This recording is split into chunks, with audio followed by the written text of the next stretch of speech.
What kind of spy are you? Oh. If it... Custom character is not available. Your cognitive powers make up for your frail body, a big brain in a glass jar. Okay. Easily bruised, would meet again, a human calculator. Okay. An engineer of the human soul, spiritually vast, mentally undeveloped. Neighborhood darling. Cognitive lightweight. Hoy. You excel in physical conditioning and applied violence. Emotion thwart you. Yep, we're gonna go with this guy, obviously. Finn, how are you doing?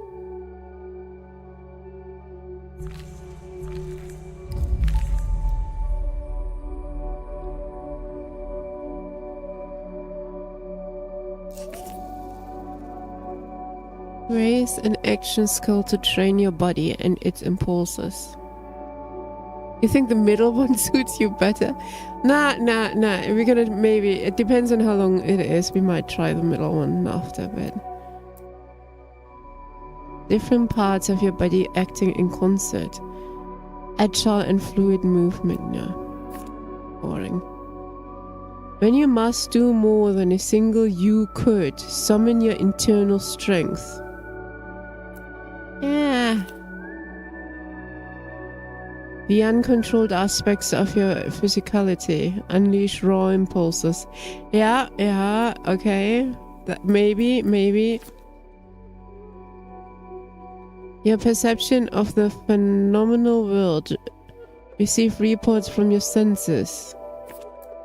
For any action, you'd rather go undetected. Advanced covert spy techniques. Nah. They're gonna go instincts or senses. Might be fun to get those. Let's do this. Better understanding people. Oh yeah. Your understanding of the city and how people use it. Decipher the surroundings to your advantage. Bold read the room and act before anyone else. See telltale signs in body language. Stay on target, keep calm under pressure, hide your feelings from the world. Understand what motivates people, including yourself. See the person underneath. Social force embodied in presence and creation. Yeah, you know. Command and intimidate others. Intimidate others. Yeah, we're gonna go with that one. Obviously.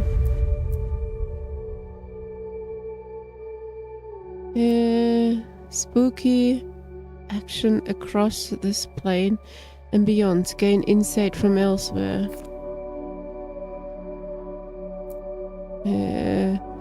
Active reasoning, the rational side of your mind. Find the order in everything.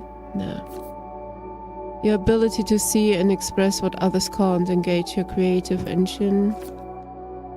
The totality of facts and memories about the world. Understand the present through the past. Make systems and machines bend to your will. Apply your technical expertise. Nah, we go with poetics.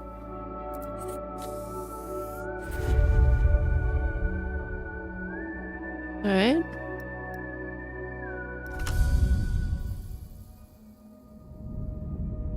Beginning of the war will be secret.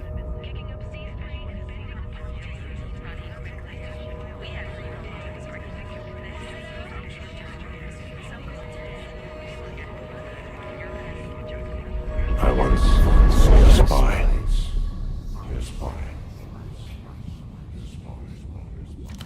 She was brilliant, erratic, cursed, an anti-personnel mind in human form. So cool. Tell me more about her.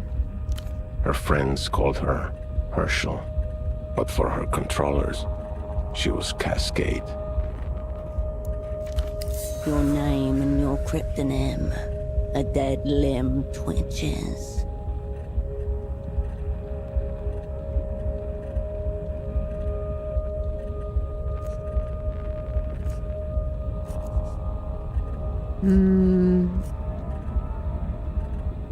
Was she good at her job at least?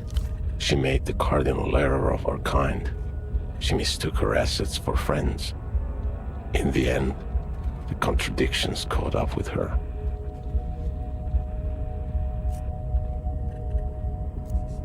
She stuff, that's me.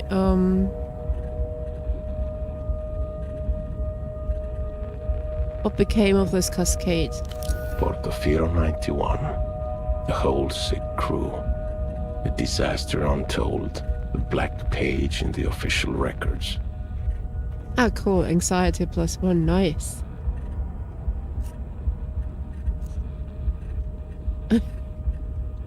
My greatest failure. Let's stew in it. Reports of how it went down remain contested, inconclusive. All that's certain, it began with a phone call and ended with 6 spies lost.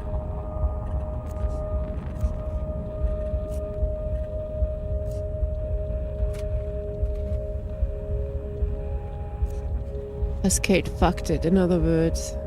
Some say she blew the network herself. Others blame structural factors or transnational capital.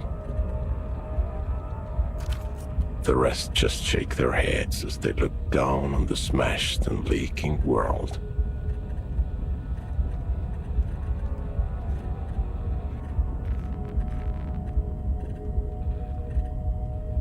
The world, how did it get that way? Some fool dropped it. One of ours, probably. What about Cascade? What happened after 91? She was recalled. They put her in the freezer. Forever, most thought. In the freezer, alright. Oh, it was nice in there, chill. 5 years passed. A little more of the world leaked out of itself. Cascade's controllers ordered her back to Portofino.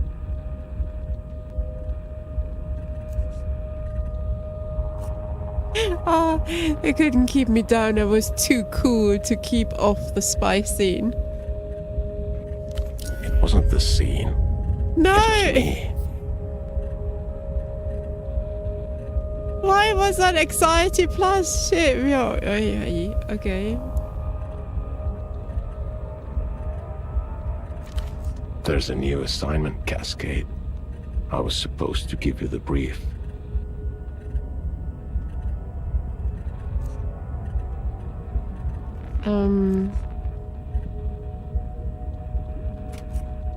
Who do you say you were? No one special. Just an arm-like sack of cytoplasm, a special move unique to single-cell organisms. But before that, I was like you, a spy for the People's Republics. One of the varieties of mankind. I'm here, where are you? Right here. In an armchair in a safe house above a 24-hour Photoshop. In the city-state of Portofino. Hey, Scorpy. How you doing? This is a dangerous place, Cascade. I should never have come. Why is our anxiety so high already? What? You come Scorpion, it's +2. What?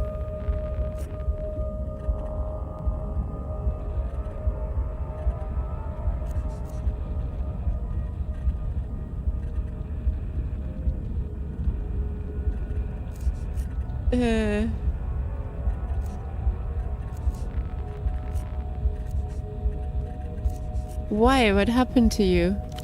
I got caught with my pants down. Literally?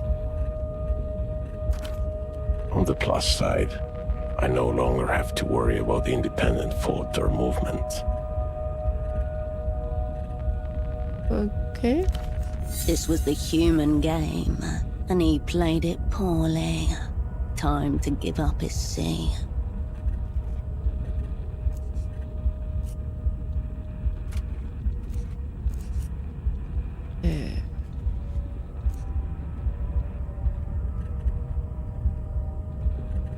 Hold on, how are we talking right now? We're not. This is all you. Conversing with your own mental projections, reconciling the dissonance inherent to your role, like you were trained to do. What's your perspective, pseudopod? Life is beautiful, cruel, full of hidden cues that I missed. Maybe next time.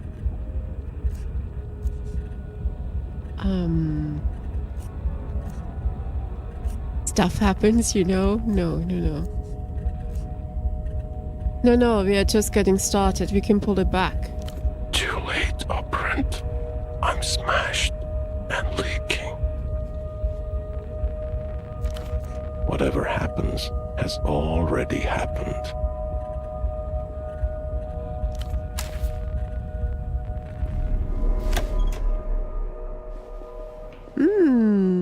This looks oddly familiar. If there was a fan with a sock hanging off the fan, or a bow tie, or whatever it was, we would be in business. What's this?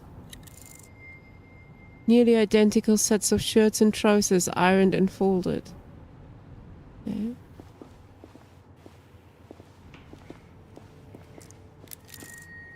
Dishes recently washed.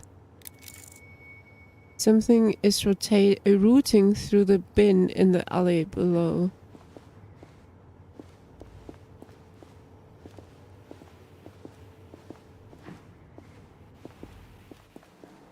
Anything in here? No. Is the guy that talked? Thought it was just us. Alright, let's see. He was like this when you came in. That sounds apologetic already. Splayed on the chair before you is a man, approximately mid-30s. His chest rises and falls in steady rhythm as he stares beyond you, unblinking. Alive, yet not alive. Epic voice actress.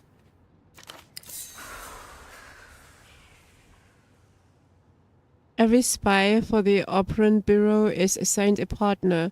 The double, this man was meant to be yours. Okay. A pair of headphones have slipped partway off his head, connected to a stereo system beside him. Hello? No response. His eyes are still fixed glassily on the ceiling. What is with the anxiety? Is this bad? The pupils quiver like a failing heartbeat.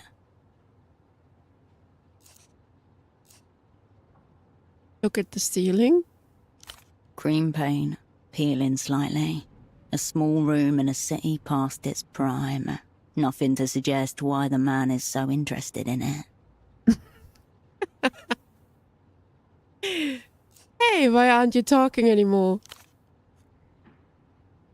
He's been like this since you walked in. Anything to the contrary should be marked down as a grip on reality type problem. Okay, touch his arm. You get no response. No flinch. No twitch.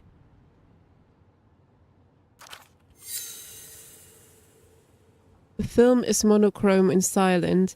The only soundtrack is the low hum of the projector as the celluloid rushes from its spool.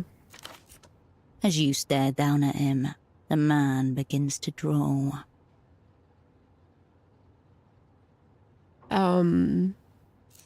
Okay.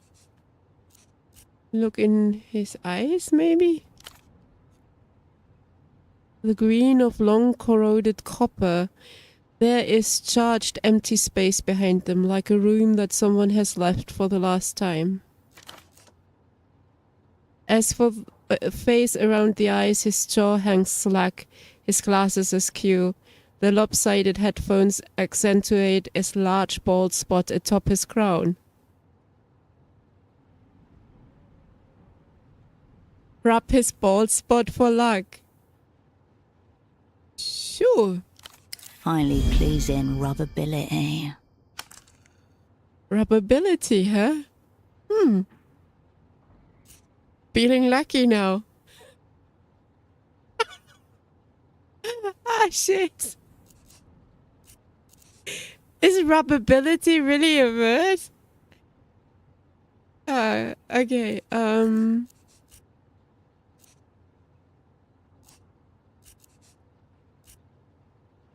Study his clothes. Stiff collared shirt, a snug brown jacket, and nothing below the waist but a pair of red briefs. So he was really caught with his pants down, huh? Literally. As a bald guy, I can say yes, it is nice.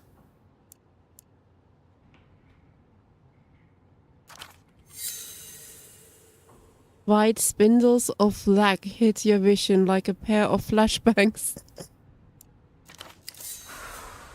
Mayday, visuals lost, visuals lost.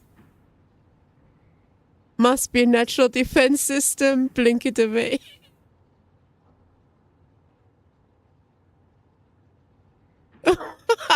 Is this a self-abuse session? Being a lone operant in a foreign land is a pressurized role. Some require extreme release. Okay. As your eyes reach his feet, you notice that the man is also wearing 3 layers of socks, each slightly shorter than the one beneath it. For some reason, this detail strikes you as very sad. Sad? Some kind of bizarre personal ritual, no doubt.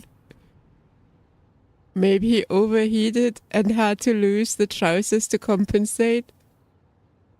Or well fortified, commendable. Ooh, those are 3 very nice options.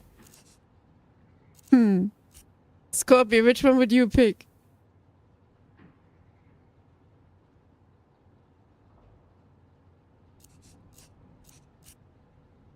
Oh boy.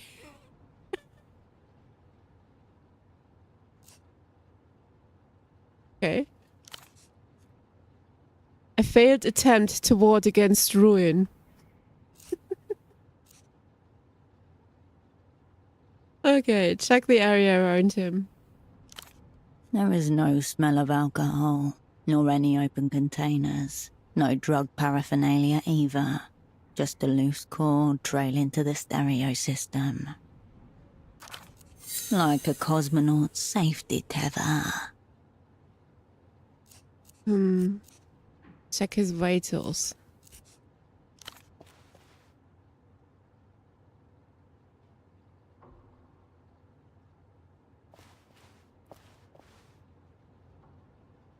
Your fingers detect a low, steady hum where jaw meets neck. Elevated, but not critical. When in theatre, an operant must always prepare to be assassinated. Of course, it is better not to be killed. Of course.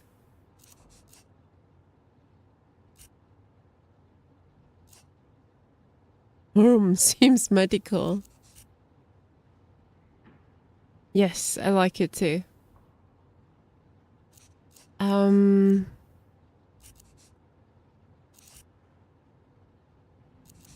He's not dead yet. Then the body is disobedient and must be brought to order. We are not killing him, are we? What? No, no, stop it. The man's eyes glisten. Bright red veins blossom around their edges. Anxiety limit reached, status gained anxious. What? I'm sorry? Good start.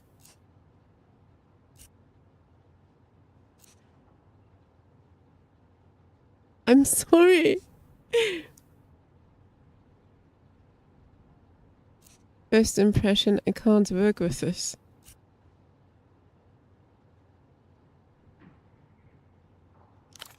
There may be little opportunity for a second, based on the current visual. However he ended up like this, the result is the same. Operant down. You wonder briefly how much or how little you owe him.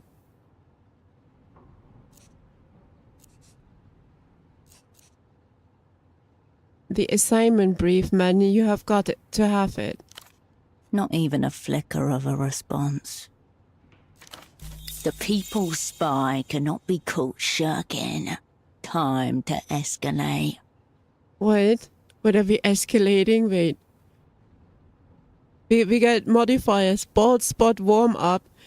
Is it a warm up really, Scorpy? I need your experience in that. Paul's presence by order of the party. Clearly non-responsive. Cannot exert anxiety elevated. I see. You can't retry a red check. Alright.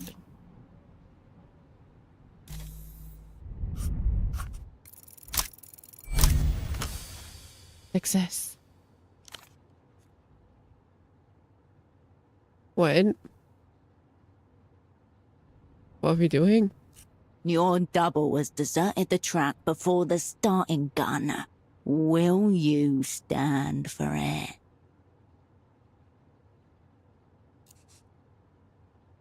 Shake him a little or... well, maybe not shake this guy. Well, I don't know. Let's go with that. All I need is a few words. I will even take the gist. Ah, Pathetic. that's it, right? Him or me.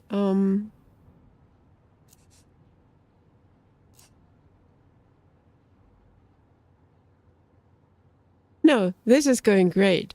So great. The opera will forget all about last time. History ended a century ago. Last time is reactionary fetish. Defend the party, reject the linear progression of time. Enough of this reactionary angle of repose. Up the cone. Up he comes. Stand him up. This guy is unconscious.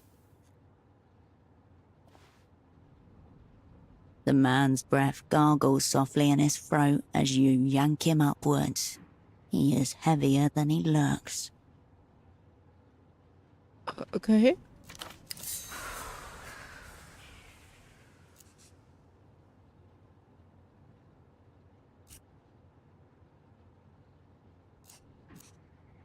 Okay, we can either back or we can threaten him or we can say we are sorry.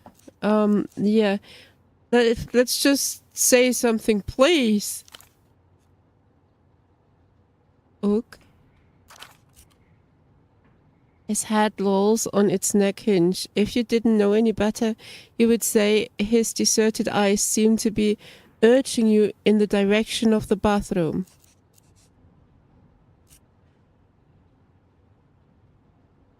The bathroom, is that it, boy?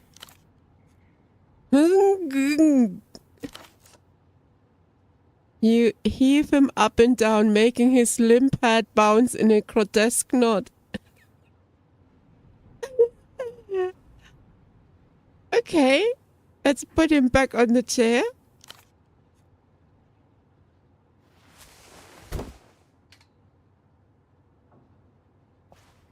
Right. This non-reaction is alarmingly reactionary. If keeping him is no gain, and then losing him is no deficit. We are not killing him. She wants to kill him constantly. What the fuck? Onwards. The unassigned assignment is now yours alone.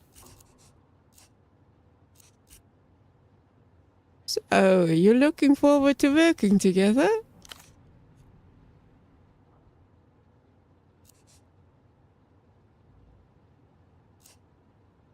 Still working on that assignment. Any updates?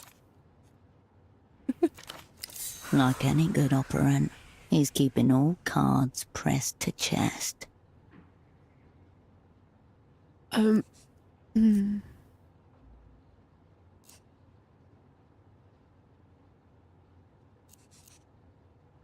I'm feeling pretty fucked here. How are you feeling?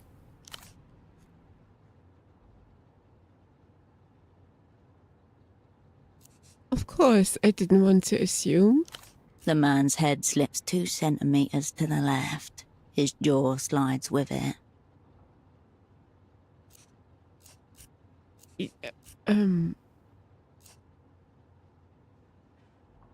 You don't think this is my fault, do you?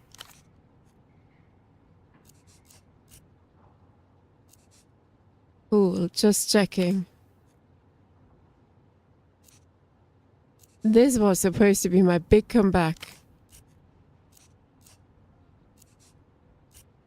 Wooly. You think I can't do it? The fuck would you know? Let's check in again later. Searching for clues. Clipped to the inside flap of his jacket, you find a laminated badge, emblazoned with the crest of the Import-Export Bureau of the People's Republic of Kohila. The name reads Esteman T. Below that, a title, Imports Lead. Sock Merchant, one of the opera's most battle-tested covers. Sock Merchant is a battle-tested cover? Okay. Socks, extremely soft core. Reliable core. Though operants are encouraged to submit new proposals for in-theater practices, if so inclined. Whoa, hold up, bleed? That's what the badge says. This is only a cover, but such phantoms often mimic the Operant Bureau's actual hierarchies.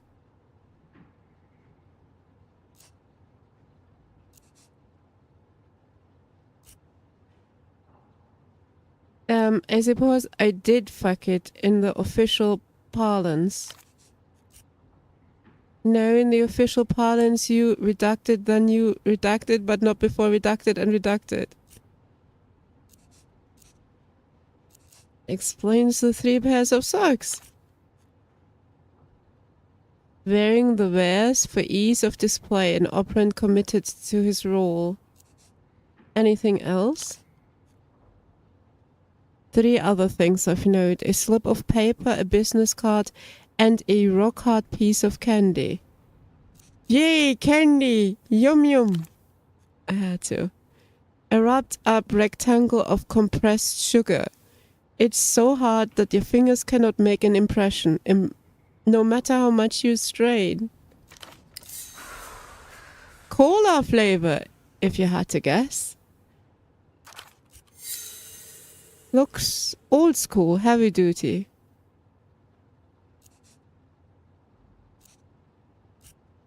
Oh god, are we eating it or putting it back? It's cola flavored. We're gonna have to eat it. Eat it! Delirium raised? What?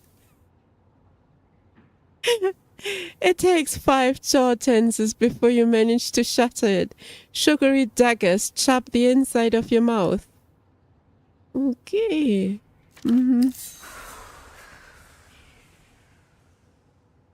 Your tongue is glass-dusted carpet, your inner cheek bloodied ribbons. The flavor is nothing like cola, deeply unpleasant. Welcome back, Scorpy. We ate a cola, a cola candy. Or we thought it was cola. It's not really. No, we are bleeding, kind of. Well, we are committed now. We are not spitting it out. Very yum yum, just like I remember. Keep chewing. Hey, DJ. After a few more game attempts to chew, it takes all the will you possess to swallow the jagged clod.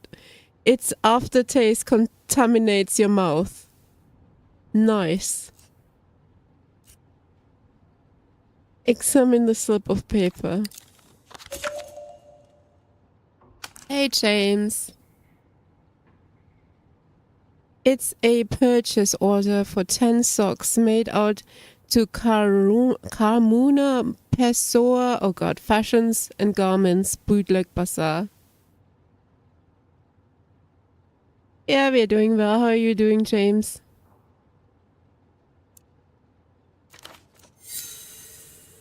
Bootleg Bazaar, no coordinates found. Some kind of marketplace, but not one you have ever been to. Just 10 pairs. 5 pairs, 10 socks. Well, duh. Look out, gang. They have sent in the big money business boy. Holy... yeah. Your decommissioned double has been making contacts using his cover.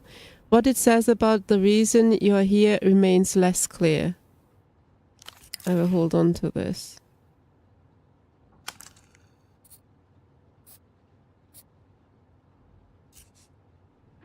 Sock purchase order. Okay, let's go to the business card. The card is cheap and scuffed. It reads, all you need is miracle, above a cartoonish image of disembodied lips at a phone receiver. Having a day, but it's Friday for me, so food and games. Yay! Notably absent is an actual phone number. Turn the card over. On the other side, there's an indecipherable scribble. Whatever's written seems to begin with a D.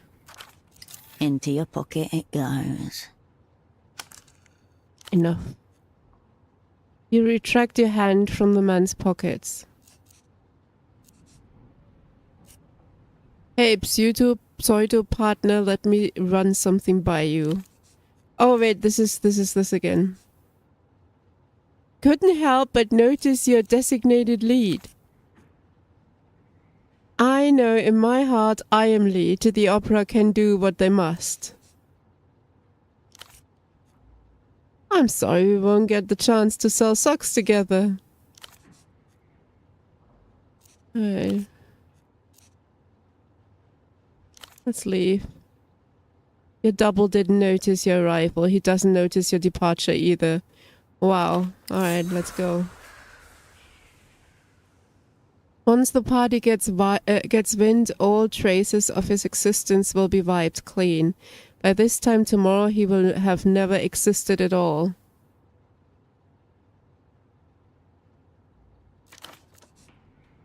The air in the room is dead weight heavy.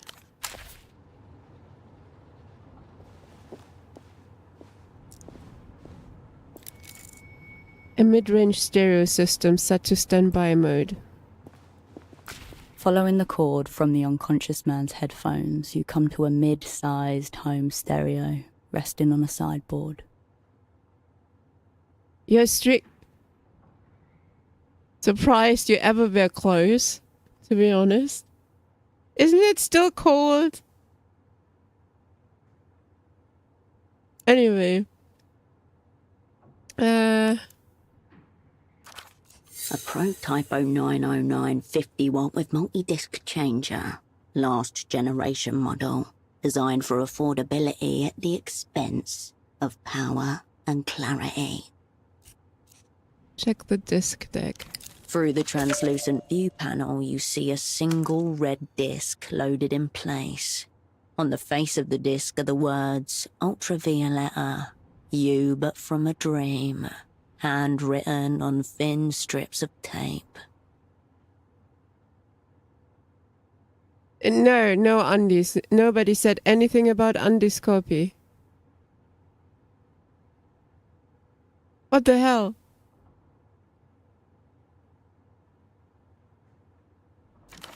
You don't recognize the artist.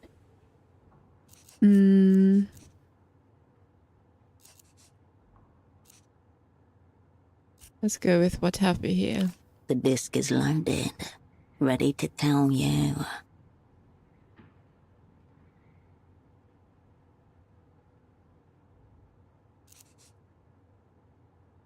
Unplug the headphones and press play.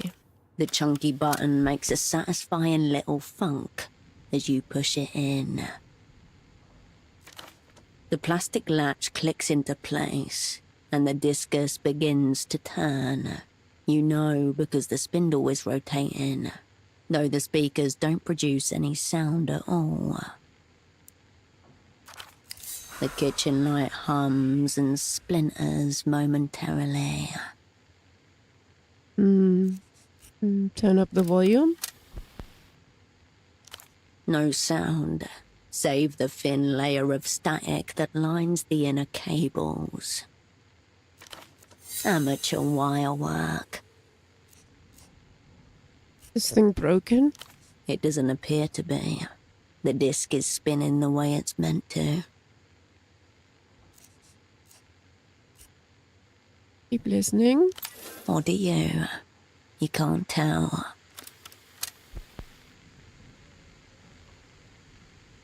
Delirium raised by 1. Oh boy. Oh boy, James. Oh no. Keep listening. The silence is being overtaken by a different silence, like the slow darkening of night across the wall of an empty room.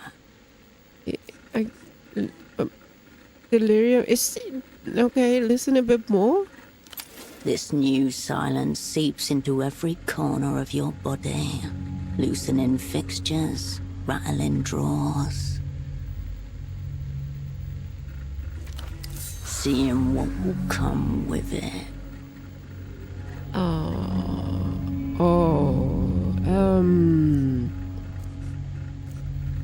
Yeah, listen a little bit more. There is still no sound, but in your mind an image forms of a blasted heath, a smouldering circle at its center. Figures in tattered robes stagger and sway on the horizon.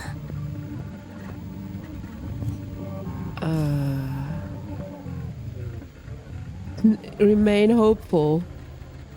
Do we have to win that? What if we don't win that?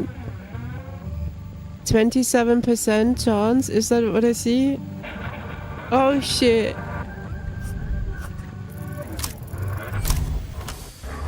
Yeah, we did it. A fallen star, an irregular rock of no color the human eye can perceive.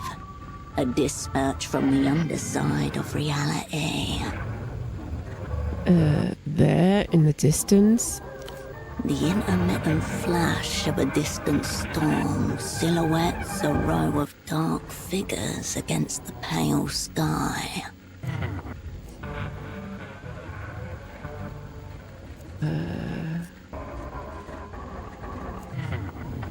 Is this meant for me? It is meant for anybody who will listen. Okay, what's going on? Nothing. You're simply playing a disc on a common home stereo system. The sort of thing millions of people across the world do every day.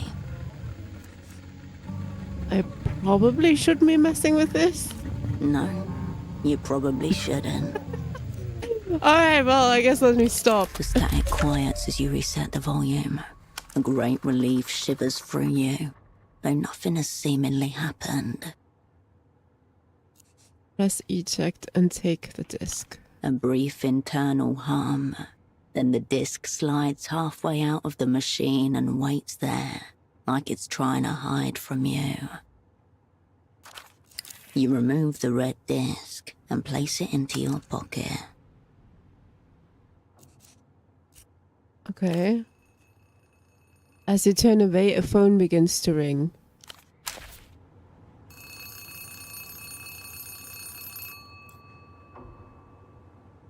Is this a phone?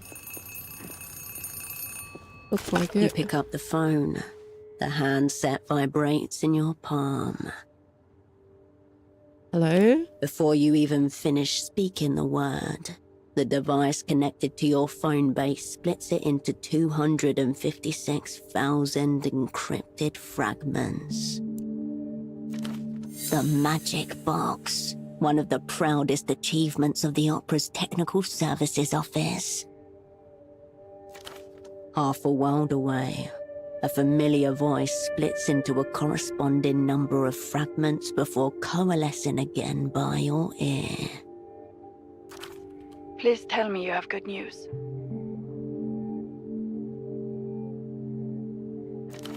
The voice of authority, otherwise known as your controller.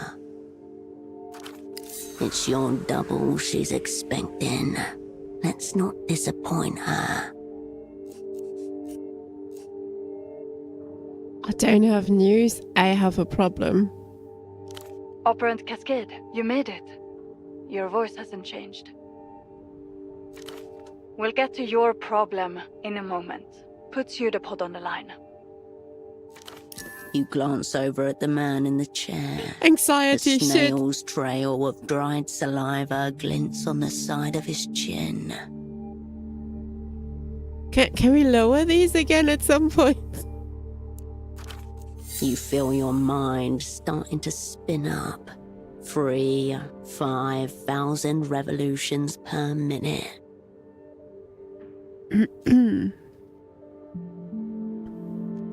I don't think the cord will reach that far. What do you mean? Why not?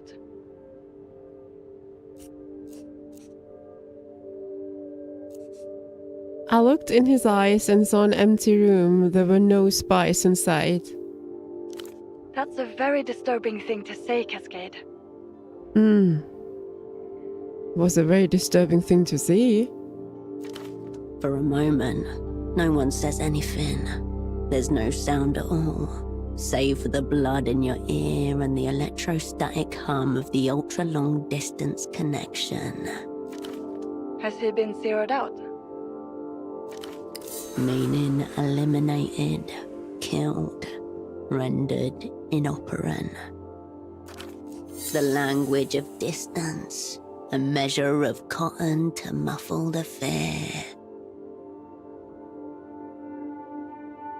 I like that poetics one.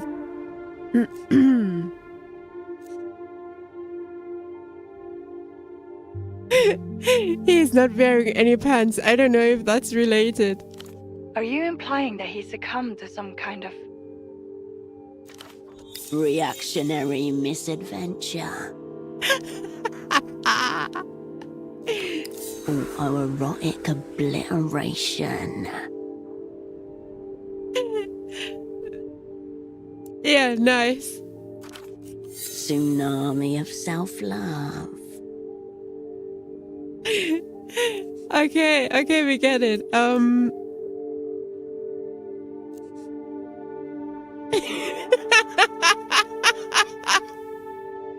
You can't say that.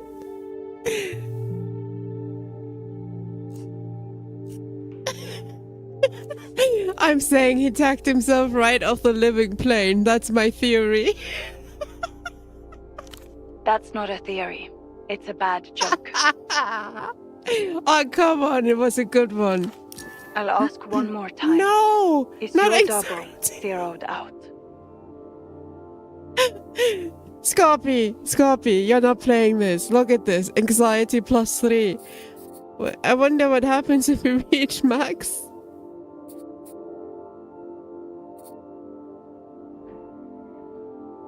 Yeah, we are never lowering this. Not like this. We are not. No.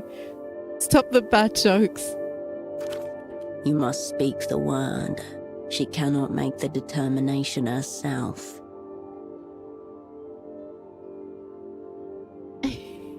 It's okay. Once you say it, there's no going back. The momentum of events will overtake you. Well, he's not dead, but he's not operative. It might be still in there. Maybe. In a but I don't know. This is hopeful, right? Maybe we get some sanity back or something.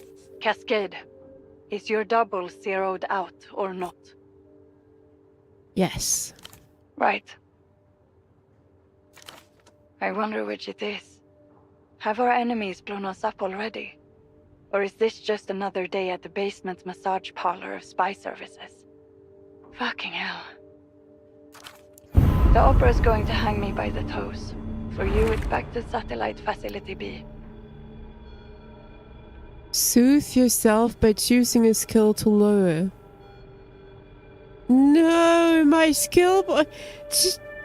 Scorpion, what have we done?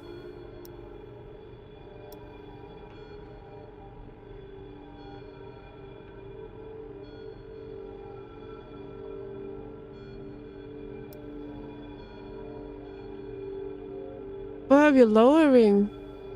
We have only 1 point in this. If this is, oh wait, we have 2. That would be 1. Blueprints.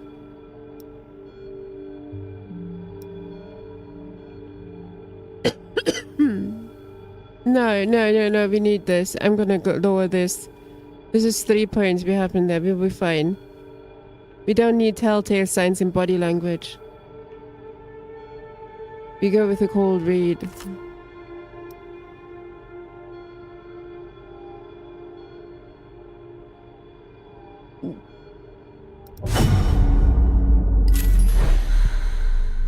Hence naked summer.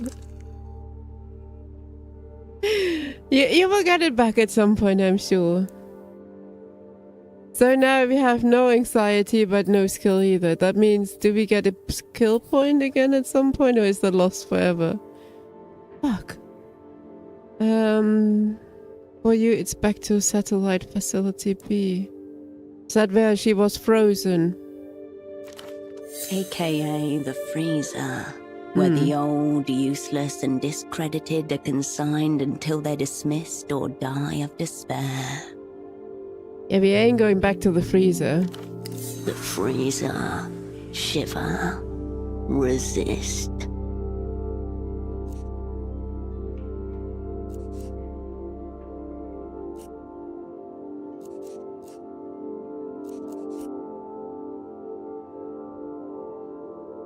This is what the guy said.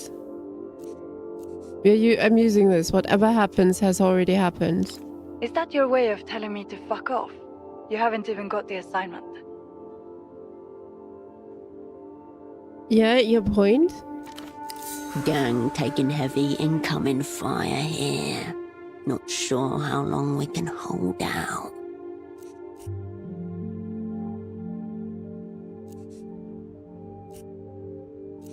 Assignment, yes. Let's hear it, controller. Listen to me. This assignment is over. Effective immediately. The woman in the Photoshop downstairs, Constance. She's one of ours. Let her deal with Pseudopod.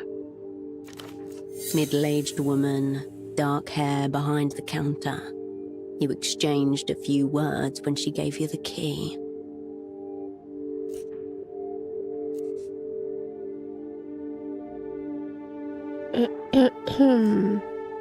Okay, what about me? As for you, we need to get you on the next aerotram out of the city. That numberless phone line may be worth investigating. Perhaps the room contains other leads as well. They won't be expecting you back in the People's Republics for several days. Plenty of time for some self-directed espionage. You don't really expect me to leave.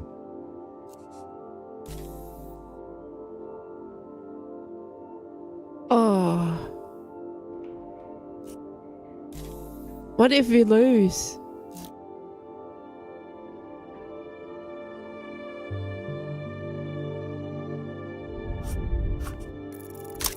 No! No! Oh, no! There's only one possible explanation. This is all a simulation? Simulation. That's a new one.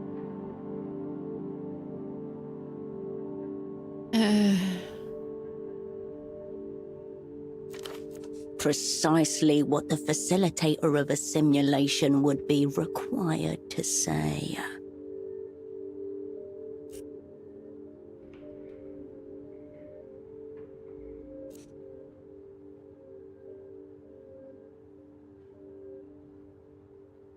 The blank disc you want me to make you a mixtape from my adventures? This is a prestige challenge.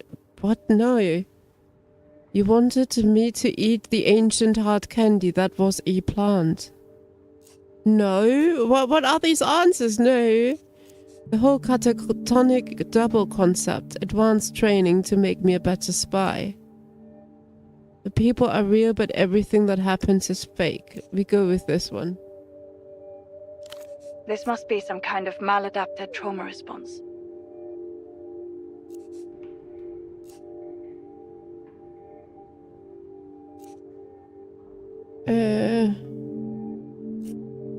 This whole thing is a diorama for your perverse fantasies. There should still be flights departing for Superblock territory tonight. Make sure you're on one of them.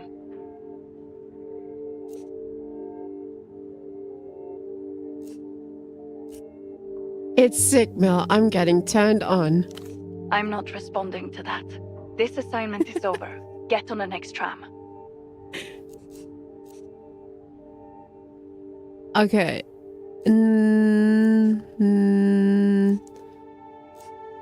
You're lying, obviously. If what you're saying is true, enemies abound. Don't get yourself zeroed out. Task edit, assign the unassigned assignment. A click, and the line goes dead.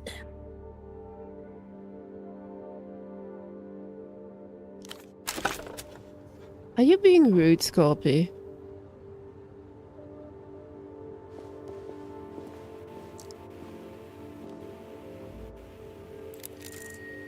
A familiar flash of red catches your eye. This small table has been turned into a makeshift desk. A startlingly red folder stands out against the clutter. In the Operant Bureau's elaborate filing system, red is reserved for personnel files. We'll march through the desk. Amidst the crumpled sheets of copy paper and empty takeout containers, you find an open pack of cigarettes, Suprema mark. Okay. Smokes, ease of mind, cool.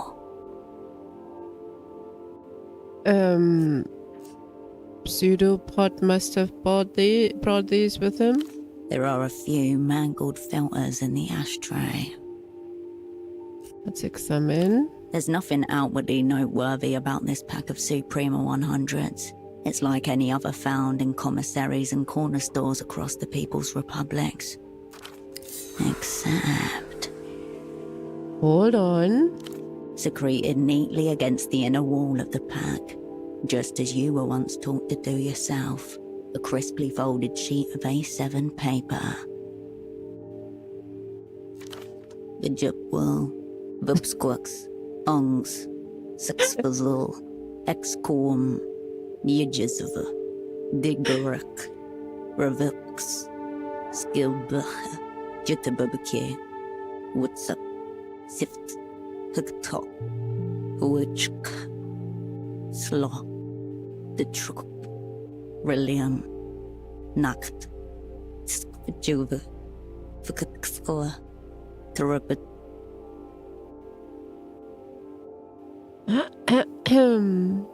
Okay. You have carried papers like this folded up and hidden away in secret pockets and compartments. Am I having a stroke?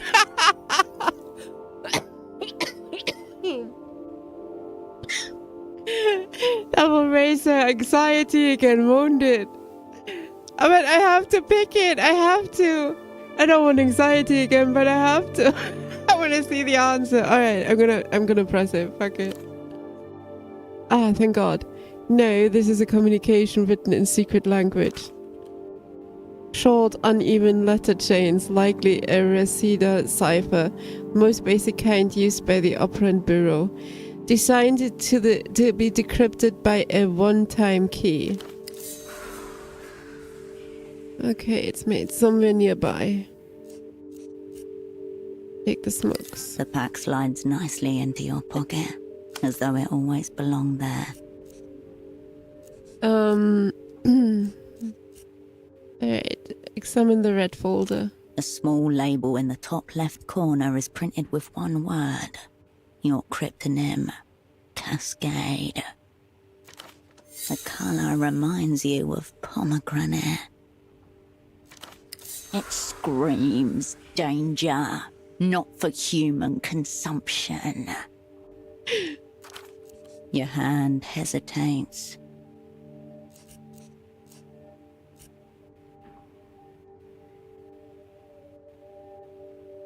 Open. The folder opens with a whoosh. Before you, in neat monospace type, your life is condensed to its barest elements. Name Wilk Herschel, cryptonym Cascade. Born Landau, former Republic of Mercia. Dependents, none. Pay class D2. Years of service, 14. All true. None of it useful just now. Childhood book history of student radicalism led to persecution by monotheist, reactionaries, fled to People's Republic of Kohila, embraced post-historical materialism. In short, born capitalist, reborn communist. Medical record, gunshot, chest, retained bullet, 10mm, pre-service. The bullet nuzzles your aorta, your heartbeat flutters. History of dissociative episodes and reckless actions. Sexuality, homosexual tendencies, unconfirmed.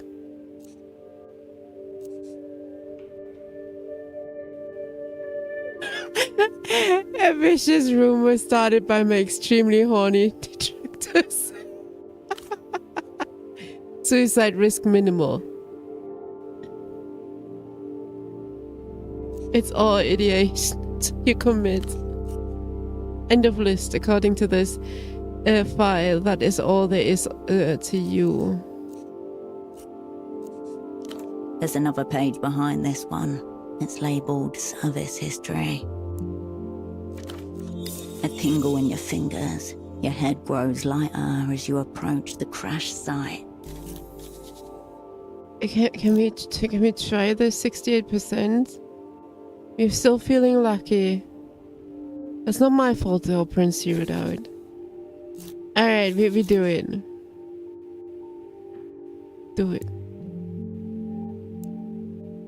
Wait, what does that mean? We get anxiety? No, we do it without here.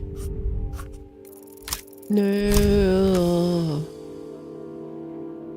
In just a few words, the worst failure of your life is reduced to bureaucratic shorthand. Previous assignment, Portofino 88 to 91. Network, whole sick crew. Operants, Cascade. Redacted. Assets, redacted, redacted, redacted, redacted, redacted.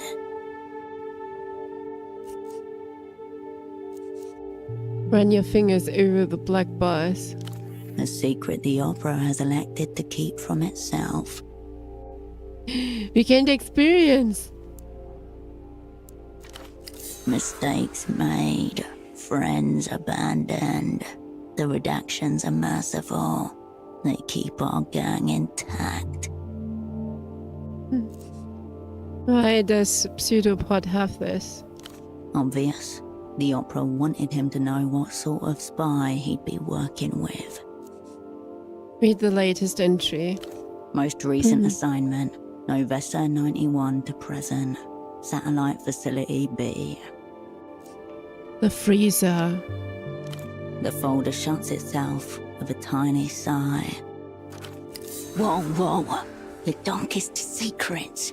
You can't just leave them out like this. What?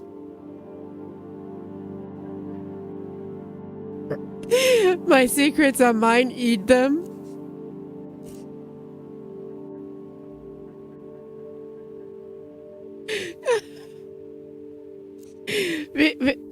Yeah, let's eat them. It takes all your concentration to chew the pages into a wad of pulp you can actually swallow. Fatigue. Oh, come on. Taste woody, bland. The laser printing gives a slight tang. Lovely. Now you've internalized your secrets. They probably can't do any damage from in there. Okay, let's search the desk once more. There's nothing left in there. Neither smokes nor secrets. Let's examine this once more. I don't know why it's there. Nothing. Memories of operant training. Hours spent practicing modular addition. These mental muscles, long atrophied, begin to awaken.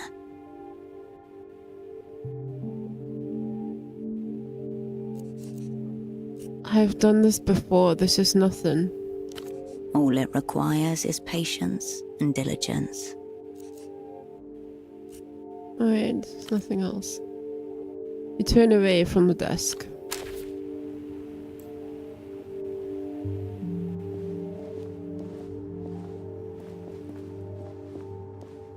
There's nothing else, I don't think.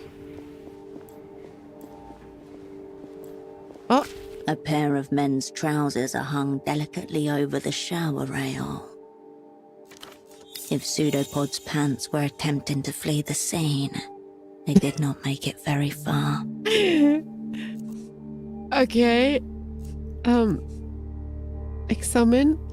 Brown, shapeless, they are utterly unremarkable. No accident.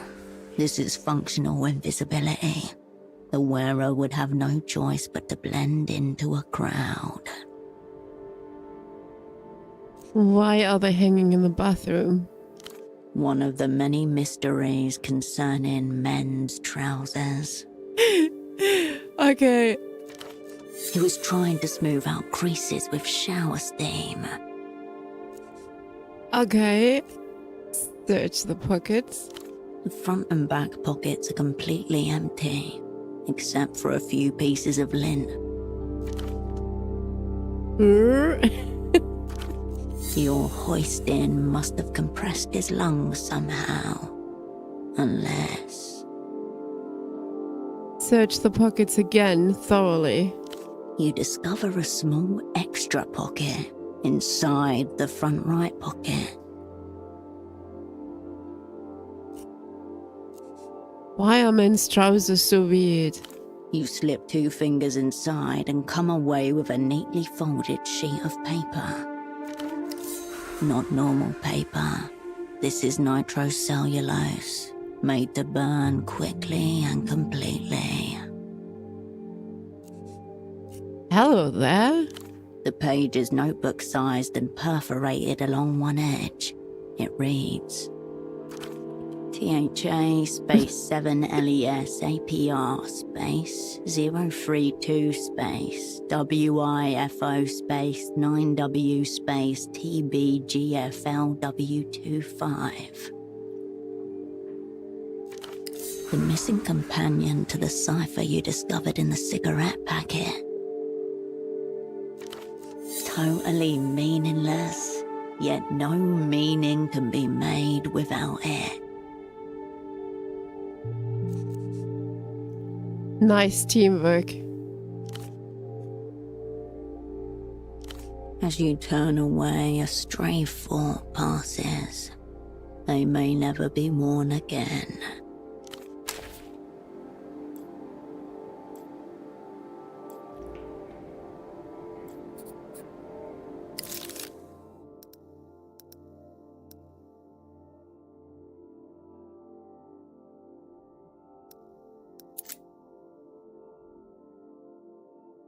There's some gum stuck.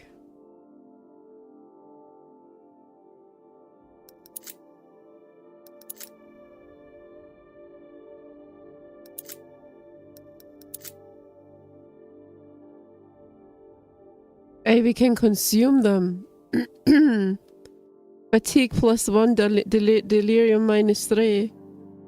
Should we?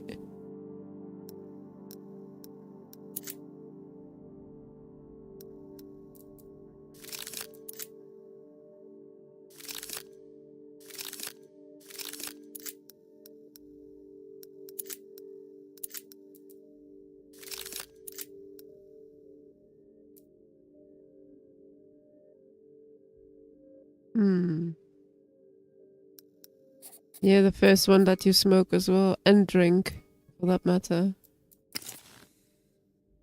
Sorry. Discolesium, I meant.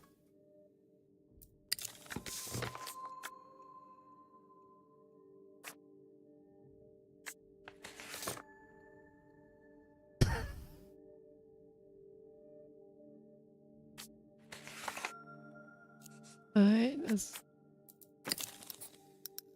Okay. Information that might be useful. Your double was listening to a red disc marked ultravioletta. You but from a dream, sorry, in the music player. There was no sound on the disc beside that. Alright, let's go back. I don't know how we go back. Oops.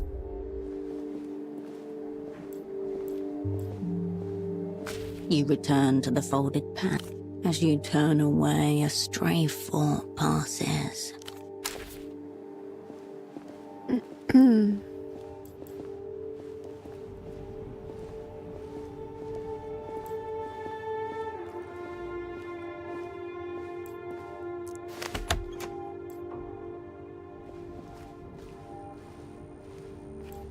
There's nothing else. Let's go.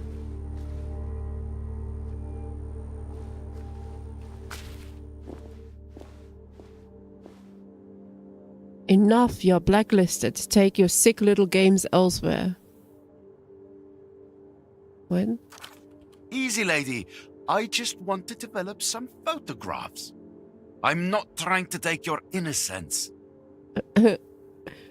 What? The woman you met on your way in, she runs the photo shop and maintains your safe house. The man you don't recognize. That's an interesting camera he's carrying. Professional class. No consumer model. Does that poor girl even know what you're up to? You have a wild imagination. A little photo should not count as a crime. It's not like it's a loaded gun or something. The mention of loaded guns stands your hairs on end. The woman casts a split-second glance in your direction. Requesting assistance. Not your conflict, no need to engage. Say not. Okay. Alright, Scorpy. Scorpy, tell me, what do you want to do?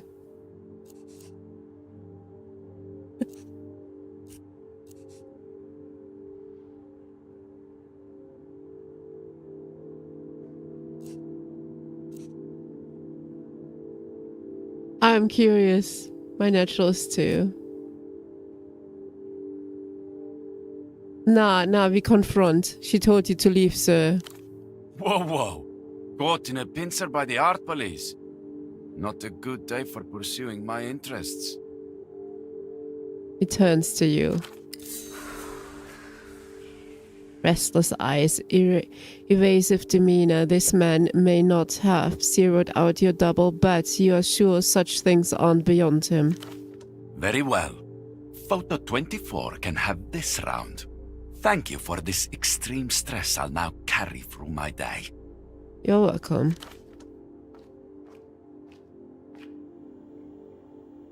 He gives you one more glance as he leaves, garish coat flapping behind him.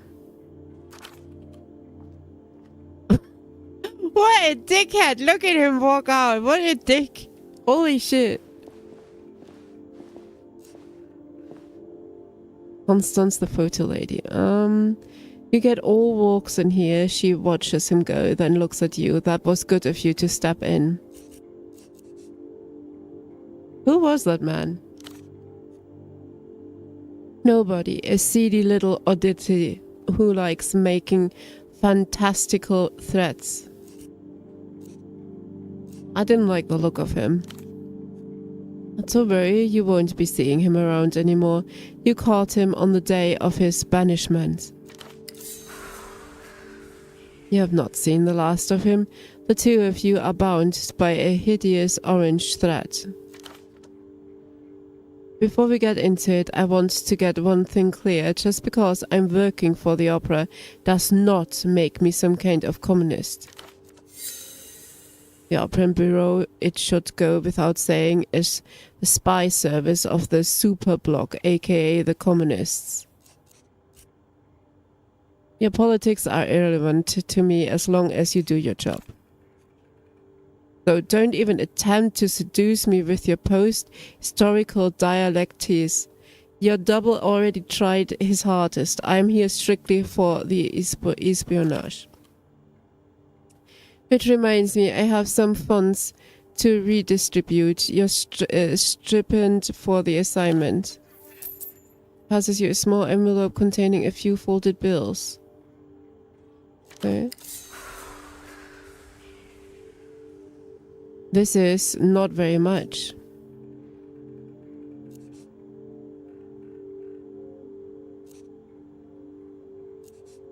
The souls in the toilet, this won't even buy me a belt to hang myself. Then I suppose you will have to live. Bullshit. While we are on the subject of allocating resources, here's that screwdriver pseudopod requested. She produces a small toolkit and slides it across the counter. Okay. This toolkit looks so empty, barely usable in its current state. Fortunately, it appears highly expandable. Hold on, I didn't ask for this. You didn't have to. Isn't that the whole idea? Central planning and so on? And anyway, it's only a damn fax machine. He gestures towards the monstrous off-white plastic machine behind you.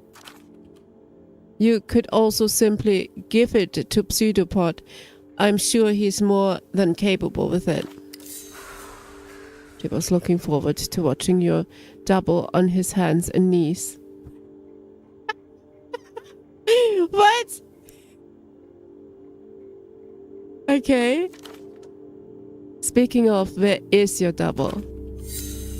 This woman could be a valuable source of information if you can prise it from her. Wait, your controller was clear. This woman doesn't need to know anything she doesn't need to know. She cranes her neck as though looking for something behind you. Would read. Oh, well, safe-ish bet. What's for your double? No, we're not telling her nothing. We barely spoke when I came in.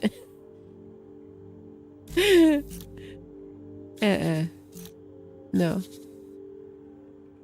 You're trying it, go.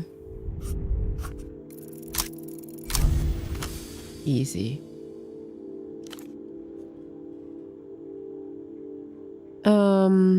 Basic social engineering first. Take the target into your confidence. In other words, make her think she's gang. Special asset. It's time you learned of your meta task. Her look is wary but intrigued. 2. Turn an admirable quality into a vulnerability. Pseudopod is up for the People's Service Medal. The opera sent me to assess his stagecraft.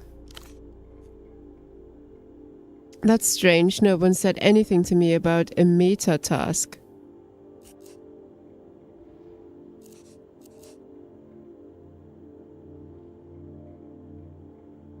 I'm telling you right now, that's what's happening here. Is this really how we handle personal matters? It sounds suspiciously elaborate. I want you to tell me about Pseudopod's movement, who he's spoken with, everything about the assignment he's shared with you. 3. Exploit, exploit, exploit. I understand. This is a test to check our information security. I will have you know, Pseudopod is not told me anything. He has kept it intensely tight. She gives you a very satisfied smile. You have shit, in other words, chicken bones.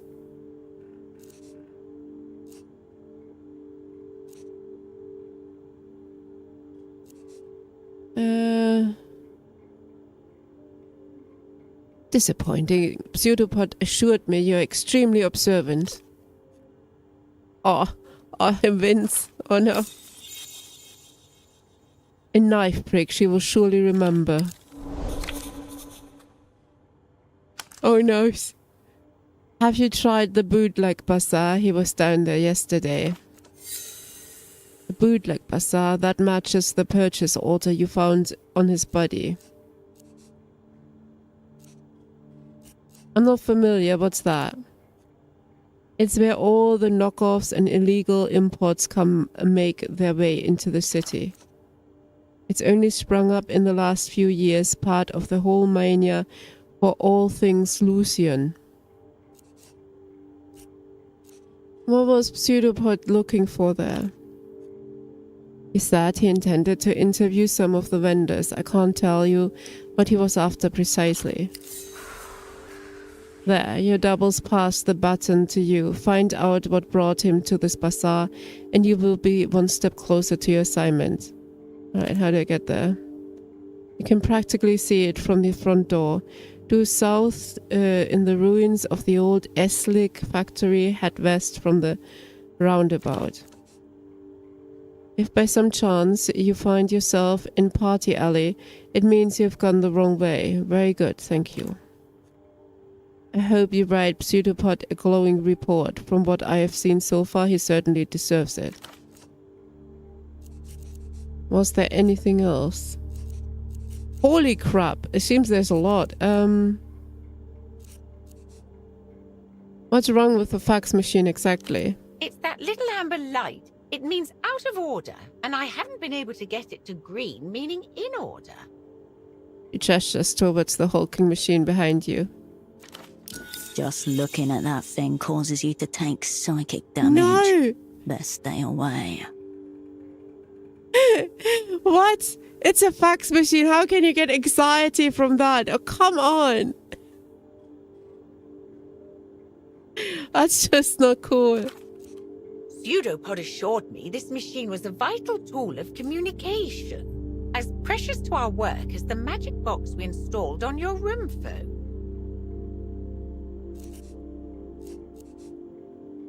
Yeah, that thing looks evil. I want nothing to do with it. That's precisely the problem. I don't want anything to do with it either. You've received all sorts of technical training, I presume. I would think getting a little light to turn green should be well within your powers. A dread beast humming with dormant power. A handless scribe. It just needs to be soothed. Uh-huh.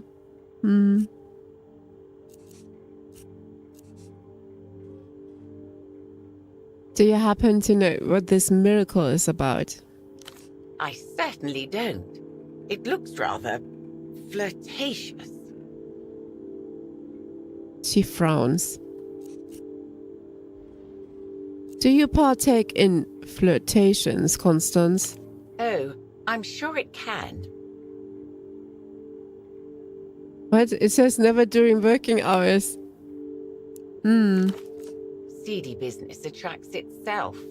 You might try one of the bars along Party Alley. No, we're not telling her.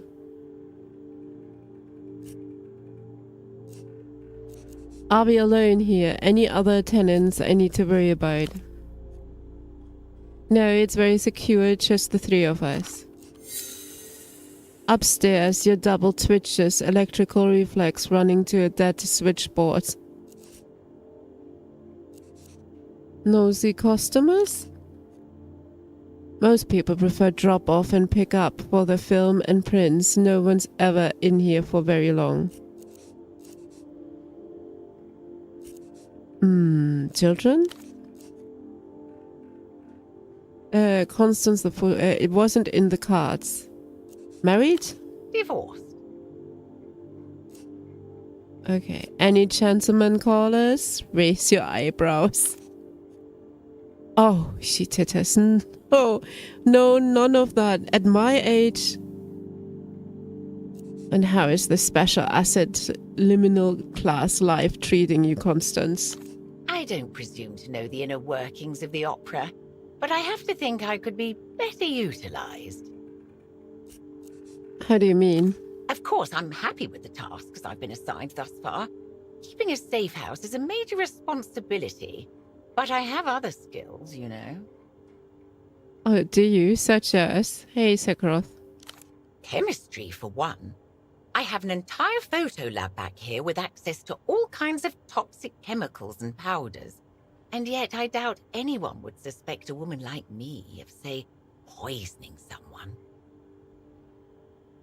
Whoa, did she do something to Pseudopod up there? Was that poison? If the assignment required it. It's becoming increasingly clear why this woman was chosen as an asset, and it is not for her chemical knowledge. Your secrets are safe with her because she's got no one in the world to confide them to.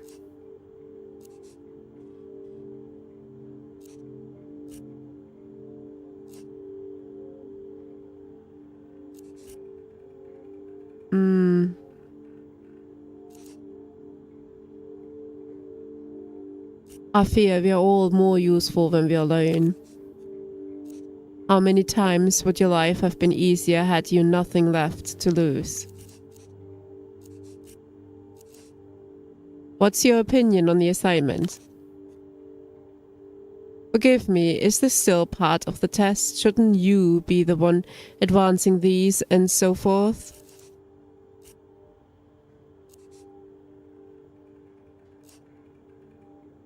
It's okay, every assignment starts out this way. I don't know whether that's intended to be reassuring.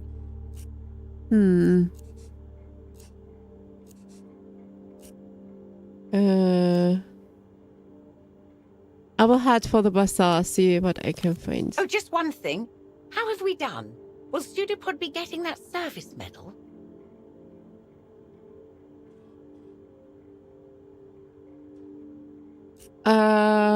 The future is unwritten, special asset. Of course, of course. Well, best of luck in theatre then.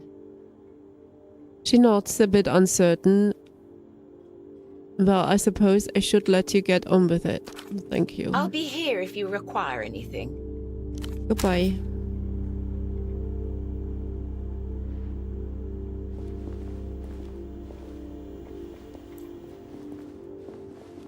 Oh. She spends slow afternoons rearranging the postcards under glass. With a beaded curtain bifurcates her back room? Something? Let's tell you. The screen flickers, static turns to black, a booming voice emerges.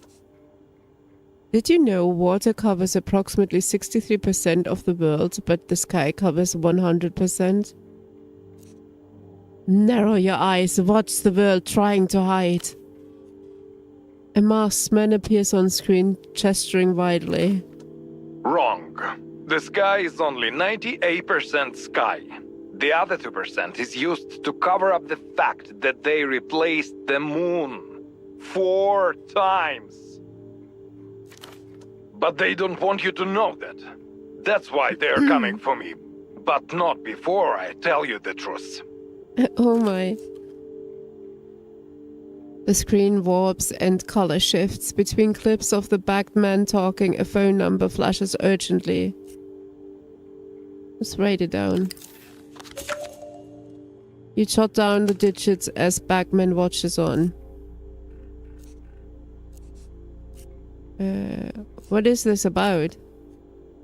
This is an advertisement for a daily television program hosted by a man wearing a paper bag over his head. I am Subcommandante Beckman, and this is the reality situation. No breaks, no filters, no cowards. A professional would at least alter their voice.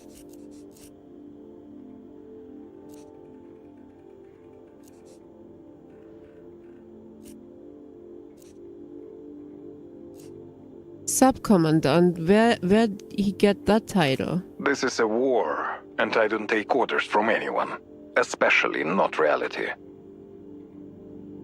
Glares into the camera, paper holes wide. Not. It's about time. Reality had it coming. The words "the big lie" appear in bold white letters. They pulse once, then scatter outwards as if detonated by unseen forces. Anxiety raised. What is it? Why do I keep getting anxiety raised? Not anxious, for Christ's sake. The excitement, the anticipating, it's all got you feeling a little on edge.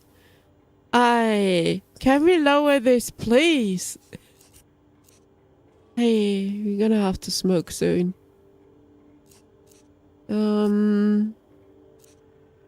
What does he say? Is the truth? I know about the Boers. I know about iodine. La Luz's invisible aircraft carriers. Weaponized nostalgia. Microbial microphones. Lunar obfuscation programs. Stop talking about him! Delirium raised again, no!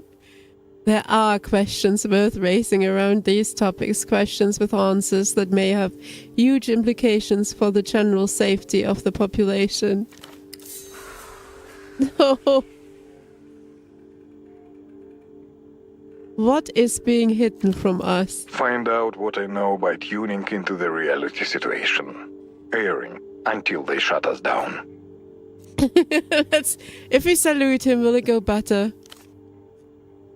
He salutes you back. What the fuck? Okay, turn away from the TV. The sounds from the commercial fade. God, this is weird. Wait, what's this?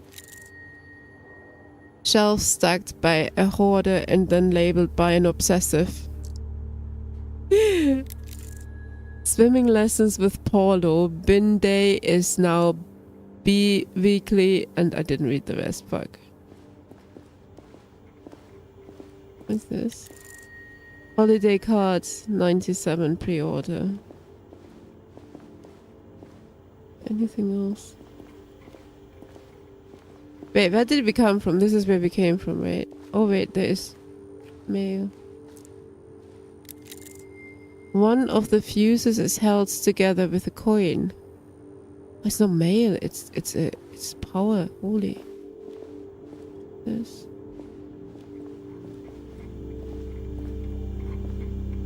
is the fax machine, huh? It's a huge fax machine. A mystery emanates from the fax machine. That's huge. What the fuck? White block. Okay. It looks like a sacrificial altar made of plastic. Inside, mechanical parts are assembled in such a way that it can scream analog messages across huge distances. What could be sacrificed here? Image quality and whatever remains of human patience. Remove the panel. We are so gonna. Oh, wait. 72%. We got this.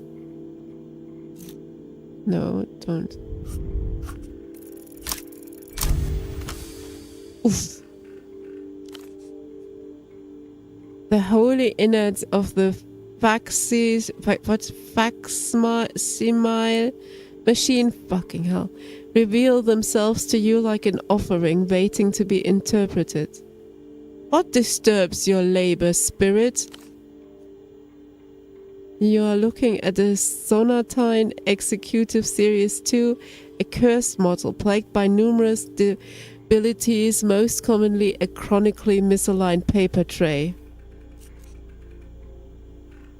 I am so sorry. Place your hand on the fax machine. The machine is silent. The amber light blinks. Slide the paper back into place. From the machine bowels comes a pleasing junk as the plastic tray slots back into its receiver. The paper belt purrs as life is restored. Yes! Experience! Much better, thank you. Be at peace, Sonatine Executive Series 2. Small green light marks its status as ready. You turn away from the fax machine. I hope with the level we get a new skill point or regain the one we've lost. We can't go this way. Alright, let's go out.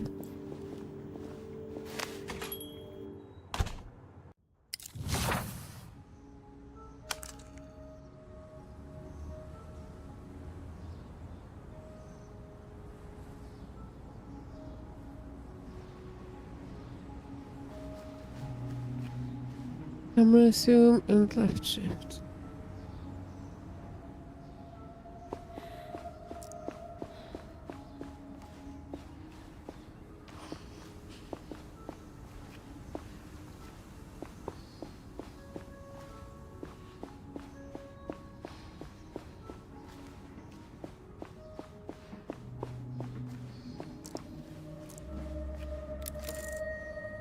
A sour smell rises from the rubbish, drawing flies and scuttling things. A pale crisp glow of a reading lamp shines from your new neighbor's window.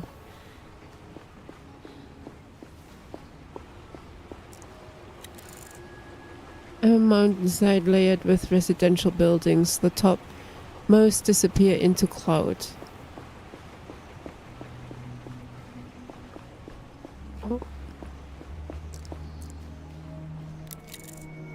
Two species of ivy crawl over the railing.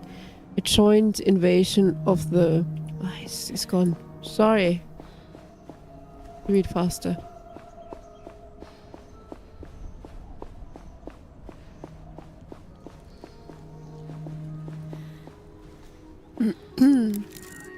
Portrait has been stenciled over the movie poster.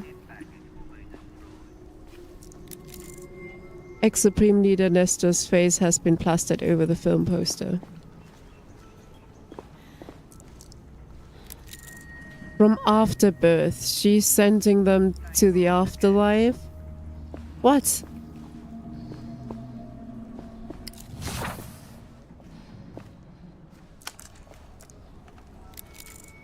Commercial propaganda guides you in the direction of squalor or the so-called bazaar.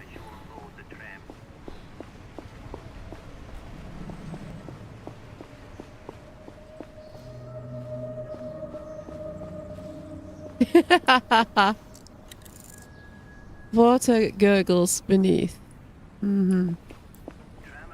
Hey, tall lady. Fine.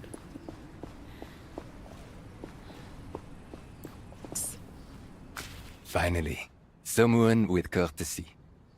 Do you know when the 9 is coming? You lady. Hey.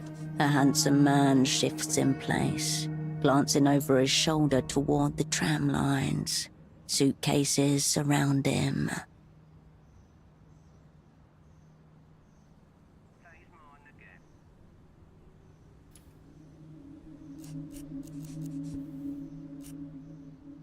I'm just out for a walk. Ah, sorry to bother you, madame. I suppose not everyone is stranded here like myself. Have you seen my colleague by chance? Middle-aged man, medium height, brown jacket, bald spot. I did see a man like that some days ago, I think. Near the bazaar, in fact. Oh, sleeping brother. Was he with anybody? No, he was alone. Why do you ask? Oh, he was supposed to meet me here, but didn't show. I guess we share the same fate. He gestures towards the empty tram stop. Why are you stranded? I'm waiting on the 9. I was told it was having some problems. But it's supposed to be in service any day now. How long have you been waiting? I was told it's supposed to be in service any day now. That was a week ago. He's standing there with his suitcases for a How week? can that be?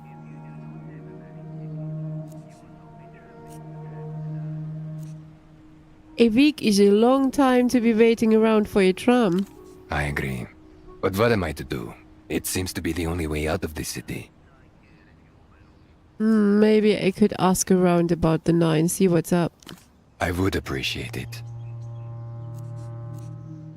I will check back soon. Thank you. I'll be here in the meantime. Waiting. Holy.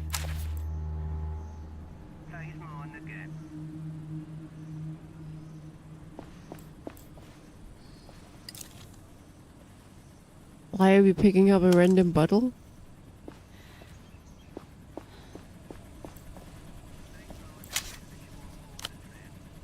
Cigarettes.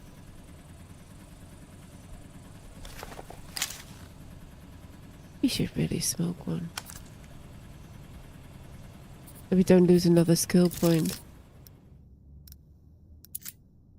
Anxiety -3. Delirium +1. So we smoke 2 and then we drink the beer. I do mind if you do. This is not real, James. No real lungs will be harmed. And you knew exactly I was gonna have a go with you.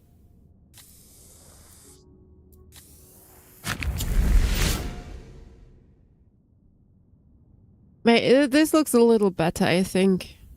Yeah, good. A discrete tool holder. Its modular design accommodates most of the instruments an operand may require in the theater. First, it's designed by the defect. Alright, can equip it. I see. Ah. I did not know that.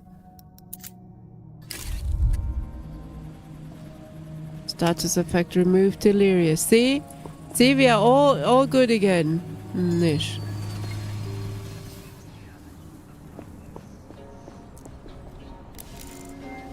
Flyers gather and stationary tuk-tuks. This one has been parked for some time. A tuk-tuk? Is that a thing? Really? Their real name.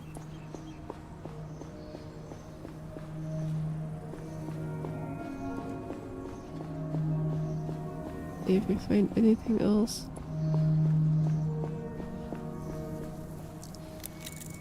Beneath the bridge, darkness.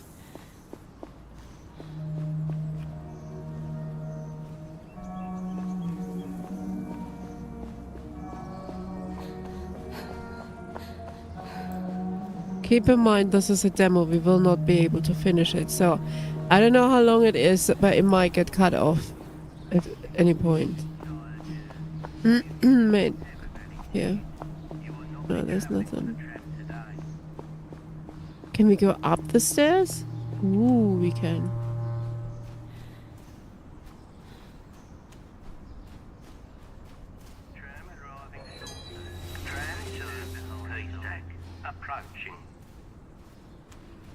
Yeah, there's nothing. Alright, let's go to the bazaar.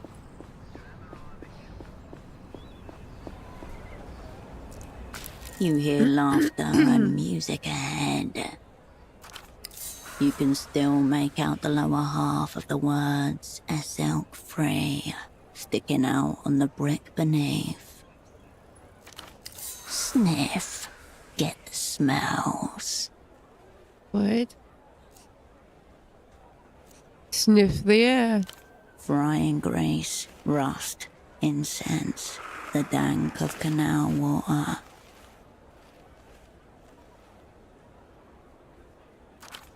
It's all flat, wrong. Something's missing, like crickets going quiet under shadow. This place has completely changed. The old factory is mangy with past identities. An archaeological record of Portofear turf war. It has been many things over its lifetime. For now, it is a black market brimming with foreign imports. The silk factory was once the pride and lifeblood of Portofear. Whoever occupies it occupies the city's soul, even in ruins. Where to begin? Pseudopod has had a purchase order from a bazaar vendor signed Kamuna. She must be in there somewhere. You also have the red disc from the stereo system. You could seek out a media vendor to assess it. Alright, media vendor.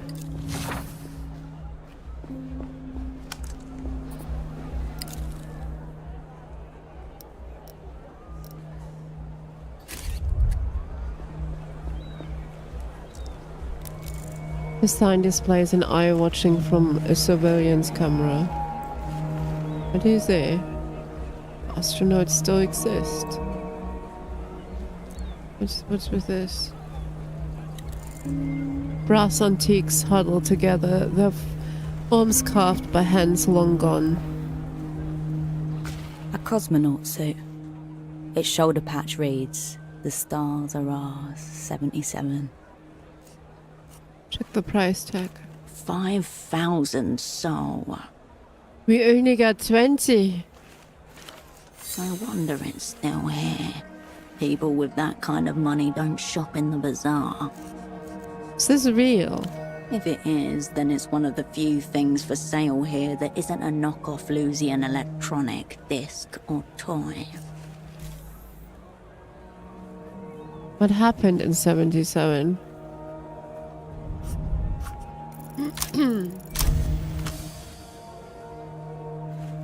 A classroom with a buffed blue floor and white fiberboard tiling. The teacher rolls a square little television in on a cart. The girls in their final year of gymnasium gather round. The camera follows the white column up, and then it jerks or cuts out. When the picture returns, there's just a white cloud sprouting new white limbs. The rocket nowhere to be seen. For a long moment, none of the students can tell what's happening. Then, one by one, they realize.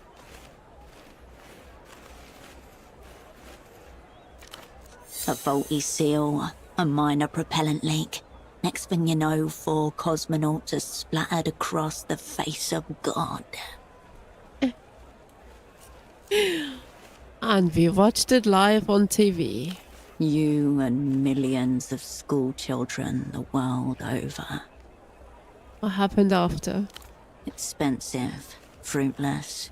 The program's failure promptly tanks the Portofear economy. Supreme Leader Nestor flees into his second exile not long after.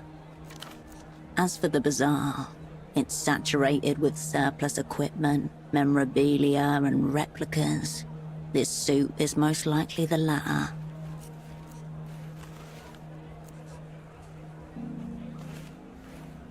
People don't like being reminded of expensive, fiery death. You once heard that the pressure in space can turn your whole body inside out. But that might be submarines. Okay. Your focus widens back to the bazaar.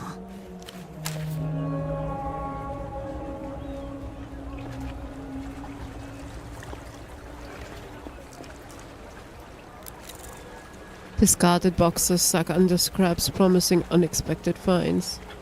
Well, can we have a look then? The gate is bound to the pole by a thin steel chain. The gap between leaves little room for passage. Inspect the chain. Rust speckles your fingertips. A system compromised at the subatomic level. You push the gate. The metal creaks, but it doesn't move. It's held fast by a rusty chain. We're gonna need tools for this one. Don't we have tools?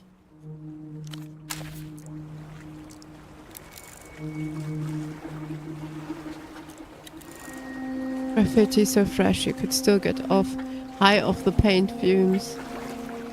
I don't know how to use stuff. Hold on. Can we just use that? No. We have it equipped. I would get in dialogue, I guess. I don't know. Let's just go. Emergencies are rare but not unheard of.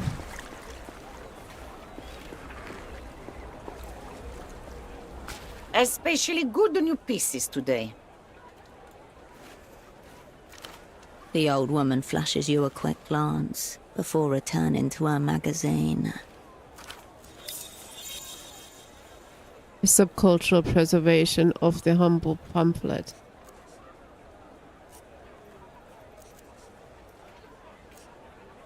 Nice to meet you.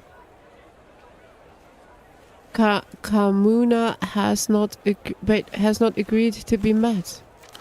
She angles her magazine away from you protectively. Kamuna, the name of Pseudopod's purchase order. Your double owes this woman a minuscule shipment of socks.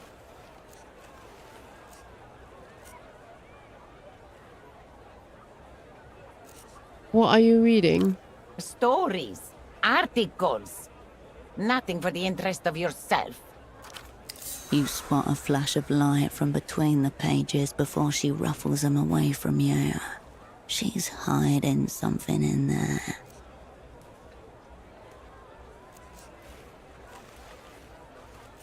What are you hiding in that magazine? Quiet, Menina. Does Carmuna blurt your business? Who are you, anyway?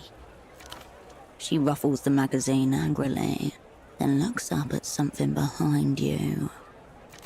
Fear in her eyes, like you're being watched. Is someone watching us? Shh, Menina. Keep your voice down. For all we know, he's listening too. We are dealing with an Ariel creep. He's watching the all bazaar. Carmuna has a Miraini here to watch him in turn. The woman angles her magazine towards the unfinished pylon, towering at the edge of the market.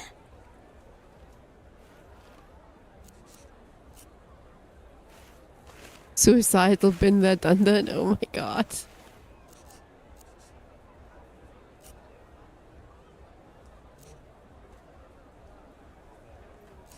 Perhaps he's a tourist of abstraction, drawn by either the height or the view. Give him the finger. There we go. Menina, no. Carmuna used to be of a similarly fingered disposition toward him, but can't be too careful now. All sorts of bad types around these days. Bazaar isn't what it was. He is creeping, keeping watch on behalf of Polaris Nozu, monitoring our wares, spying our comings and goings.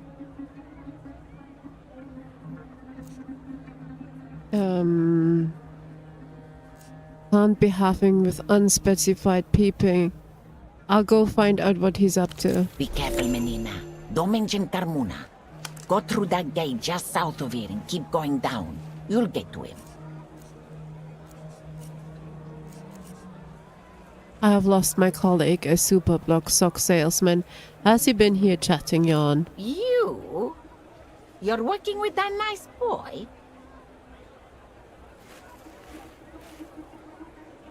There's something off. There's something off. She's double.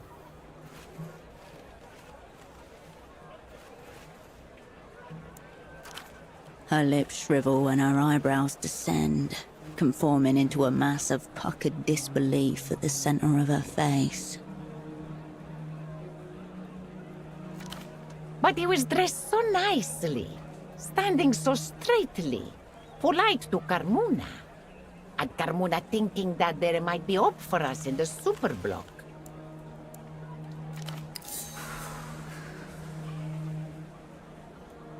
She means we don't look like history set sail to Fuck It Island and left us standing on the shore wondering what happened. Uncurl yourself. Flaunt your fine communist spinal column.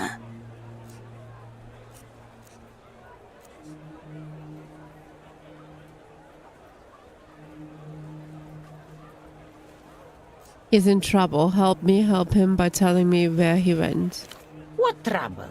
There was no trouble with him. It's his first time out of the superblock, you know. You should take him to see some sights. The nice boy had never seen an aerodrome before, said they were the most beautiful thing in the world, then couldn't help himself but say it must be a nightmare for the zoning division. How Carmuna laughed. A soft click as he places his briefcase on the cobblestone, stops to clean his glasses. He replaces them, blinking up at the aerodromes and the birds circling beneath. He smiles.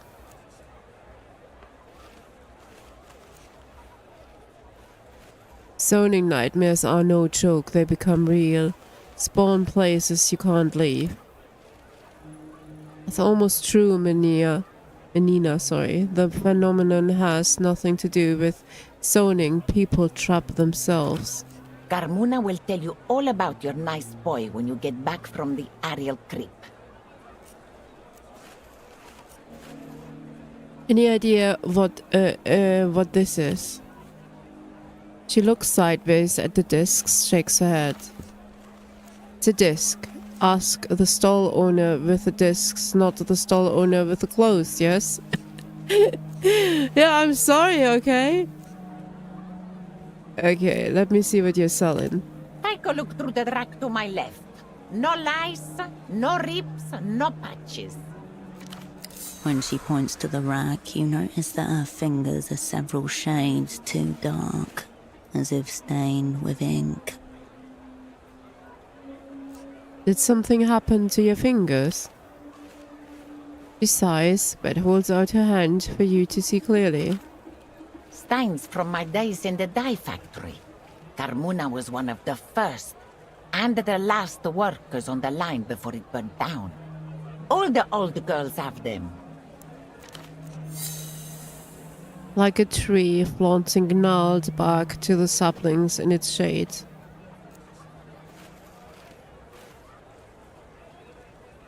The stains don't fade? They'll outlast my hands.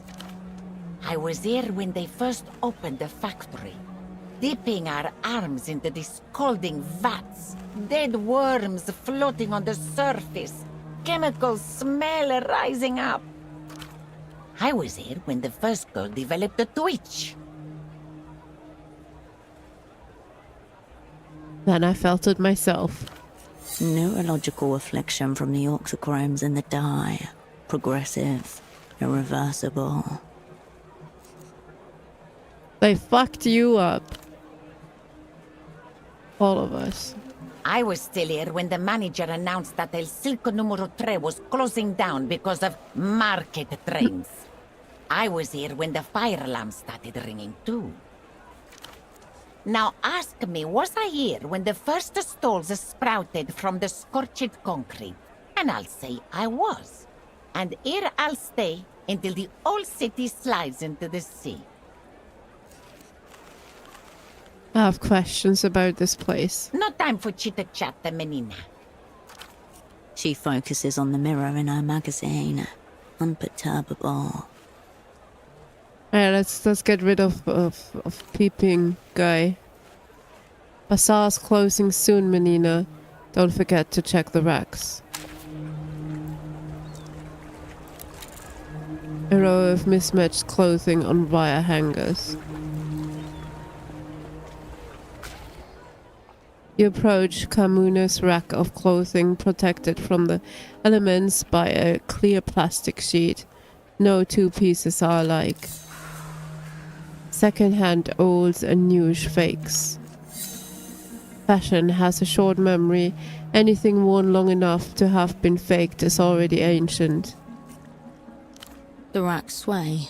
Asymmetrical coats, sleeveless tunics, jumpsuits, bootleg designs for foreign purposes.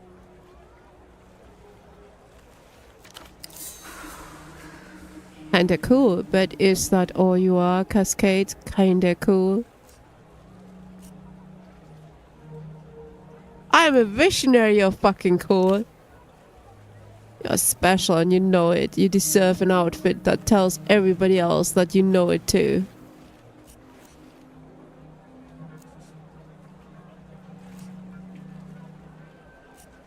Kamuna, do you have any extra special pieces for an extra special girl?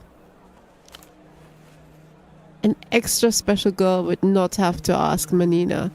She'd be able to see the right thing for herself. Well, shit. You will show her. Search harder. Search better. What? Attention-seeking fashion does not befit an operant Cascade. Yeah, fuck that. We are going wild. Find the best rectat.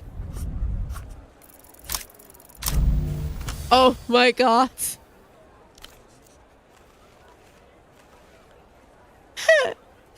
Oh, we failed hard. You sift through the rug once, twice, nothing catches your eye. I'm too fancy for this rack. Too dull, you mean? Shut up. Kamuna, I can't find anything good. Good? What's the use in good? Don't look for good. Good is what gets people in blue jeans and collared shirts.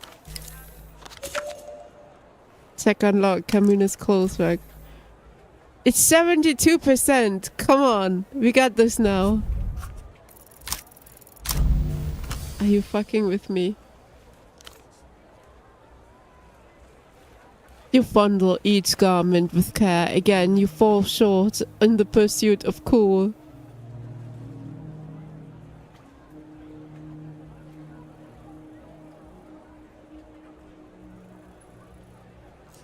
Perhaps if I combine two pieces together. With what? You are a spy, not a seamstress.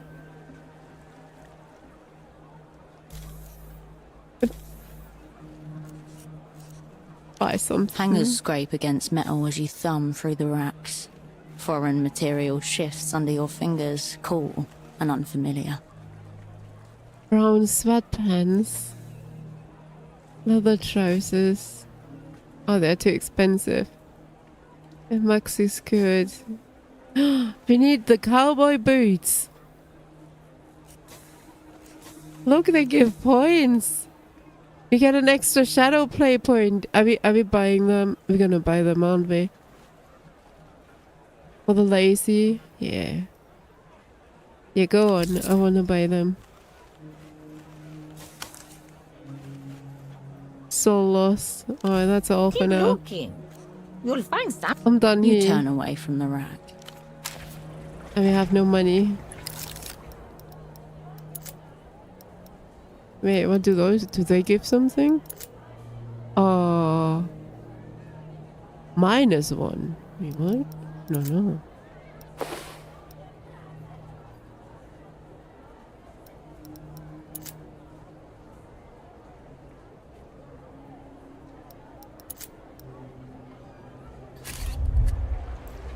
I didn't realize we had minus gear on. What the fuck? We need to find the guy with the discs.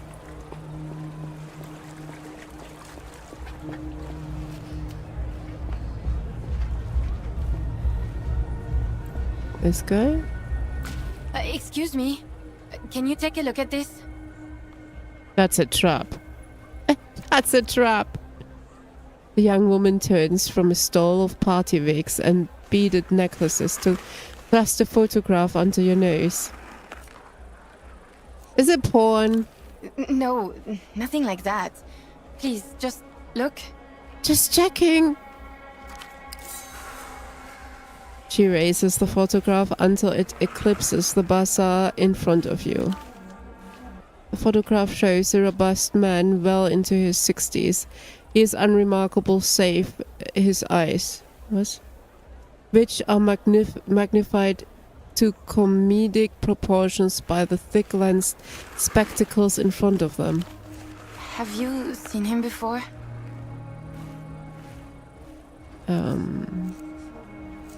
No. You're sure? She sighs and folds the photo back into her long sleeves. Thanks for taking a look.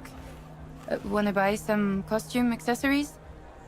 My name's Malène if you need anything. Frantic but resigned, exhausted by herself. Something's happened to my colleague. Have you met a guy who was into socks recently? Oh yeah, he came by. Nice man.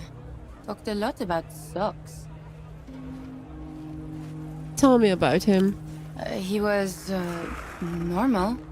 Pretty forgettable if I'm Yet honest. you didn't forget him. I told him, unless your socks are mismatched and neon colored, I'm not much use to you. Any idea where he went? Not really. Wandered off into the bazaar. Looking you straight in the eyes, sympathetic. She really doesn't know. What do you mean something's happened? Did he use the phone? What phone? Nothing. Just something my dad said once. Actually, he said it more than once. He said it a lot. Okay. Thank you. Sorry. Yeah, I was kind of distracted when he showed up. That photograph, who was that man? Mi viejo. My dad. He's been missing a few days.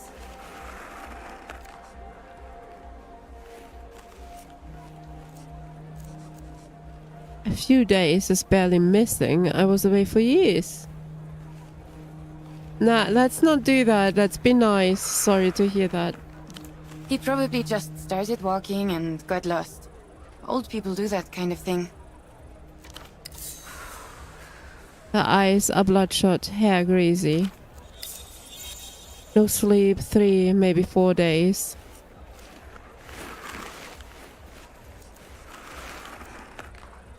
Don't sound convinced.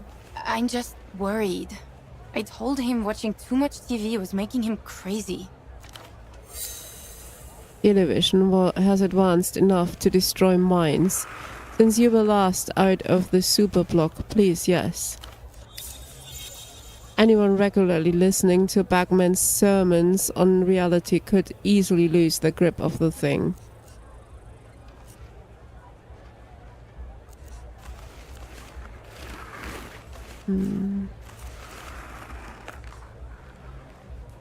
Tell me how the TV insanity tech works in detail. After Dad retired, his friend Gilmar turned him onto this show, the reality situation. They were obsessed, had them convinced they were truth detectives. Which apparently means someone who goes around looking for evidence of invisible aircraft carriers and iodine-deficient children. Dad and Gilmar were always following up on leads and calling into the show. Felt like Bagman was encouraging them, you know? Self-motivated, diligent. If her father does show up, he may be asset material.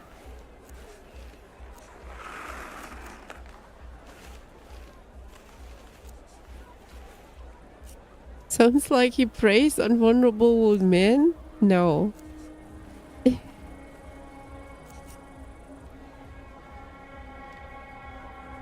He's at the vanguard of the battle against truth, but on the side of truth.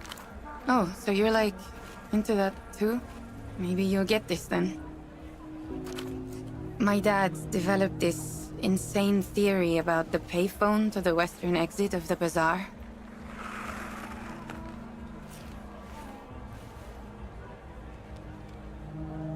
worry, it's probably not the most insane thing I've ever heard. Dad thought certain words said into the right phone gets your attention from the wrong people. He was convinced Emter was behind it all.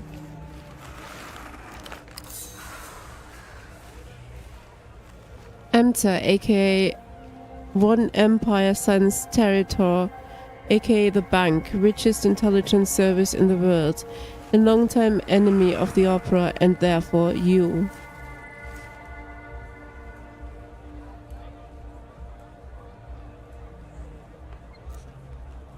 What are the words he thought set it off? They seem pretty random. Cousins, moon, reunion. Not as random as she thinks. They are meant only for those in the know.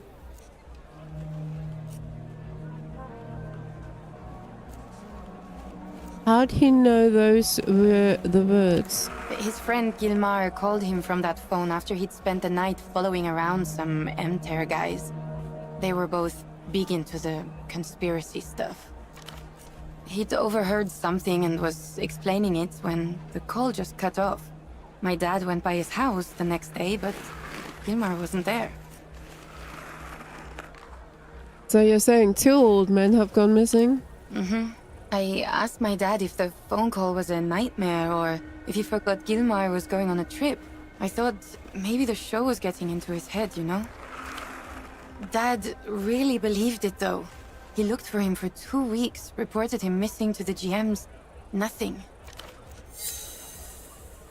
If any of this is true, that means the payphone is tapped. It's being monitored at all times. So you're saying Emter got Gilmar and then they got your dad? A couple days ago, he stopped by the stall to bring me lunch. Then he said he was going to make a call. I wasn't nervous at first. I figured there was no risk of anything actually happening. And then he didn't come home. Washing out the container that carried homemade rice and beans, glancing out the window above the sink as the sun goes down. Yeah, totally. Don't look at the clock, don't look, don't. What? He's got himself disappeared on purpose? No.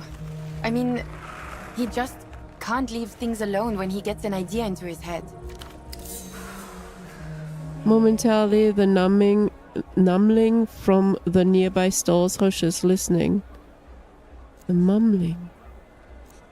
Alright, I know enough now. Yeah, thanks for humoring me. Don't pay too much attention to it. He'll probably turn up any day now.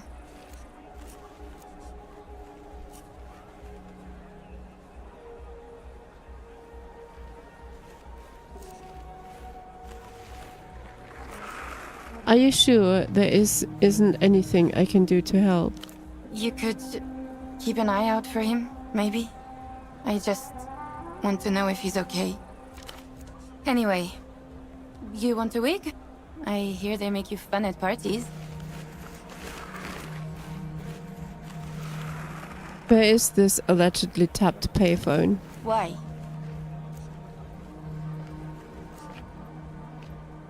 I want to look it over. Maybe I can find some sign of your dad. Really? You're not going to try to make a call or anything, Of course right? I am. I mean, oh no. No, just looking around. Okay. It's the phone by the western entrance to the bazaar. Do you know what this is? Oh, that's Ultravioleta, the Lusian pop star. Always thought that type of music was too young for me, but I've been enjoying her stuff recently for some reason. Have you heard of the song You But From a Dream? No, but it's definitely her kind of title. She peers at the disc again, blonde hair falling over her face. Weird disc, that. Oh, you should ask Petre at the music stall over there. He'll know more. Doubt he's an ultra, though.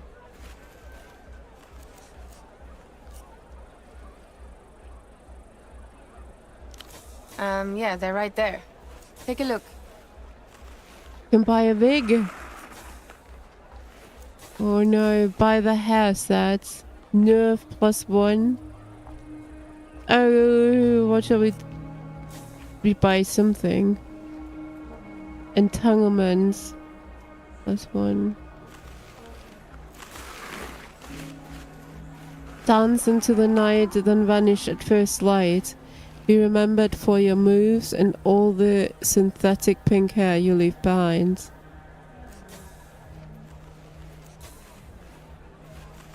Okay, we're gonna go with nerve or with this. Does it tell you how much you have? We have 15, I think.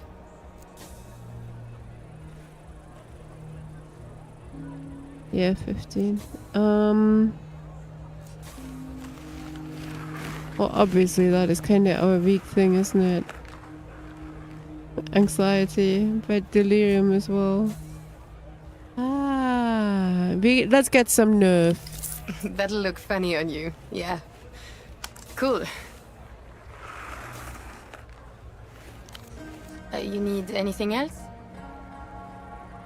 See you. Thanks for stopping by. Yeah. We have 10 left, so...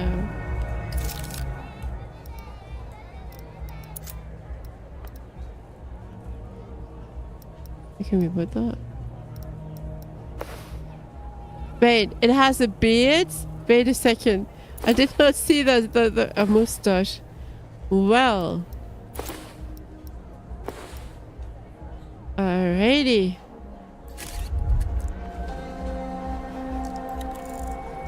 Corner of a bright candy bag peeks from the box, beckoning. More candy?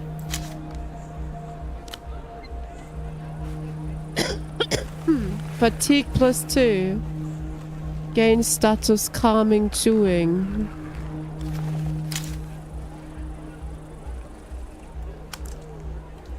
Thank you, Fitz. Thank you.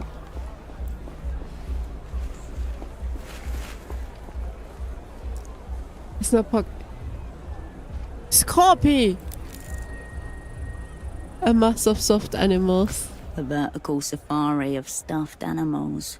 All loose stitching and cheap fabric, with cotton hemorrhoids showing at the seams. Why do people like these? Each Bulbasaur represents a beast defanged, defenseless. Within this deformity lies the essence of their irresistible cuteness. Helpless in your arms, the creature can do nothing but smile. They're just soft and fuzzy. Soft, fuzzy, and without tongues. They are made to keep the secret of the violence in your grasp. Plushies in various sizes, colours, and denominations. If they're from something, you don't recognize it. Immobile grins, middle fingers to nature itself. Each plushie is branded with techno-fascism as the hot new. Loki, get off the keyboard! Fucking hell, I am so sorry. There doesn't seem to be a single number 3 left in the entire display. No. What did we miss? Loki went over the keyboard. I wasn't quick enough. Fucking hell.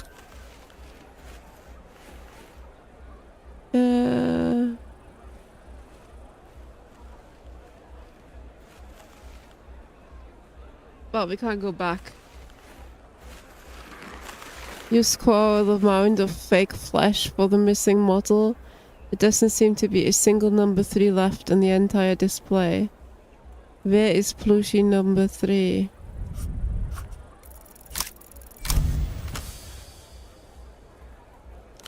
You must elevate your focus, clear your mind of the plushie's maddening absence. Are we looking within or without? Yeah, looking without. Again, your eyes are drawn to the column of plushies. Cartoonish, bulbous. They make a forceful contradiction, an insult to flesh which make you more aware of your own beating heart. Finally, you see it clearly. Plushie number 3 is you. Not what I expected, but I accept the answer. None watch you depart.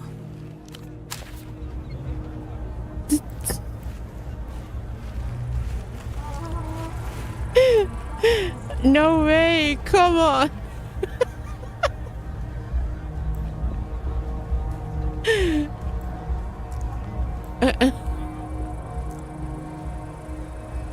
Are you serious? Oh, come on. We can't do conditioning. Oh no, whatever that's gonna do. Oh, I'm sad now. Tiny creatures peer from plastic capsules, their freedom left up to chance. Oh, that was that. Where's the disc guy? There, the discs are a jumble of unheard of artists, well picked over for the more popular ones. This guy, oh, what's this? Illegal repeater stations hidden somewhere in a city. Keep this TV playing Lucian's music. Off-brand drivers, cheap plastic housing. One. The man gazes down at the crate of cartridge discs, ice-thin lips drawn. Veins rise like old roots beneath his thin skin. Mass-produced excrement. These animals pleasure themselves in it. He turns to you, shaking his head.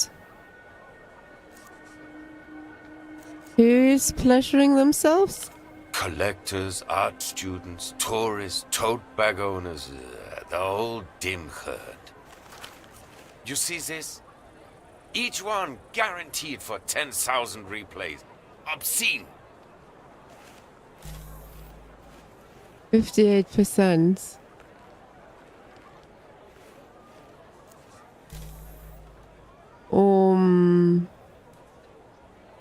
It's a waste of my time. Let's do it. Let's see. 3 and 4. Oh, we lost. Fuck! Exteriors aren't everything. He's judging these little discs too harshly. They may contain wonders. Oh, not. No, we didn't. It's what's inside that counts, right? Stars have mercy. This might be the one that pushes me over the edge. I bet that's what Scorpy thought as well several times. I'm joking. Each single fellow disc represents a single cell of stage 5 cultural metastasis. He thrusts a finger at the box of discs. Synthetic brain cancer. A fledgling device, yes, but make no mistake. They've perfected the technology with these newer formats. Sleeker, quicker to go obsolete. If you hate them so much, why do you sell them? Because the dim herd pays top sol for this dreck, of course. Making an ethical living, impossible feat these days. For this dreck? Seriously? Has he gone Sherman on us? Yeah, well, no cancer machine is touching this brain.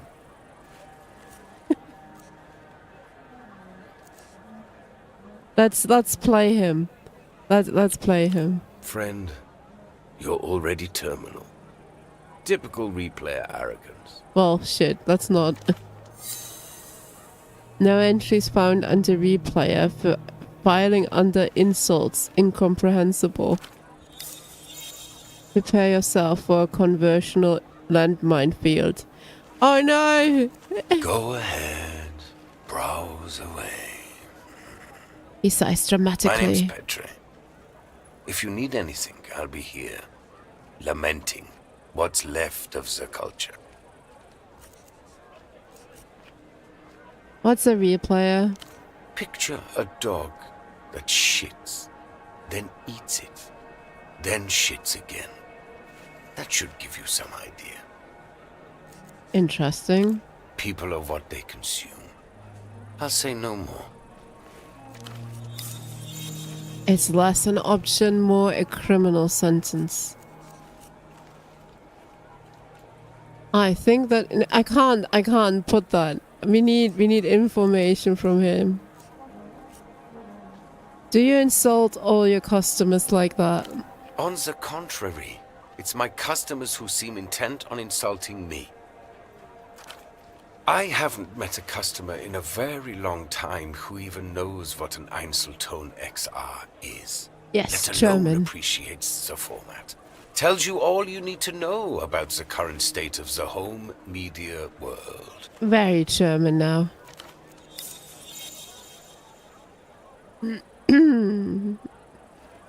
It raises an intimidating question. What is Einzelton? Einzelton XR, to give it its proper title. The one true format. He savors the words. The apex of auditory technology. A high fidelity yet dynamic sonic experience that self-effaces after a single play.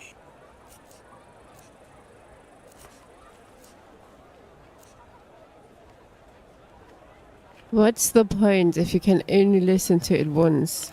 You can imagine the use cases yourself. Rental markets, promotional copies, that sort of thing. The technical origins are trite. He waves a hand dismissively. Espionage potential immense, the burn after reading function built into the medium itself. For one, it would spare you from having to eat all those documents. I'm sorry I ate them. Its deeper purpose is simply to exist, to remain in a rarefied realm of pure potentiality and infinite beauty. Don't forget, we too are single play only, erasing ourselves moment by moment.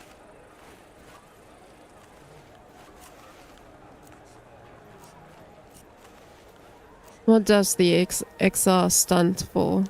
X remnants. Zero remnants. Pretty esoteric term we have got here, just roll with it. Cool. Extremely. The Einzelton magnets are so potent that the erasure is absolute. The X is meant to represent the negative, the complete absence of sound or vision. This was a very conceptual time for storage media, you understand.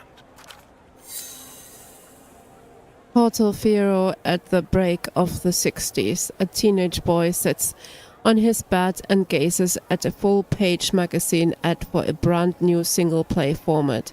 The crimson of the disc spellbinds him. Excited thumbs leave sweat prints on the page. Below the spotlight, a red disc in bold-faced text. With Einzelton XR, the first time is the only time. The boy's lips trace the words in R. It was a very beautiful time, too.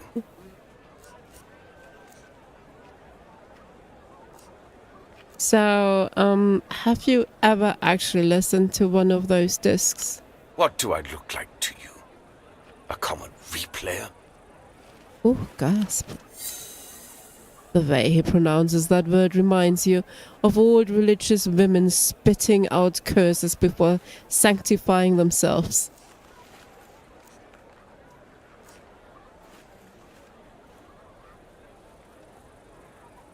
Isn't the point of these discs that you can't replay them, so you would just be a common player?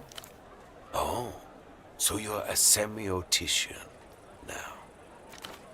I own several, if the word ownership applies to such a delicate relationship, but I would sooner molest myself than an Einzelton XR disc. Molesting himself? No, yeah.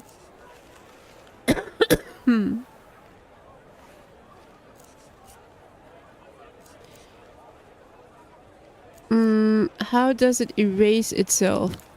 A magnet embedded in the disc erases its contents as it's being listened to. Can you not just remove the magnet? A technological muscle flex. Reproduction and erasure just millimeters away in space, milliseconds in time. Crucially, such a process would result in an empty disk, like the one you found on Pseudopod's body.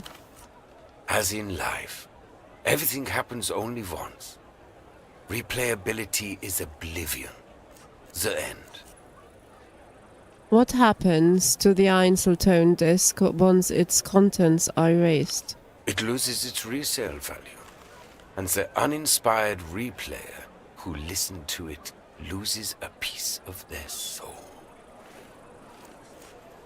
Oh. How big of a piece? Enough to efface their personality? Oh, yes. Completely. Though they'd have to have been pretty soulless to play it in the first place. Mystery solved. Pseudopod listened to a priceless tape and lost his soul. Is this an Einzeltone disc by any chance? Where did you get this? His voice drops to a half whisper. What's it matter? Einzeltone hasn't been available to consumers for a decade. A disc in good condition is worth thousands of sol to people who appreciate its wonders. Does you mean I'm rich? Provided it's well cared for and unplayed. He gives you an accusatory stare. He already knows the truth. He's just waiting for you to confirm. Look, I didn't play it, but clearly someone did. Filthy animals. Those. Better they recalled them all years ago. Better a mass manufacturing fault than this, to save them from this humiliation from being passed around like... The vendor deflates before you. His rising anger gone in an instant like a fuse being tripped. A light switch flips off in his eyes. He handles it as reverently as if it were a tiny plastic coffin. I'm sorry. He gets out finally. Talking to the Einzeltone, not you.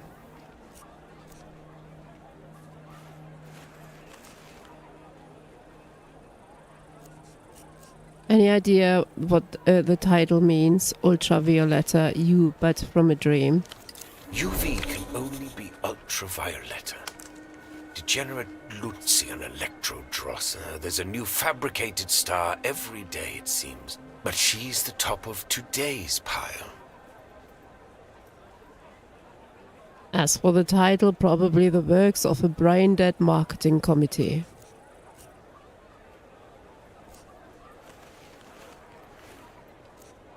What's a contemporary L-pop star doing on this obscure format? Some kind of promo copy, I would assume. Maybe an advanced single of some kind? So you think it's real, not a bootleg? Of course it's real. You can't bootleg an Einzeltone. Another of its enduring qualities. This ultravioletta's gone missing at the moment. Kidnapped by counter-fascist radicals, whatever that means. Lucian marketing plot, if you ask me. Could be the work of the militia Ruben Rogue, an extreme communist fringe group. They have ransomed public figures before. Why would that be good marketing? Mystery, fragility, trying to add something of the legendary to her status. He shrugs. Things like her make me almost miss the days the Lucians were marching on the colonies. He glances at the red disc and runs a thumb over its surface. None of this is the Einzeltone's fault, of course.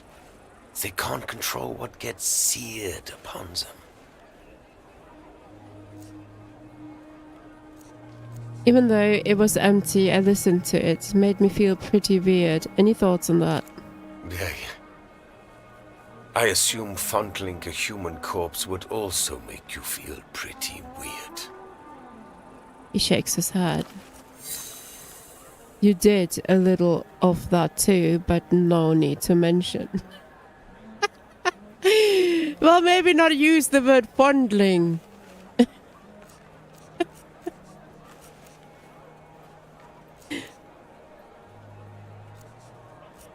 No, I mean, it was eerie. No, let's go spiritual. There was something spiritual about it. I know. If you want spiritual, find an unplayed one. This is the dark stuff. You're transgressing. Makes sense. Forbidden media, desecration of a tomb with a broken seal. No more primal star-written soul danger.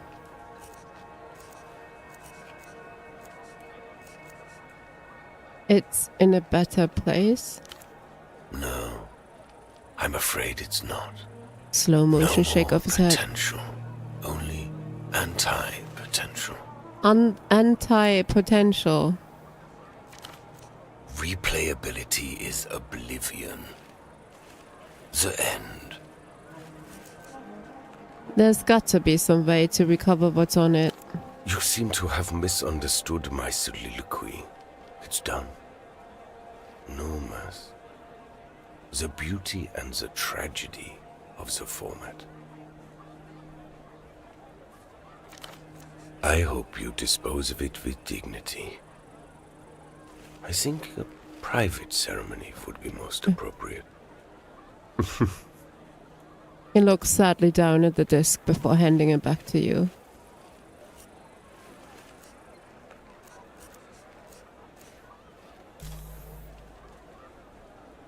Insulted? We didn't insult him. We have a 41% chance.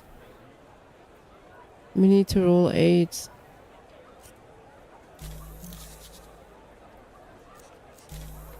Fuck it. Easy. We can and we did. Nothing is ever truly gone. Everything leaves a residue. Everything with a charge can be summoned back. Petre, there must be some way of bringing Einzeltones back to life. I'm afraid not. The format is near obsolete. Einzeltone is the past, yet it contains the future.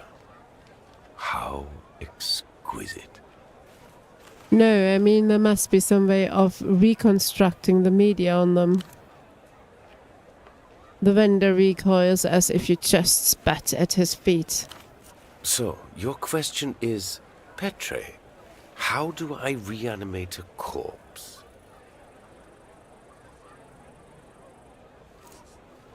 Necromancy, yes, dark. Techno necromancy.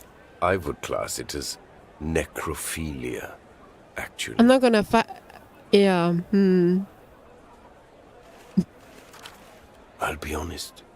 The thought is so disturbing to me that I've never entertained it before. But theoretically...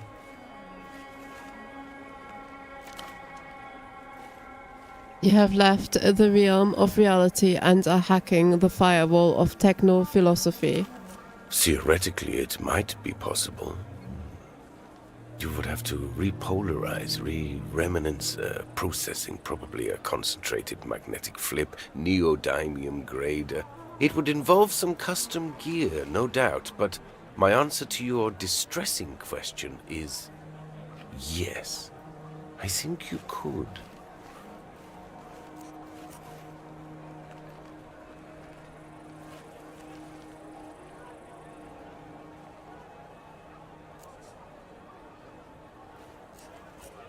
I'd love to try. Why don't you film it and make a snuff disc out of it? One for the techno voyeurs.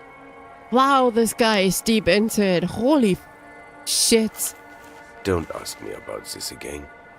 I feel unclean. Okay.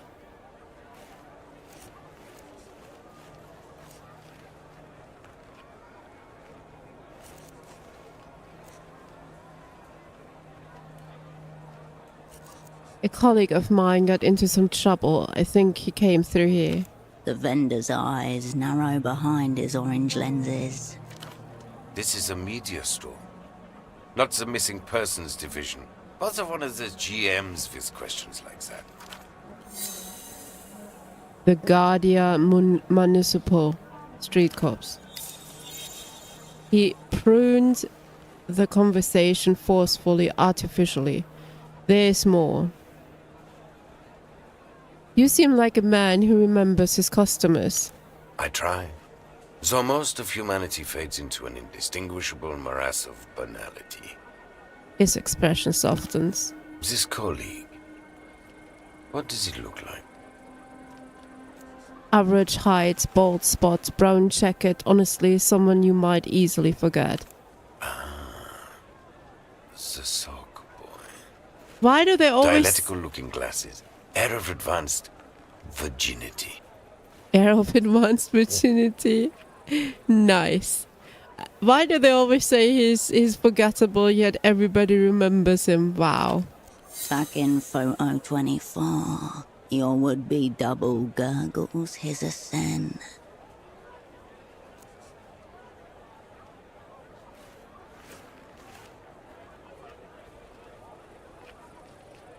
I've never seen him conscious. He should use that.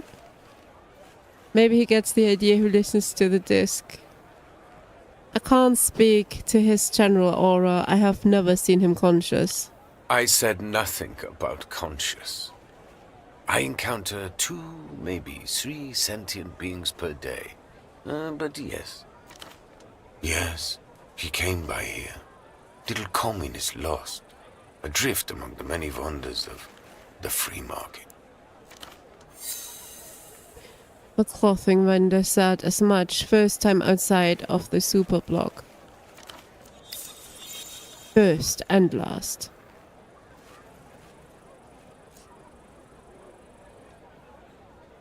You seem like a people person. He's not a people person at all. What did he want? He was dreaming big, I'll give him that. Also dreaming moronic. Moronic? Wow. Your dialectical friend mistook himself for some sort of big money businessman. He wanted the bazaar to import superblock hosiery. Socks to start with, but there was talk of cotton tights, even stockings if the venture took off. Stockings.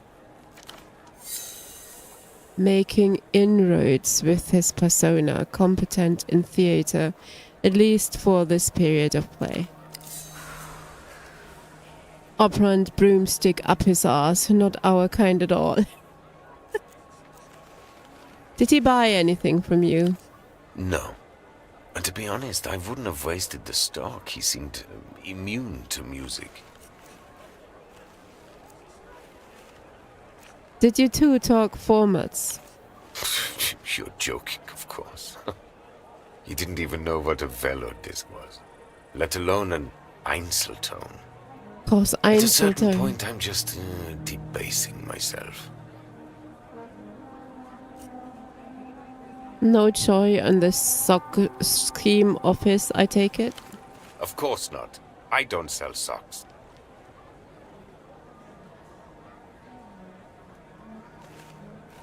His eyebrows twitch as he glances down at the rows of tapes and discs that surround him. A consecrated ground of tiny, crooked monuments. So is he all right, your man? Or what?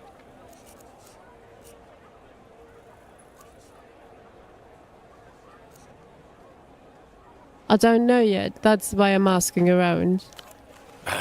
He's probably neck-deep in drug-lathered prostitutes, lobotomized by the latest in electro-pop dreck. Wonders of the developed world. The vendor gorges you behind his colored lenses, tongue skimming teeth. All across the city of Petra there is silence. People peer out fearfully from the slivers between curtains. I'll be blunt. Are you with the Weeping Eye? The what now? The techno-fascist secret police of La Luz. Dark subconscious of the state, specializing in old-school ugly methods. Your natural enemies, the ones who took you all apart 5 years ago. Heckler's race. Why would you think I'm with the Weeping Eye? Because they've been especially active here recently. Usually they just let things slide. All the Lucian merchandise. Good for everyone. But these days, they're staring right at us. Unblinking.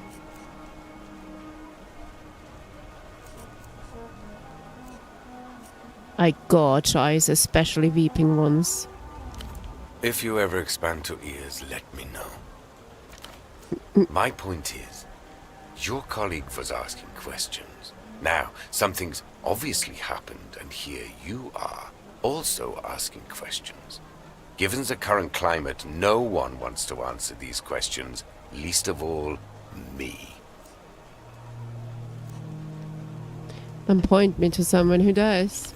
I'll tell you what I told your sock friend. Speak to the boatman down by the West Docks. He's the one who knows the underground goings-on around here. We're just the vendors. Which boatman? The cool one.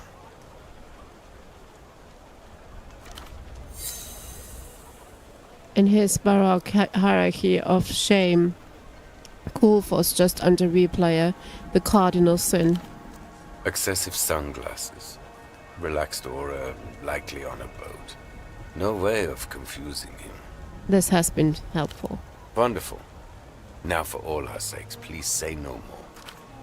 If you want to talk media formats, I'm your man. This other stuff...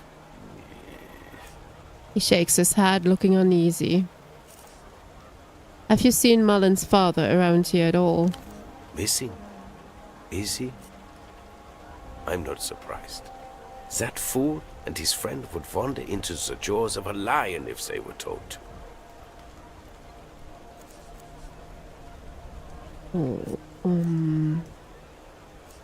What are you talking about? That TV show. Idiot with a bag on his head. Your regular stop for hysterical lies, paranoia. Every night at 9 p.m. The old fool was always regurgitating whatever he had heard on there the next day. It's no wonder it eventually led him into trouble.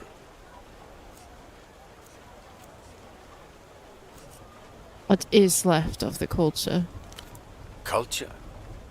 Portopheron? Scrapped. This new Lucian mania is all-consuming. Nobody wants anything that isn't techno-fascist trash, including, apparently, their own souls. La Luz, once a powerful empire, now reconstituted as a modern techno-fascist state. The rising military and cultural power of the day.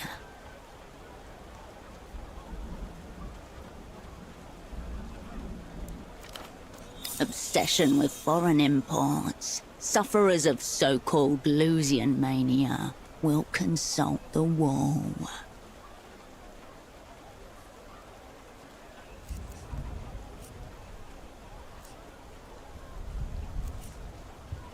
I see, it seems I'm surrounded by techno-fascists. That would be preferable to the truth of things. There is no politics to it that they can see. They just want something they can idiotize themselves with.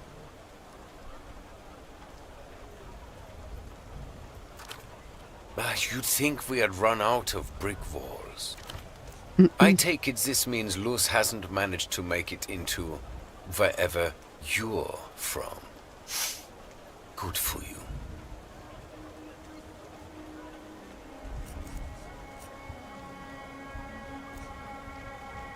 Business not great, then I take it. Financially tolerable.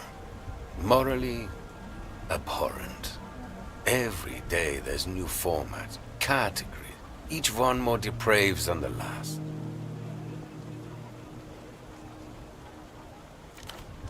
Of course, I can't say that out loud. Customer, you know? Mm-hmm.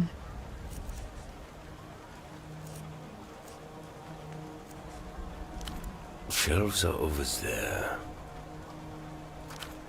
Shelves are over there, replete with crass, replayable formats.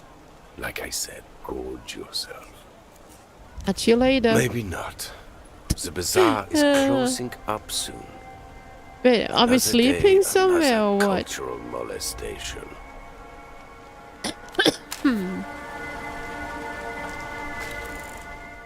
Rain gently muffles the world around you. Silver threads on the grey canvas. You lean against cold metal. The city slackens around you. Watch the rain fall. Out past the bricks and the pylons, the horizon floats. Neither land nor sea, but a smudged promise. The delirium lowered. Status removed, feeling lucky? Well, fuck.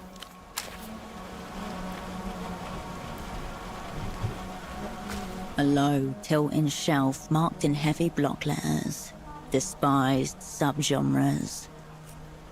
Various sections are separated by narrow plastic dividers, each one labelled with the same neat script.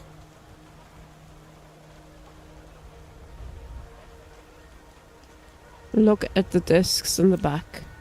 A single label fills up the entire back row. L-pop.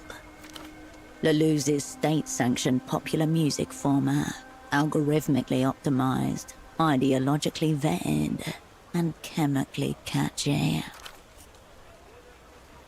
You feel the media vendor's eyes on you as you flip through the offerings. Why is L-pop in the back? Have you met fans of the slop?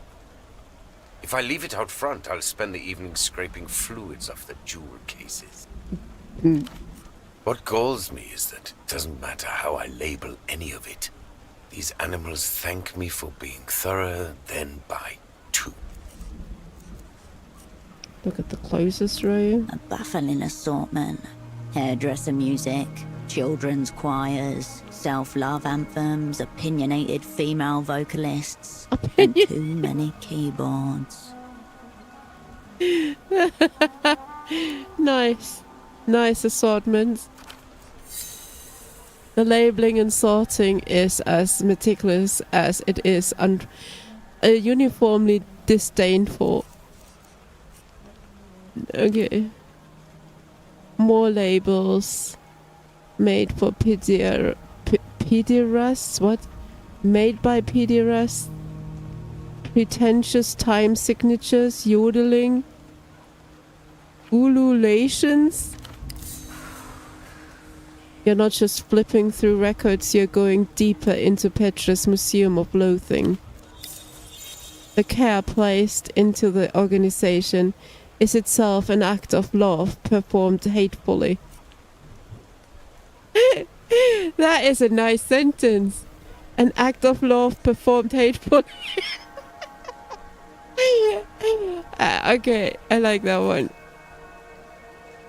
Wonder if there's something good buried in there.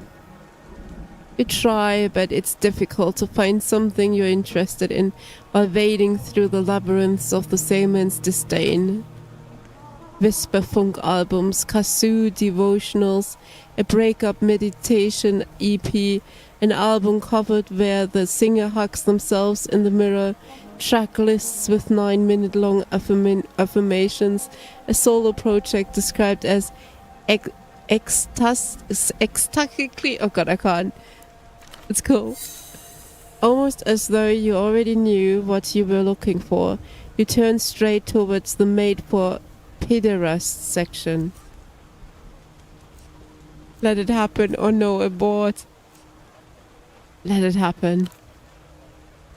And pluck out another ultravioletta disc. Cover the moon when I'm gone. On the cover, the halo of a lunar eclipse frames the silhouette of a young woman, her outline distorted by the checkered edges of the costume she wears. Behold the crown jewel of the techno-fascist mass culture program. Ah, we can't take it. Pedro, why is this under music for pederasts? And what exactly would you call adults who fawn over dolled-up starlets too young to even own the rights to their own music, huh? Don't tell me you're one of them. We can't. We've got only 10 left. Never is the only sane answer. Heroin in on a disc?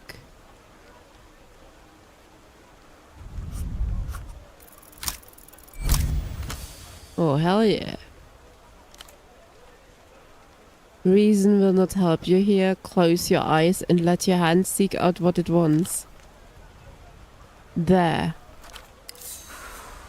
Swirling maelstroms of darkness adorn the album cover.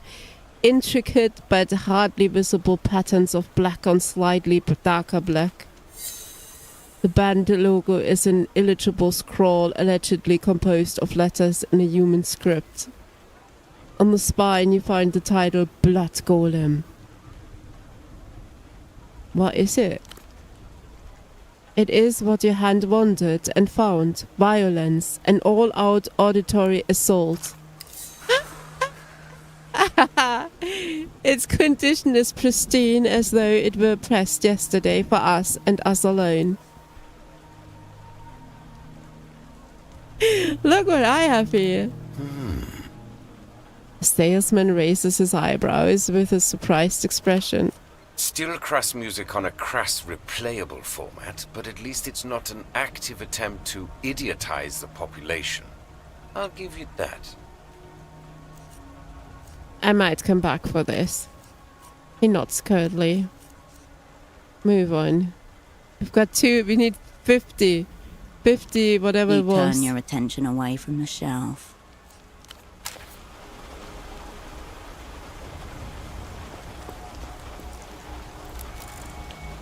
The phosphorus glow of the Lumisol Elite 82 cartoon figures dart on the screen. Transfixed child, she's going to melt his head.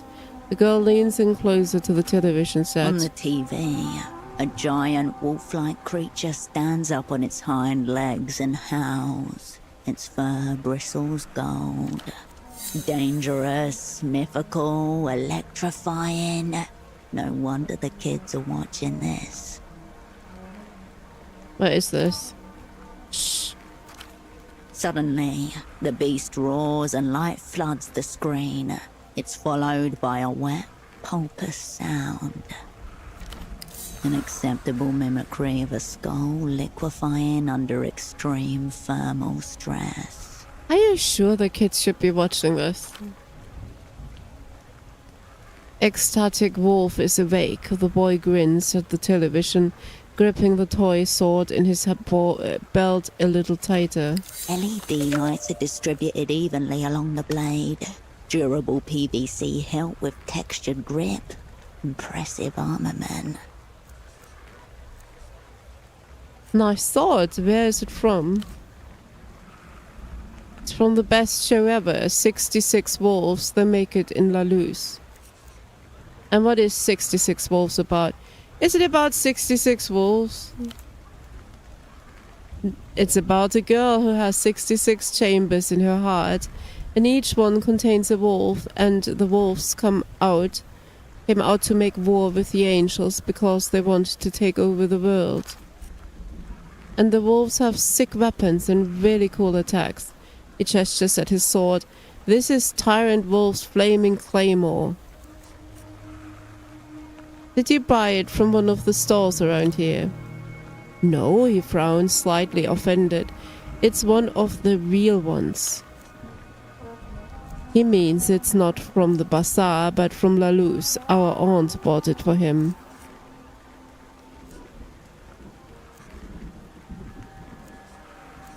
Do your friends also like 66 wolves? Everyone loves it. Some of the grown-ups like it, even though it is a cartoon. Notice that the broadcast is in Mercian, not Lusian, dubbed for a foreign audience. Troubling, especially if Lusian cultural exports are what they primarily consume.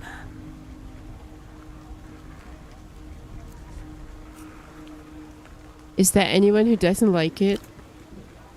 The music man, he hates the show, and so he won't order the audio discs. He casts a glance at the nearby stall. Following the kid's line of sight, you land on Petre, who stands at the front of his stall obsessively cleaning a disc.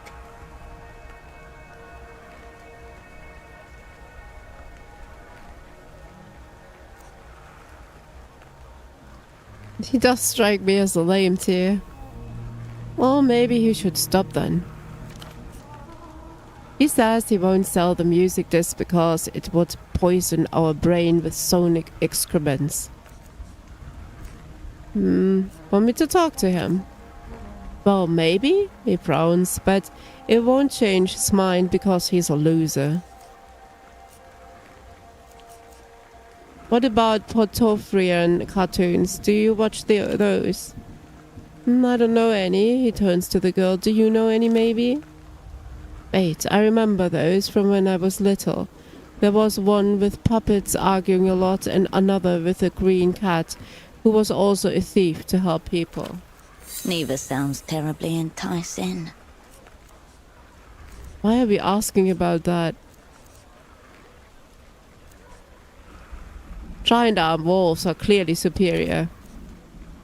Death to puppets, he grips the hilt of his sword.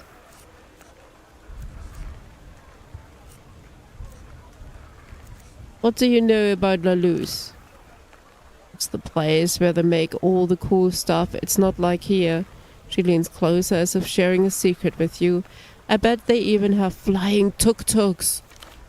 Ridiculous. These wobbling open chassis abominations can barely function on solid ground. And also we have cousins over there. He turns to his sister. Some Portoferans refer to Lusians as strange cousins, a nod to this island's colonial past. That's nice. Do you like your cousins? Don't really know them. She scratches the side of her nose. I talked to one once on the phone. I asked Mom if they could come over one day and she said it's hard because La Luz is so far. I've learned a lot today. But we barely told you anything. We can tell you everything about 66 Wolves, so you can just ask, okay?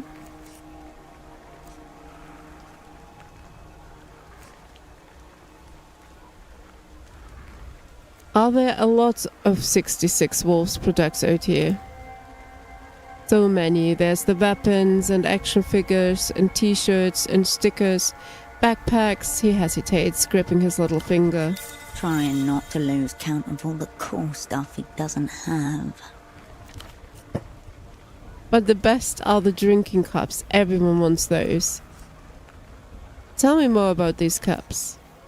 They're big and each one looks like one of the 66 wolves. She looks wistfully towards the stalls, but you can't buy them anymore. Why? Because no one has any, she points at dogs. The boat people brought some cups once, but then the adults went crazy and bought them all. What about bootleg cups? Can't you get those instead? The toy store had some. Her shoulders slumped, but no one wanted those because they were so ugly. The wolves looked all melted. How many of them are there? 66. He narrows his eyes. You know, like the wolves.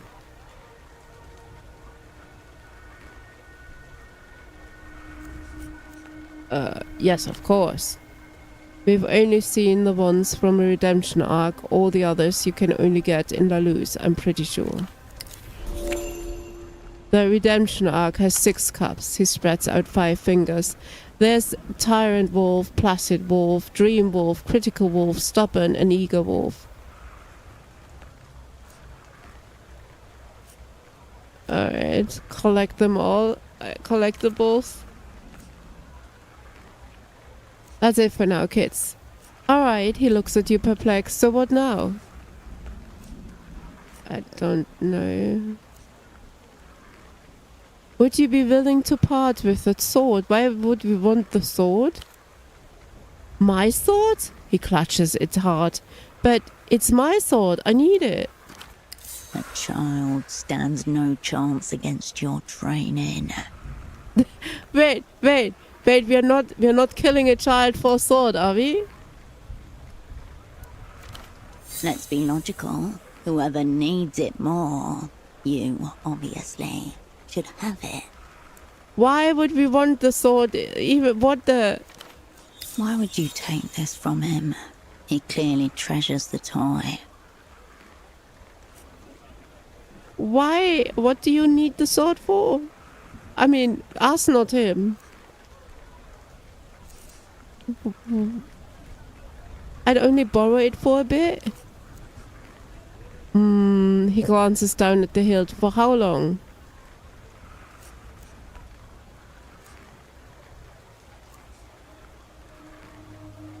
Time is a mysterious and subjective construct, so who is to say? I have a watch. She twirls her arm, drawing attention to her wrist. It has a calculator on it too. She has completely outdone you in gadgetry. Our aunt got it for him for his birthday. He can't just give it to you. The girl stares you down. If you want it, then it has to be fair, with honor. Alright, I'm listening. When Dreadwolf met with the legendary Smith Kuro of the Greyfang tribe, Dreadwolf didn't have a coin, so she traded her eventide pendant that she had since she was a pup, so Kuro would make her a dagger. The phantasmal stiletto. He nods. It's so sick.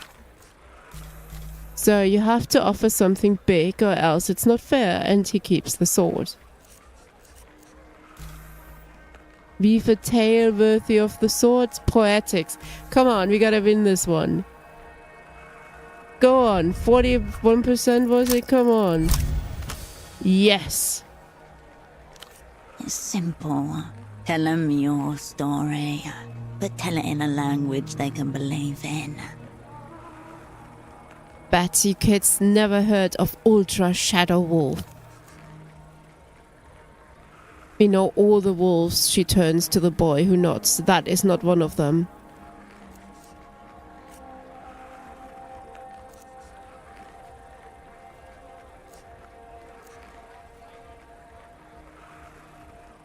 Because this wolf is real. They're all real. At least to me they are. What makes her special?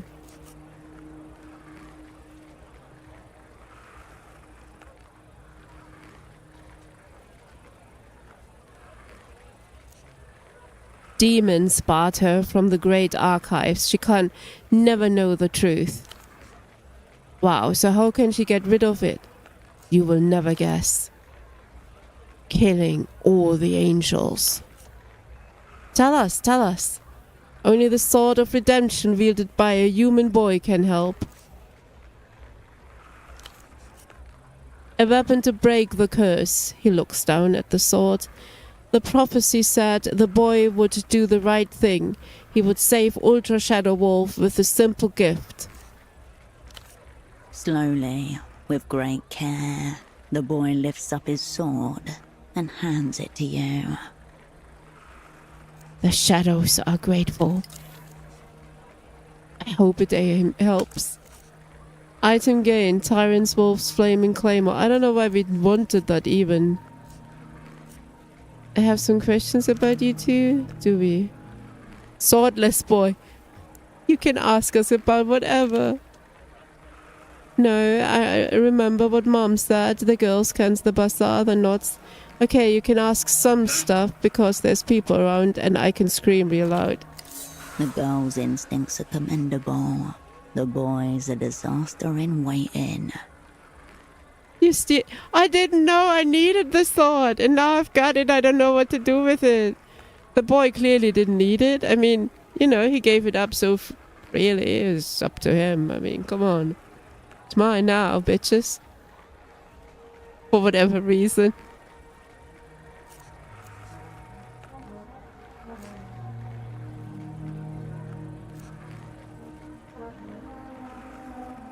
How loud can you scream? The girl takes a worryingly deep breath. The boy reflexively flinches. Whoa, let's not do that. You don't want to test her, she gets scary. Yup, the girl exhales slowly. Okay, you can ask stuff, but I'm watching you. Where are your parents?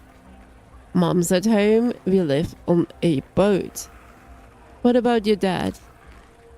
You don't know him, Mom didn't have fun with him, but that's when, well, she did have maybe once, twice. Anyway, but that's when I was really little, so I don't remember. Did they argue? Sometimes I used to hide and play with my toys. Why aren't it's cool at 6 minutes past midnight? Has anything odd happened around here lately? Odd? Like how odd? Brains lie. Guts don't.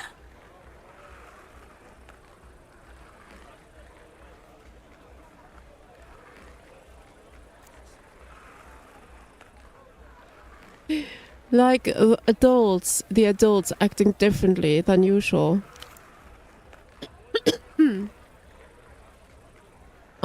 She scans her surroundings. We know Melon's dad is missing. She's been really worried. So you heard. Perhaps they can confirm the woman's story. Missing? That is odd. Do you know what happened? He disappeared because the phone ate him. Is that what she told you, or is it a working theory? She didn't say the phone ate him, but why else would her dad disappear? Did Malin show you his picture too? You know what her dad looks like because he's been here before. She shuffles her feet, but she's been showing everyone else just in case. The vendor's concern is genuine then. Are you going to find her dad?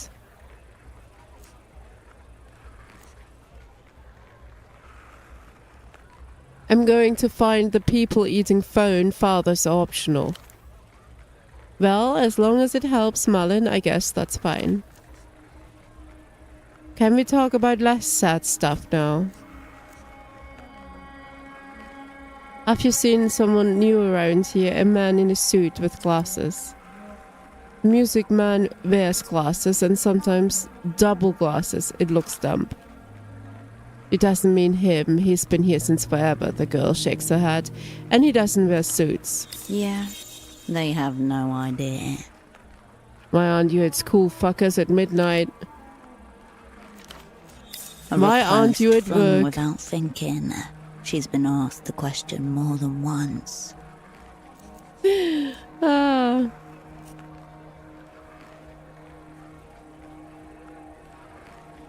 I am at work. I am a socks importer.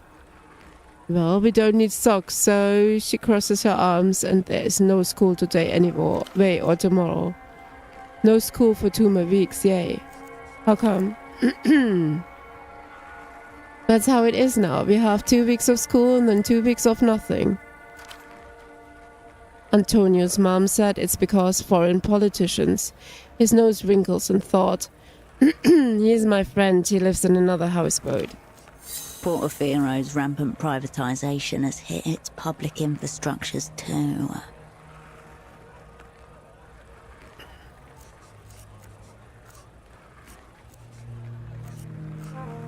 How long has it been like this? Since a small frown creeps in. 2 years, I remember, because I helped Arlo with the alphabet. Shut up, I knew the letters already. It was only 1 day a week at first, and then our teacher said she had to help other schools, so now it is like this. An eternal underclass is being manufactured before your very eyes.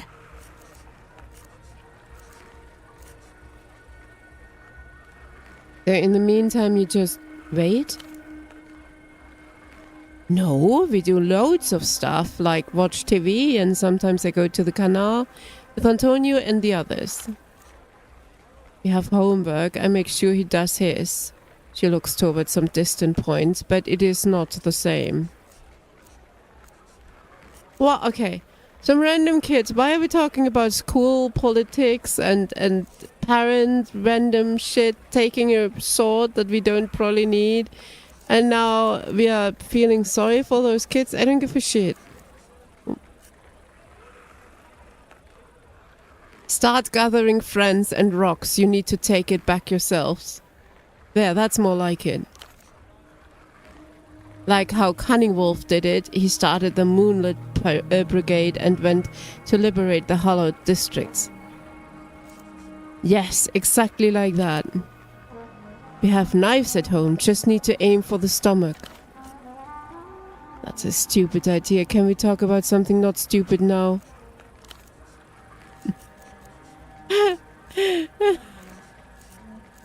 Yeah, later, kids. The children ignore you, entranced by the television. I have no idea who even talked to them. No idea know how long this demo is. My throat starts to hurt.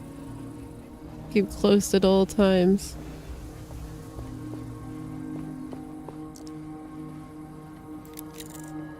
An unopened beer, cold and inviting, has been left on the table.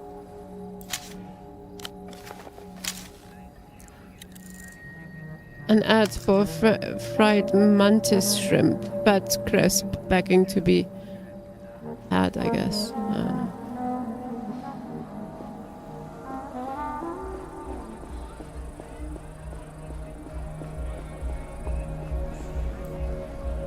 What's this? We need to go down as well. We can't open the door. Wait, can we equip the sword or do something with it?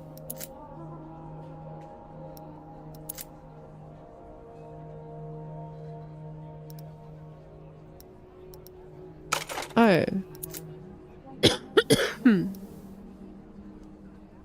Wait.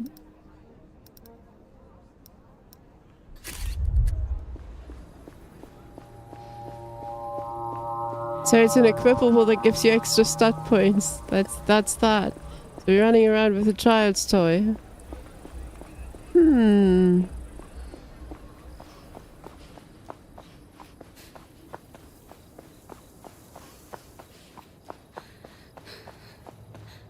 Right, let's go down.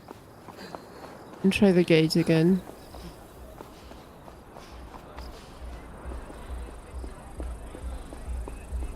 Oh, that guy as well. Yeah, that's what we need to go for the gate for.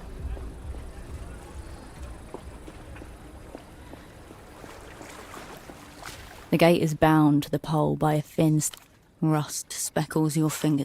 A system compromised at the subatomic level. Rust speckles your... A system compromised at...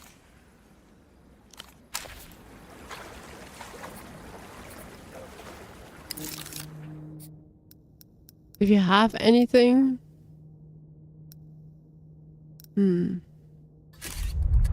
Maybe...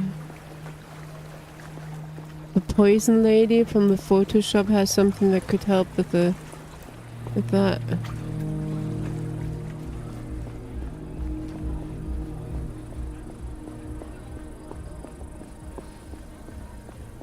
If I find my way back, that is. How the hell did we get here?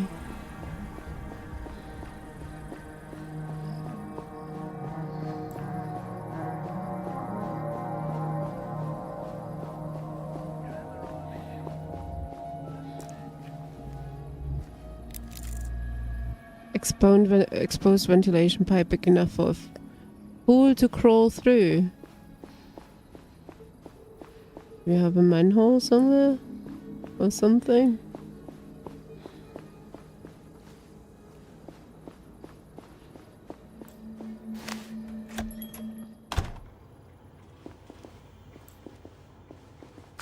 I'll print.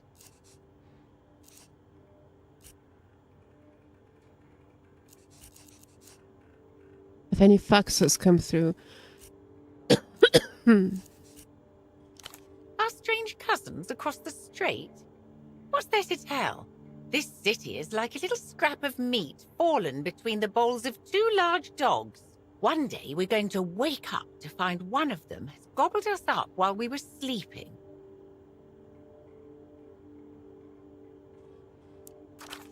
If it's between your superblock and La Luz, I've made my decision. Doesn't sound like it was a hard decision. I'll be here if you require it.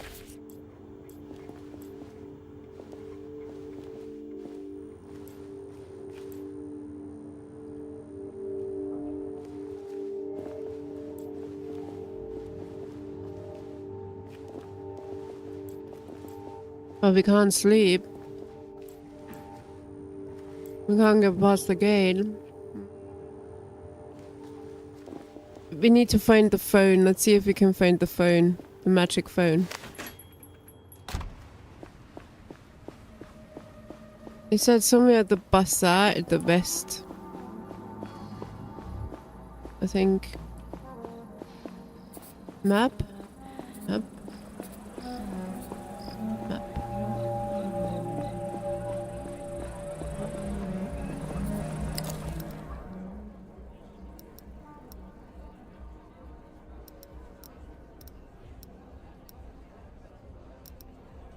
Wait, where did we come from? I don't even know.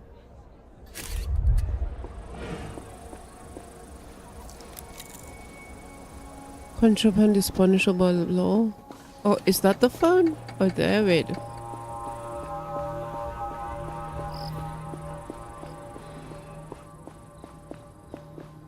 No. I have no idea where I am. Here. There's nothing.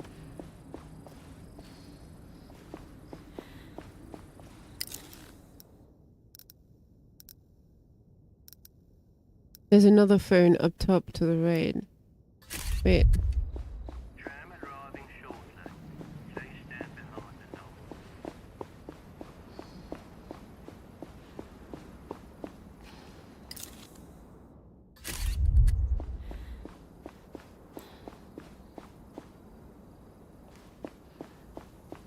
Yeah, we can't go there.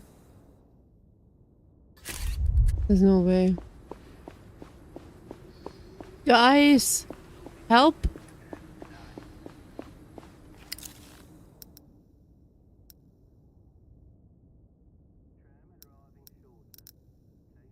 That's not it, we can't do anything there.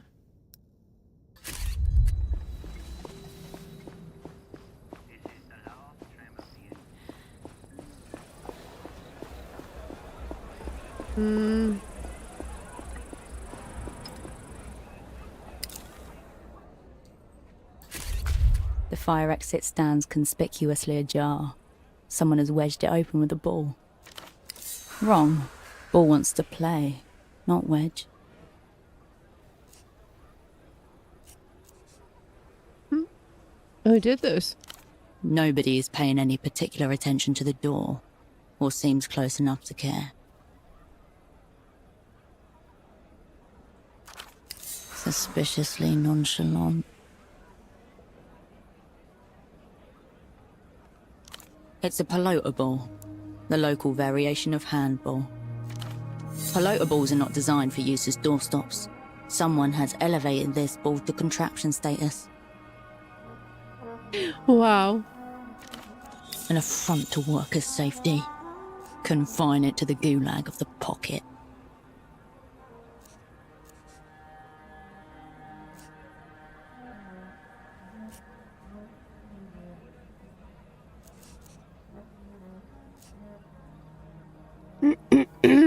The ball is a mere pawn. It in something much larger. I just know it. It's just a ball in a door. God damn it! Look where the A door hallway. leads. It's just a fire exit. A fine place to hide in a moment of crisis. Marked and remembered. No, it's a trap. Must be destroyed.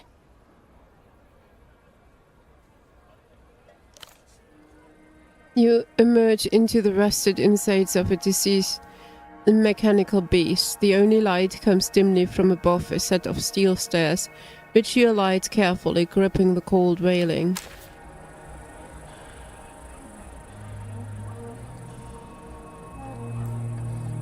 The fire exit remains ajar, ball wedged into the crack. The tableau stays undisturbed. Yeah, you're not doing anything else here, wait. Don't think I saved once.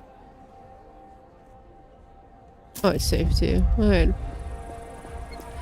Wait, I'm at a loss for that phone.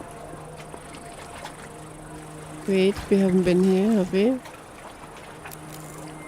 Ads for boxing lessons and protein powders. Clustered together for safety. We haven't been here. Ooh. Wait.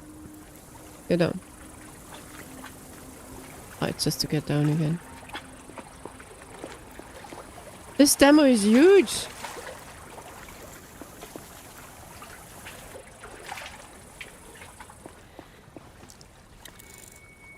Sippy the tarantula needs a new home, not child-friendly.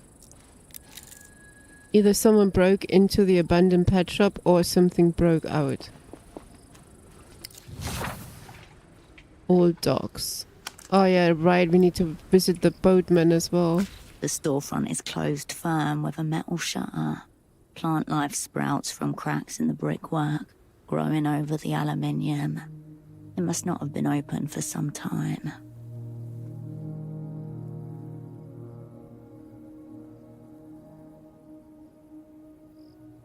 Read the graffiti. Carl was here.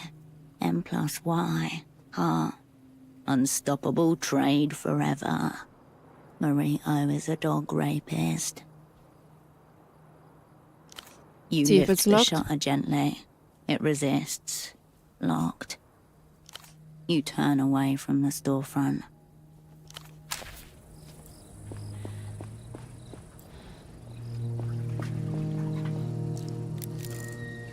A temporary cargo storage shed. Dock workers watch the stacked pallets and boxes like hawks.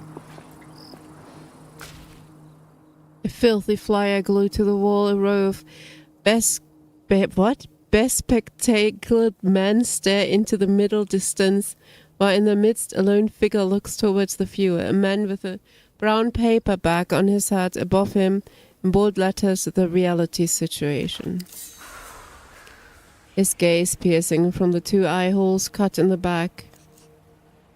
Look closer. Yellow text in black and white. Tune in everyday coverage. And in all caps, they did it again. Right, of course, the Backman show. Subcommandante salutes you.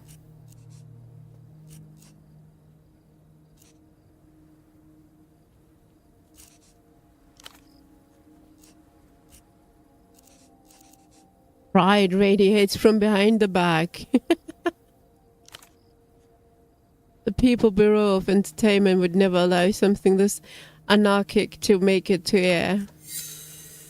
You know, where this poster would look absolutely bitchin'. That big plank wall next to your bat in photo 24.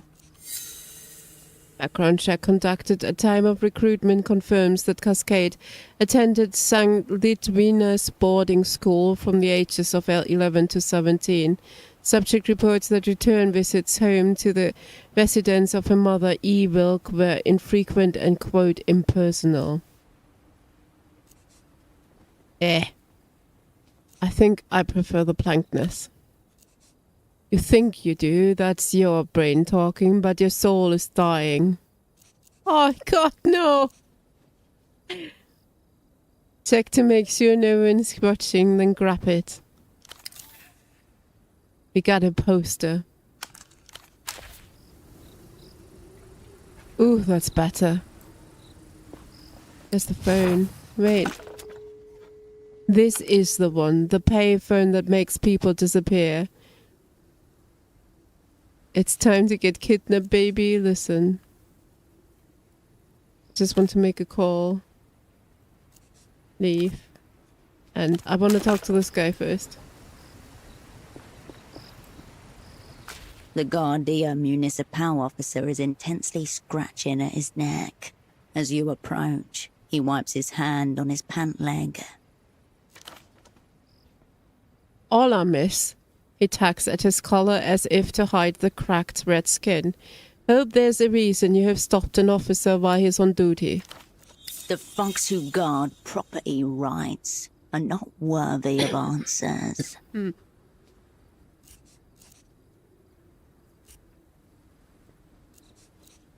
I'm in the socks trade. Thought maybe you could do with some. Socks are the one thing I don't need. Too many elderly relatives for that. A grin spreads under his mustache. Officer Mauricio, Echante Carpenter, or whatever. For the Guardia... Oh, Jesus, he sniffs sharply. Do you need help with anything?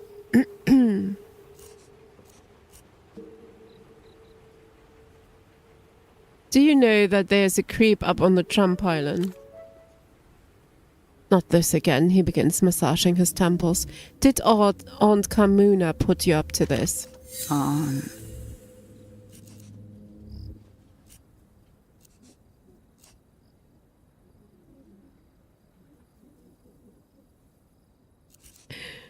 Wait, this old woman selling clothes is your aunt? My mother's sister, but she thinks that makes her my boss too. Even calls me little Maurizio. So did she put you up to this? Yeah, she asked for my help. Of course she did. That's the way of Carmuna. Look, my aunt is a nice woman, but she always does this. It's fine if you want to help, but don't let her drag you into her little neurosis.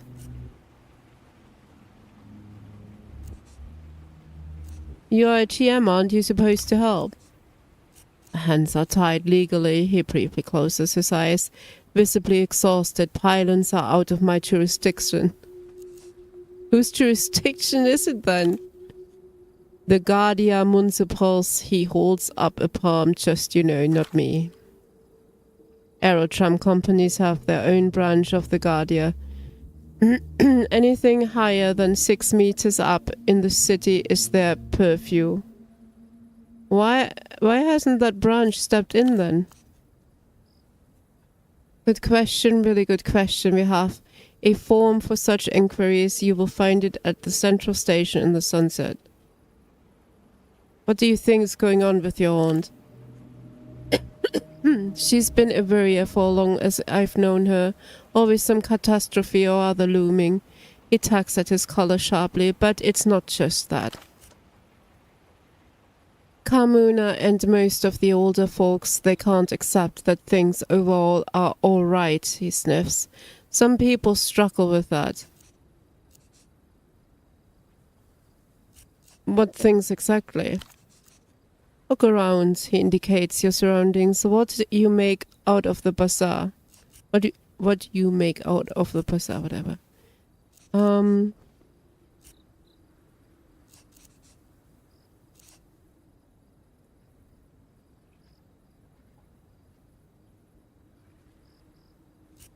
The free market unnerves me. You super block types are all the same. Gloomy thoughts, he wipes his nose. Auntie Carmuna was a silk worker, the bootlegs, all this Lucian stuff.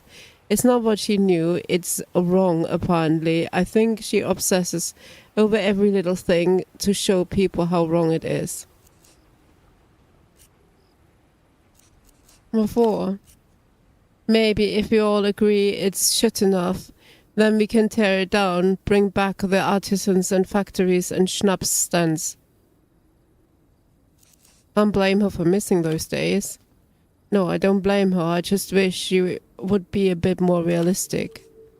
Don't get me wrong, this isn't the bazaar that Mauricio wants either. He looks out over the stall, but it's better than graveyard. Everything all right there? Nodded his neck. How bad does it look? His hand, claw-like, hovers by a large patch of inflamed skin. A smeared pattern with streaked edges. You can rule out natural irritants.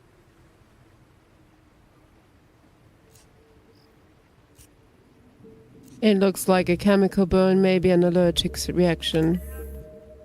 Shit, he rubs his neck. There is this topical boar repellent I have been using. Instructions said to apply generously. Common boar deterrents. Loud noises and strong smells, such as predator urine, placed in strategic locations.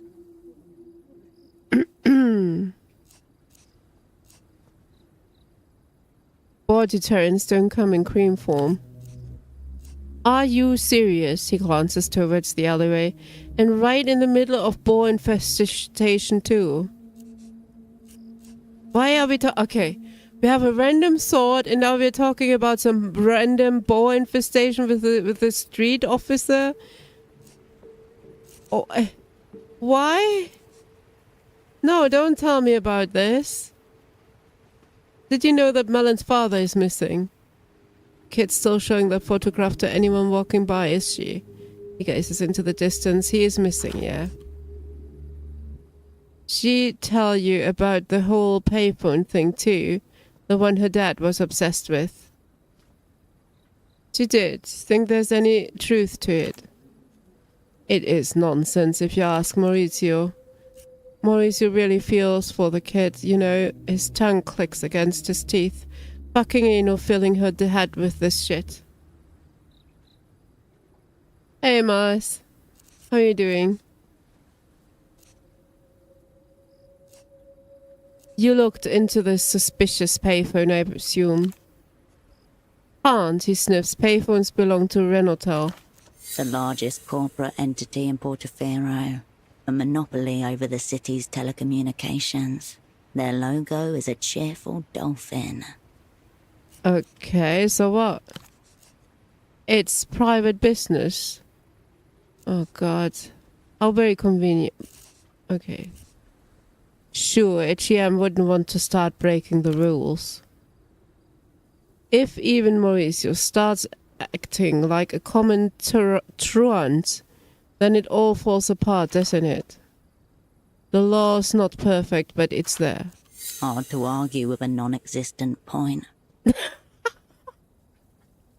Oh, nice. I need to remember that. Her dad actually disappeared then. Yeah, Enno's gone. His jaw shifts sideways. Him and his other fuck-up buddy, Gilmer. Marlon mentioned Gilmer too. Who is he? Those two fancied themselves detectives. It's what happens when you have more time than sense on your hands. Figured these two just ran off. His eyes turned to the bazaar's front gates, leaving the kid to deal with their mess. Alright. You think they ran off together? Not at the same time, that would be too obvious. Inno reported Gilmer missing about a week before he disappeared. That's a lot of skepticism around reported and disappeared. Way I see it, they started planting the phone stories weeks ahead of time as a cover, planned the whole scheme before. Got two theories. He holds up two closed fingers in emphasis. Depth is the obvious one, of course. Were they in financial troubles? It would make sense. 80% of all disappearances are debt-related. The other 20 is most likely divorces, especially when the boat's involved. He's not so much connecting dots as he's sketching them into existence. Where you would get those numbers? the academy, part of the training, we learn such things. Now, if it's not depths, then we are clearly looking at something more salacious. 2 men, yeah, his eyes narrowed to slits behind the tinted glasses. Old friends, close friends, detecting together.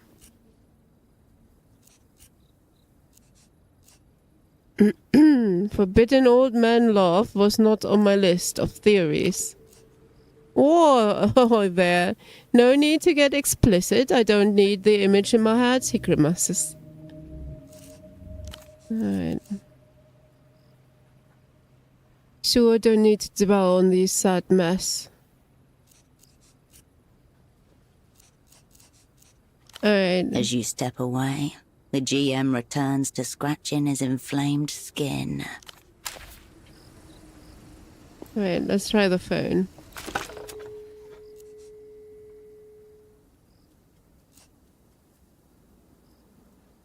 Say the keywords without dialing. You hear only the reverberation of your own voice amplified by the phone.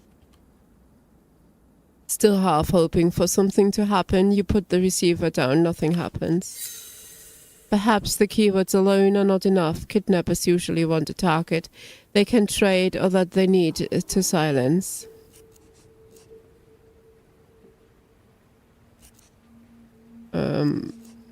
Well, we have 10 left. We can say the keywords and spend 2. Let's do it.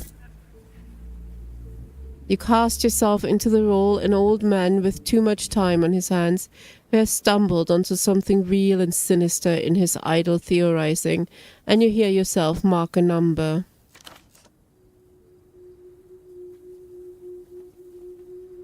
Party LHM. State your location and the nature of your emergency. Cousins Reunion Moon. Oh, not this again. You know, it was kind of funny at the beginning when it was just the old man, but it's wearing really thin now. Wait, old man, he was kidnapped. Yeah, I've heard it before. Stop wasting our time, lady. The line goes dead without another word. Wait, to see if anything happens. Let's wait. Seconds go by, a house sparrow swoops through the alleyways. Distant cheering from the market stalls come and goes. You are still there, alone. I must be missing something. Maybe this whole thing is just a wild goose chase. You could just be picking at straws. Or you just got lucky and were saved from a terrible error in judgment. Perhaps your informant knows more than she's told you so far. Her missing father seems to have plenty of theories. The receiver clatters loudly as you set it back on his hook. The old dye factory. Guys, my throat is aching. I want to have a break and I'm hungry. I didn't think the demo was 4 hours.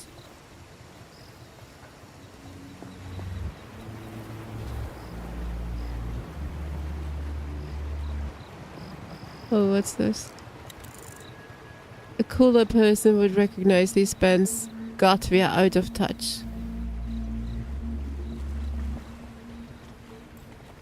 Trousers again. Find some trousers. Let's see what they've got. Cold read, -1.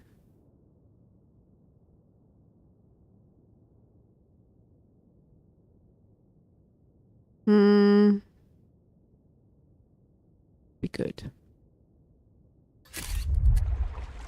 Tea break. No, I'm hungry. I want food.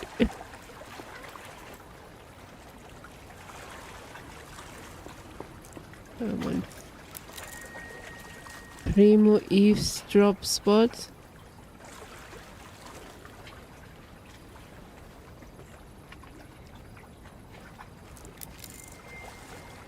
A hanging sign. Dr. Hugo's unavailable for a few days. Apologies.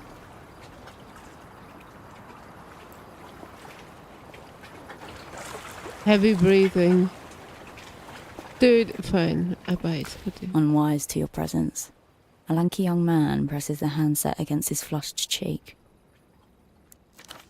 It practically clings to it, like a shipwreck survivor holding onto a piece of driftwood. I don't know how much time we have. You have to help me fill it in. Whatever the person on the other end of the line has to say to that, it makes the man's eyes squeeze shut and his mouth slacken in a guttural groan. Bone sex addict? I just read that. I totally missed that. I can't possibly perform under these conditions. You have to make me. What is going on here? The gap. I'm not even worthy to approach it on hands and knees. His voice drops to a strained whisper. My little heart wouldn't be able to take it. Could this have anything to do with the sensor's phone card you found on a pseudopod?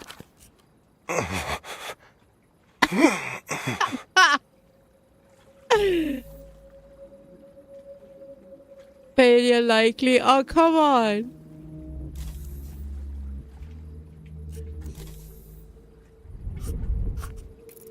No, don't fail, no. Oh. Delirium race, fuck off. The slow rhythm is hypnotic, obliterating all other possible observations about this person. Tell me I'm not meeting your expectations. Tell me I'm a worm before the mystery of the gap. Keep watching. Delirium raced. Grey matter turning. Keep watching. No, god damn it. Keep watching, but only a little. Oh god, we're so fuck.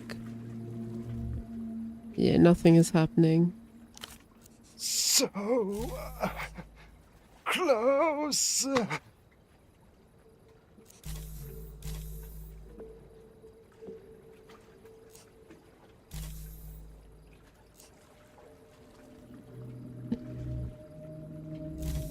Hey, are you going to be much longer? No response. He's too deep in his own world. Oh my god. You can't do that to me. But you really should. He huddles closer to the phone and whispers, you really should. A prisoner of his own desire.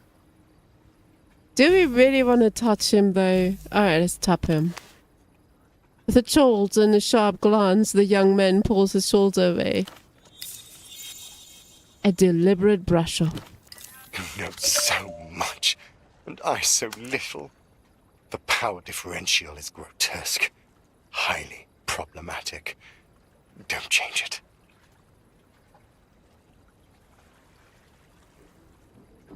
Phone sex on a public phone.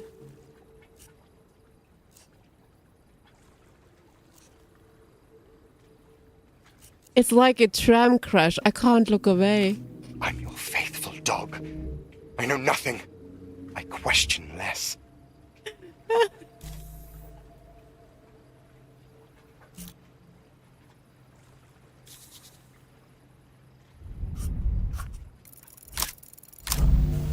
Oh, damn it. No.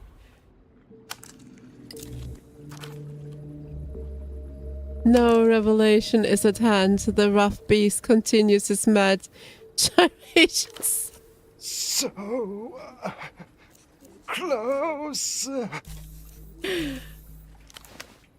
He jerks his shoulder away with more venom than before. This is a private phone call. Please excuse yourself. He says, turning away to whisper into the receiver. A pained intensity in his lowered voice that strains his vocal cords. I'm surrounded by enemies. I think those old pilots sent her to listen in. He sneers. Do I want her to watch? Oh, maybe, in theory, but you should see her. She's wearing some sort of fake facial hair, as though I couldn't tell. Hey, I'm right here. He rolls around, eyes ablaze with indignation. I asked you politely once. Now kindly wait your fucking turn. What are we doing? Blood rush, boiling, fist clench. Tell me that kind of language is unacceptable. It's the influence of the gap. I hardly recognize myself anymore. Give him a hard soft. That escalated quickly. Success. Oh.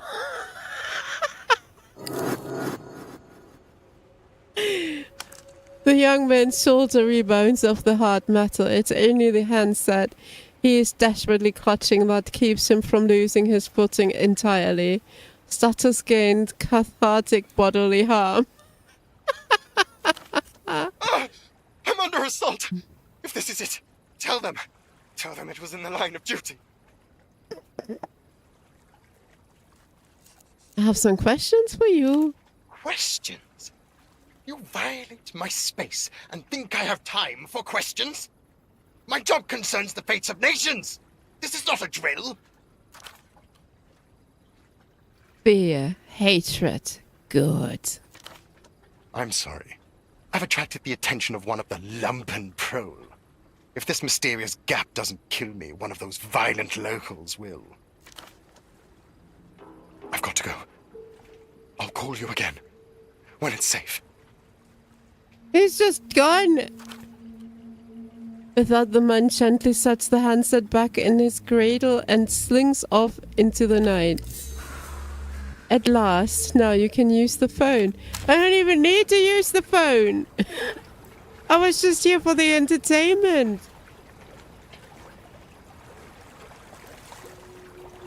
I don't have money to use the phone, honestly. Examine the payphone. We should disinfect it first, maybe. The box is scrubbed of the usual flyers and graffiti, leaving streaks of adhesive and permanent marker behind. The coin slot has been aggressively papered over.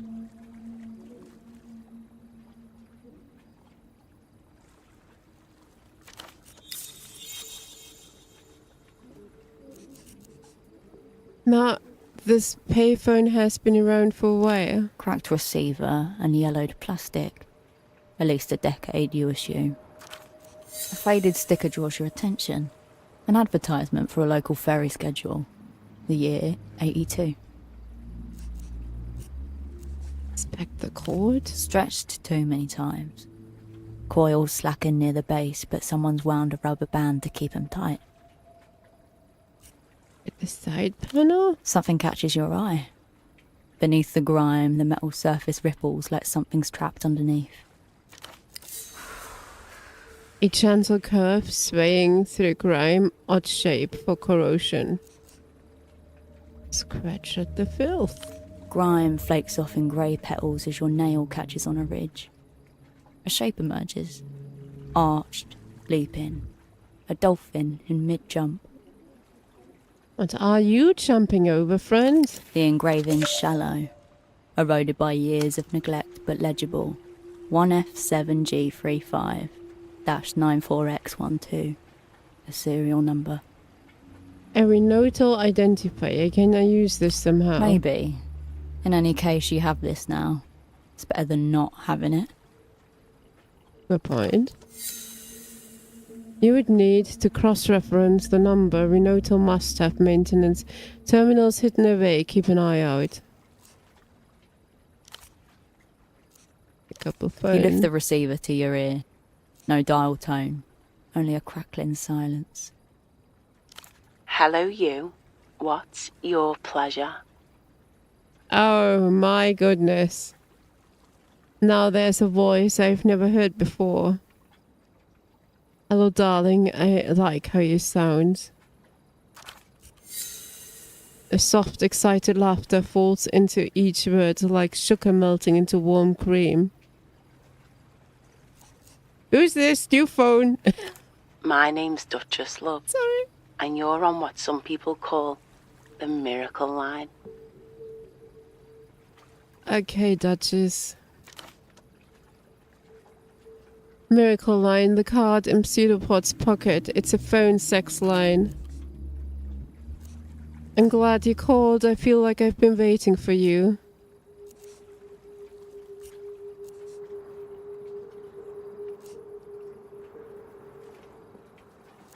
Maybe you have. Who knows what motivates the fingers at your strings, at our strings. I'd like to know what motivates you, darling. Oh my god.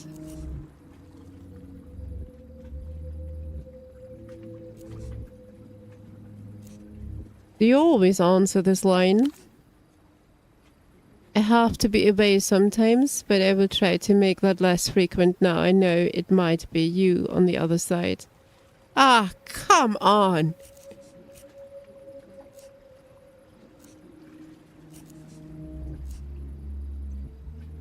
Oh yes, please don't leave me. I will be here for you whenever I can. I'm your Duchess. Did a new guy call you... Wait. Did a new guy call you recently a sock importer? I don't discuss my clients with other clients, love. I hope you understand.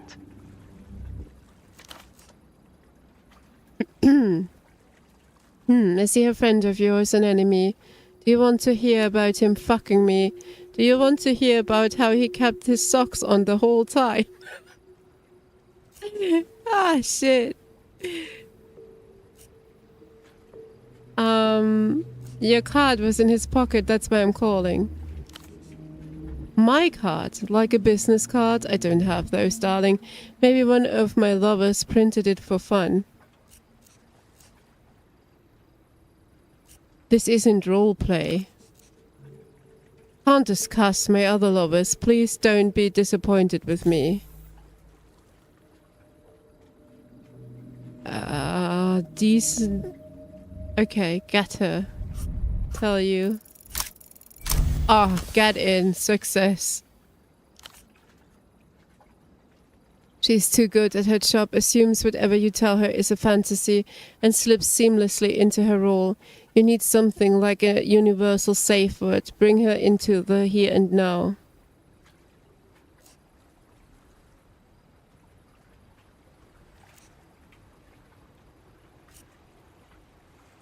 Did he seem afraid, like someone was planning to hurt him? Hurt him, love?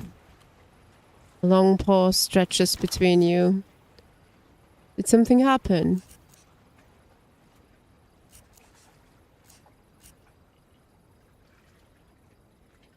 Something, yes, something very bad.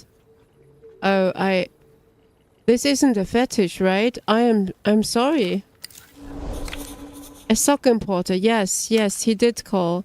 He told me his work partner let him down, but he didn't seem afraid.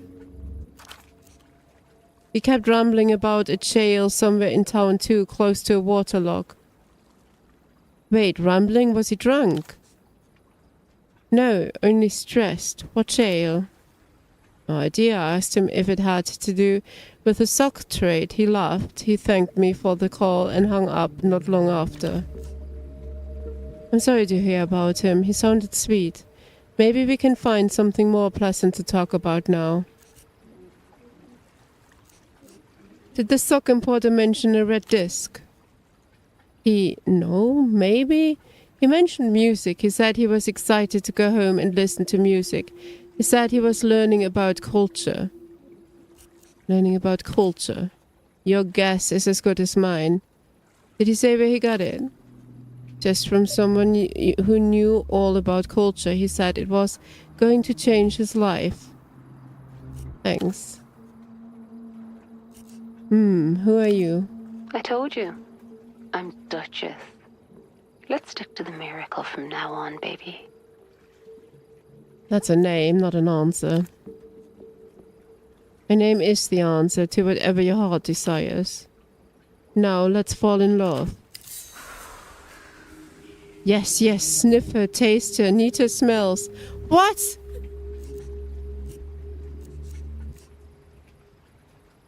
Inhale deeply. You ever had a vanilla cake? Think of the soft sweetness in your mouth, the melting sponge, add a little candied citrus, and the tiniest hint of salt. That's me. Can you taste me? No, but you can definitely catch a whiff of the last guy's teeth. No way! Sorry, this is not working for me. Ah, she giggles. Don't worry, baby. We can try anything you like.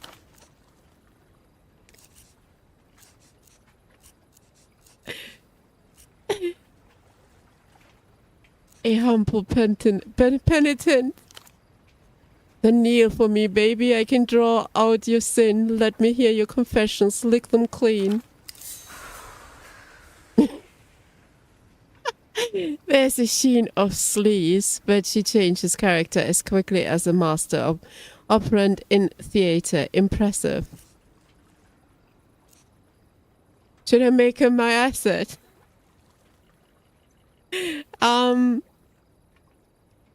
Maybe it isn't a character and she's... Scobby, which one are we picking?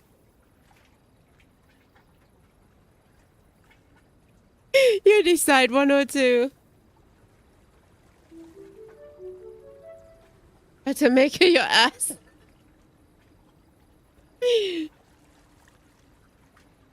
Oh shit.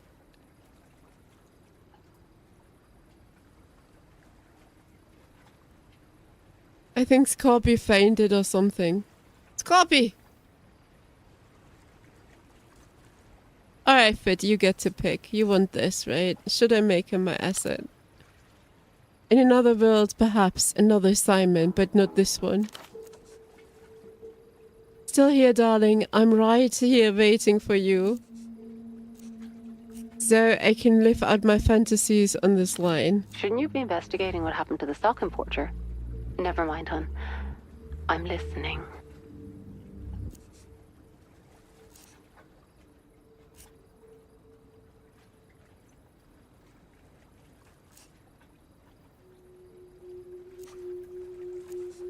I'm your controller, your boss. You do tasks for me.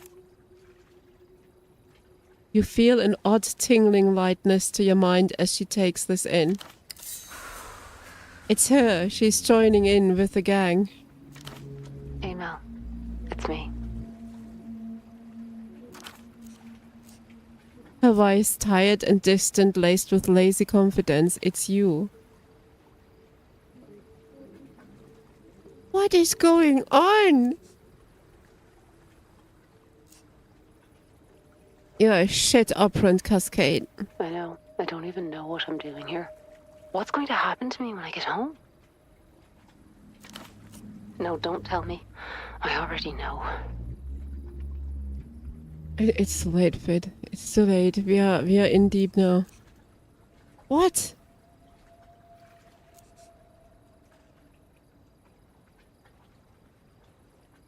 Say it. The freezer.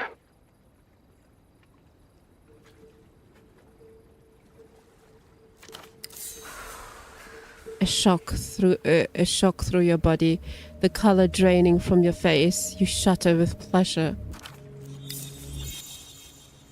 You knew this was your fate. You knew you would be right back there.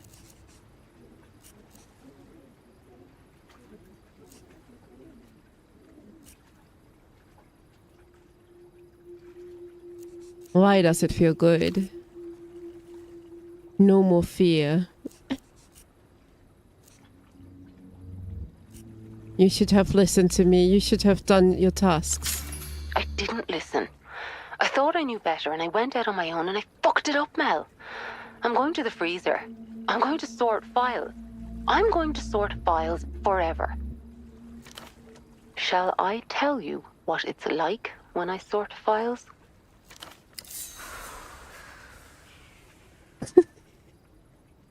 Yes, yes. I wake up at 7 in the morning, alone. My alarm clock sounds like a lame cicada. I hate it. I'll never get it fixed. You need the scream, you crave it, shrill and empty. It silences the nonsense of your dreams. I commute on the bus. So does everybody else. I catch them looking at me. I wonder if they can tell that I'm different. A secret. A shadow. But they can't. I'm not. I'm just like them. You gasp, you throb, you're just shit, you're just you. Yes, we're just like these other I'm not sure I can say that. We're just normal fucking people going to our shit fucking office more.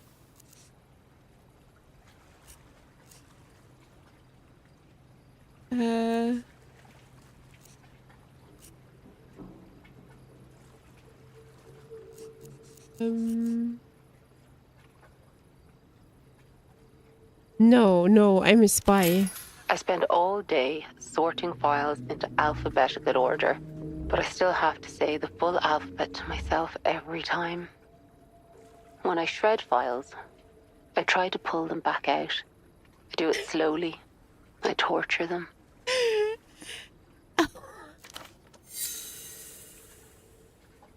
In and out of the machine's insatiable whirling jaws. The shredder eats them, pulps them, beats them into unrecognizable shreds so that they can be burned, incinerated.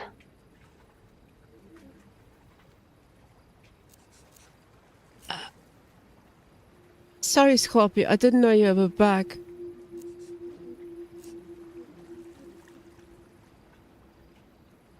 Fuck them. Fuck those fucking files. They burn for me. They sizzle and smoke and disappear into ash. I watch them die. Goosebumps everywhere. Your body alright with pleasure. A light, not alright. They burn. All the papers gone. All the records of my mistakes just dust, and I'm free. Isn't the number one rule of being a spy not to tell anyone you're a spy? They're role-playing though, Scorpy. They're fucking role-playing, man. You are fucked up. Baby, do you want to talk about it?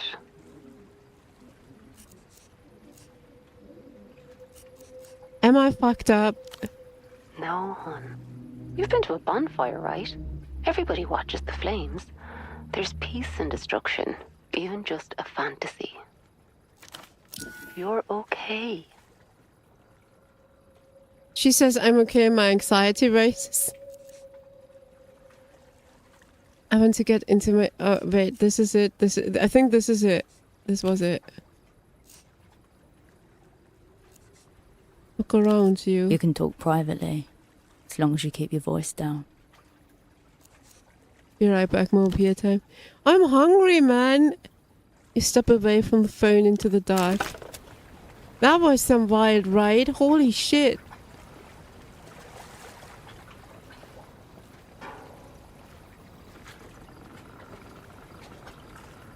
I know, it's been 4 hours and 10 minutes. I know, it's a long demo, this. But I guess it's mainly because I read out everything as well.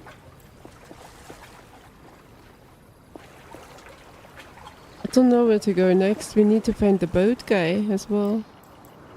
Wait, what's this? Canned beverages are lined up like brightly coloured soldiers, neatly regimented behind coiled springs.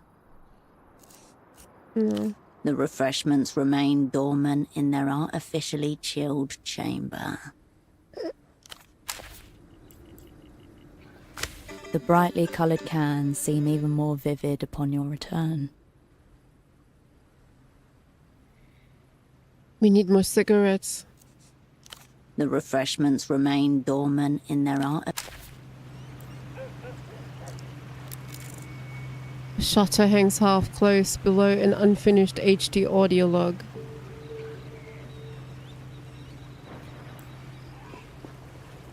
I don't know how you managed to kick the hugger off the phone, but believe me when I say, we're in your debt. The old man looks at you with unabashed gratitude. As he addresses you, the gazes of his two table mates veer towards you like a cathartic headlights. Slavering impotently aroused hyena attentions.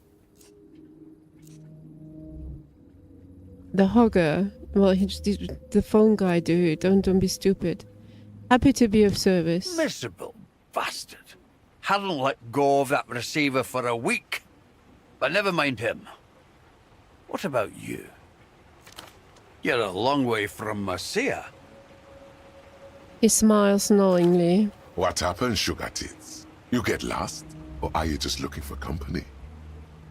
Sugar Tits. Oh my god. Kill this lecherous.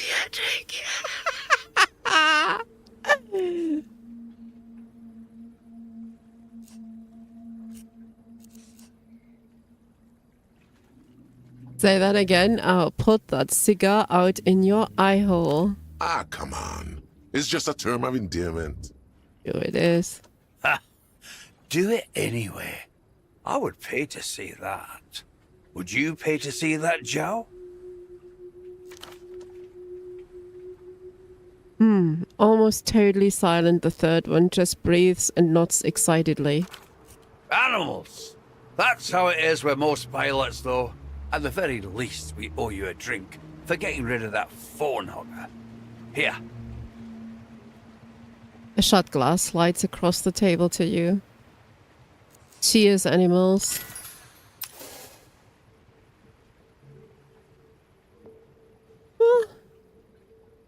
About that delirium, that looks painful. Schnapps, it washes stinging down your throat, followed by a kind of anesthetic vapor that rises all the way up to your sinuses. We're all strangers on this island, Marcia. Why don't you join us?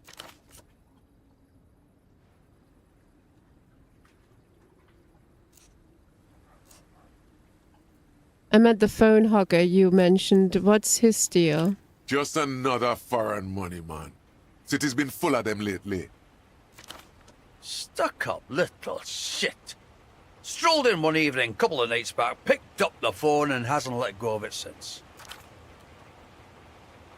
The third pilot emits a growl, both disgusting and disgusted. That was a growl, not an attempt to speak. He would be making the same noise if he could talk. Why does it bother you that he's hogging the phone? We all want our turn, Sugar. Even you. We saw you over there, getting your kicks in. He's here every damn day. Stays on the line for hours. Doesn't care one bit if anyone else has had a turn or not. Only shuffles off once the sun sets.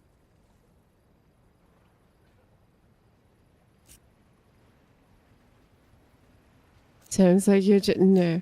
And you're just letting him? What are we going to do? Fight him? It's 3-on-1, easy. Even if somebody pummeled him half to death, he'd feel nothing. He's an empty suit. Not even the decency to be sad. Let him rot in him wealth. He's not rich, Lava. He just works for rich people. Ignore them, Marcia. They have no idea how money works. Who's he work for then? Who cares, Sugar? No one in a suit ever did any real work. Come on. Foreign money men in this city? Empty, obviously. Like vultures to a dying animal, carrion to be. Wherever there's money, the bloody hand of transnational capital is never far away. Alright, enough about the phone hugger. Believe me, we've all had enough of the phone hugger. If you're pilots, why are you on the ground? Ex-pilots. Does Joe there look like he could get anything up, let alone a plane? He gestures towards the silent one.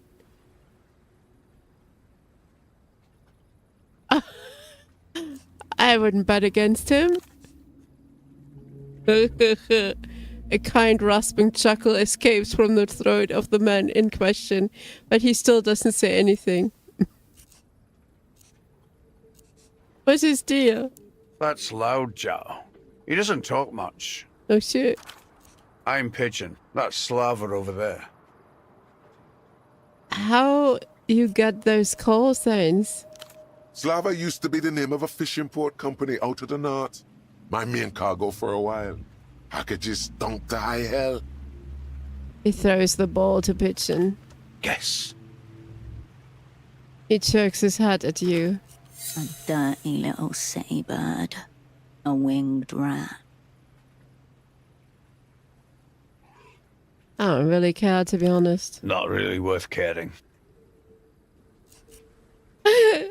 What kind of pilot were you? I did clockwork freight. Perishable goods, fruits, marrow fish, whatever spoils quick. Military. Haughty tone to his voice.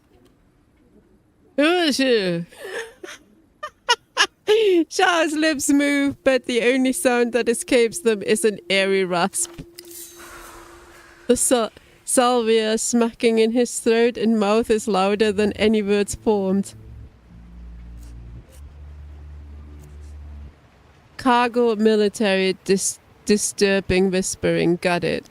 Loudjaw was what they call a lamprey. People smuggler.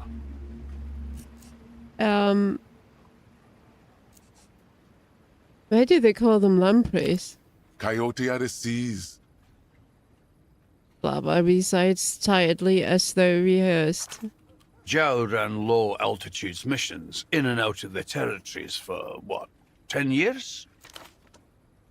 He nods.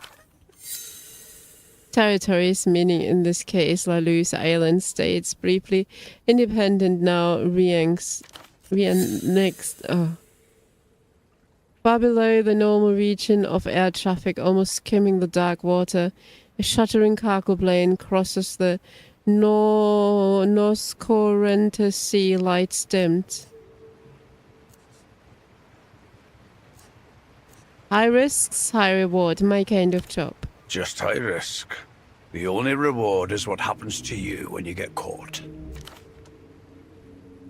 Lao Chao just stares at you, his mouth twisted into a humorless grin. He was rewarded severely. That's why he doesn't talk. Of course, a more technical pilot might have made it out, but... He shrugs and takes a long sip of schnapps. If you say so. Have you guys seen a new guy hanging around the phone lately? Suit, glasses, thinning hair.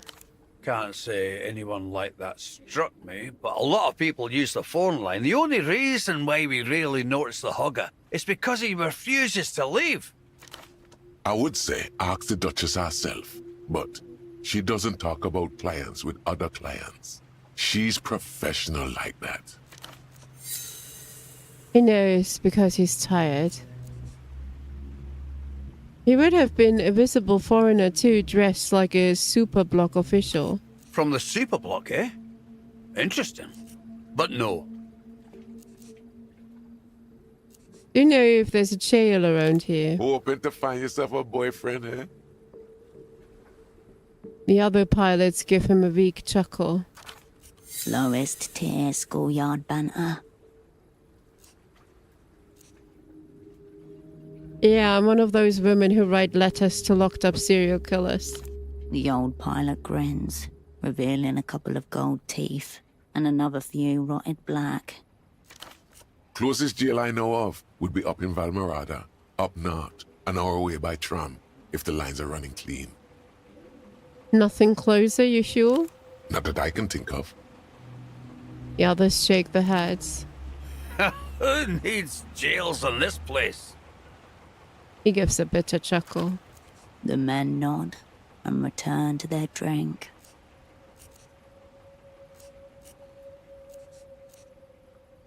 You got some questions for you about the miracle line. Please, Sugar.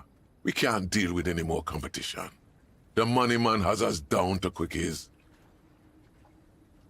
Seen this before? Show the card you found to Pseudopod. Will you look at that? It passes the card on to Chow, whatever his name is. His eyes widen for a moment and he nods, then passes it again. Now where did a sweet thing like you pick that up? In the pants of a catatonic colleague of mine.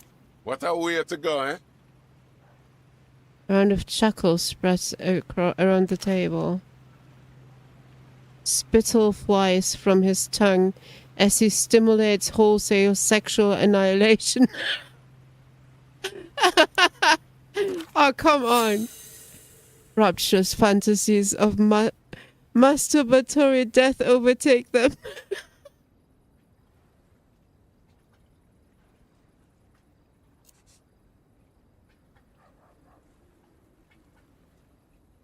Don't worry, I'm sure that's where you are headed.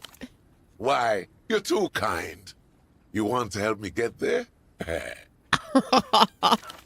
To answer your question, you used to see a few of these floating around, but not for years.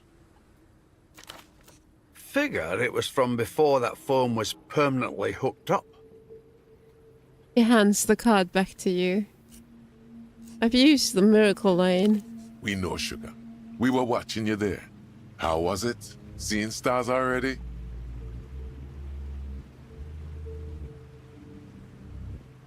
His skill set is impressive, a true professional. Maybe professional, maybe it just comes naturally to her. Enough about the Duchess. Never enough, as far as I'm concerned. You guys are old. Do you know a doctor? Sure do, sweetheart. The good Dr. Hugo's on his houseboat right there. He points to the path behind him along to the water's edge. Reassuring to know that no matter how hot and heavy it gets, we're only 10 feet away from resuscitation.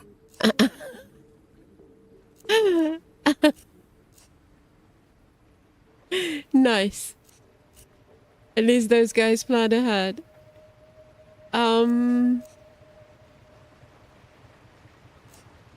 So where are you guys from?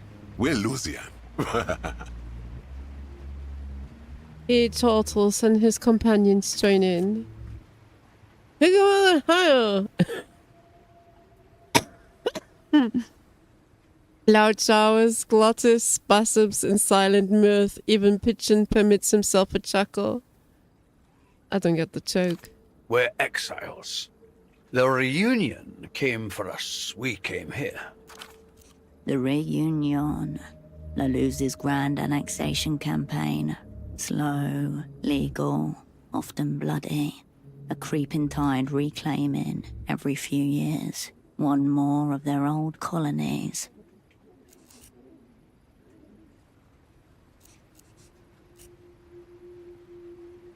Coming from somewhere else doesn't in itself make you exiles, you know. Well, I still have my tenantry passport. Stamped on arm. Could fly back any day. And why don't you? Oh, sure. And end up like Joe here? Or worse? The techno-fascists would brand him the second he landed, and he knows it. Then they would get creative. He spreads his mouth open in a fast, unpleasant grin. Just a poor taste joke, a stamped passport for a country that no longer exists. How would you get there? Here. Pilots exchange a look in silence. Tell you what, Messiah. You grease my gullet. I'll tell you some fucked up stories. It means buy me around. You think the reunion is coming for Porto Firo too? If it is, I won't be around to see it. Liver's on its way out. Cancer will get me before the illusions do.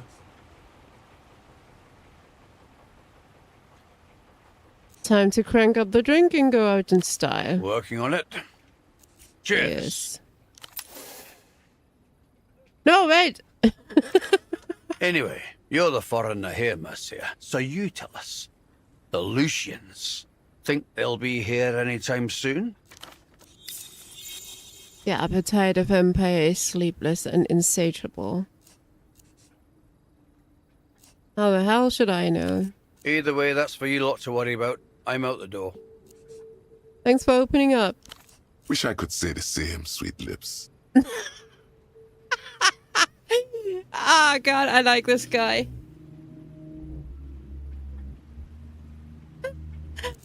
Ah, shit.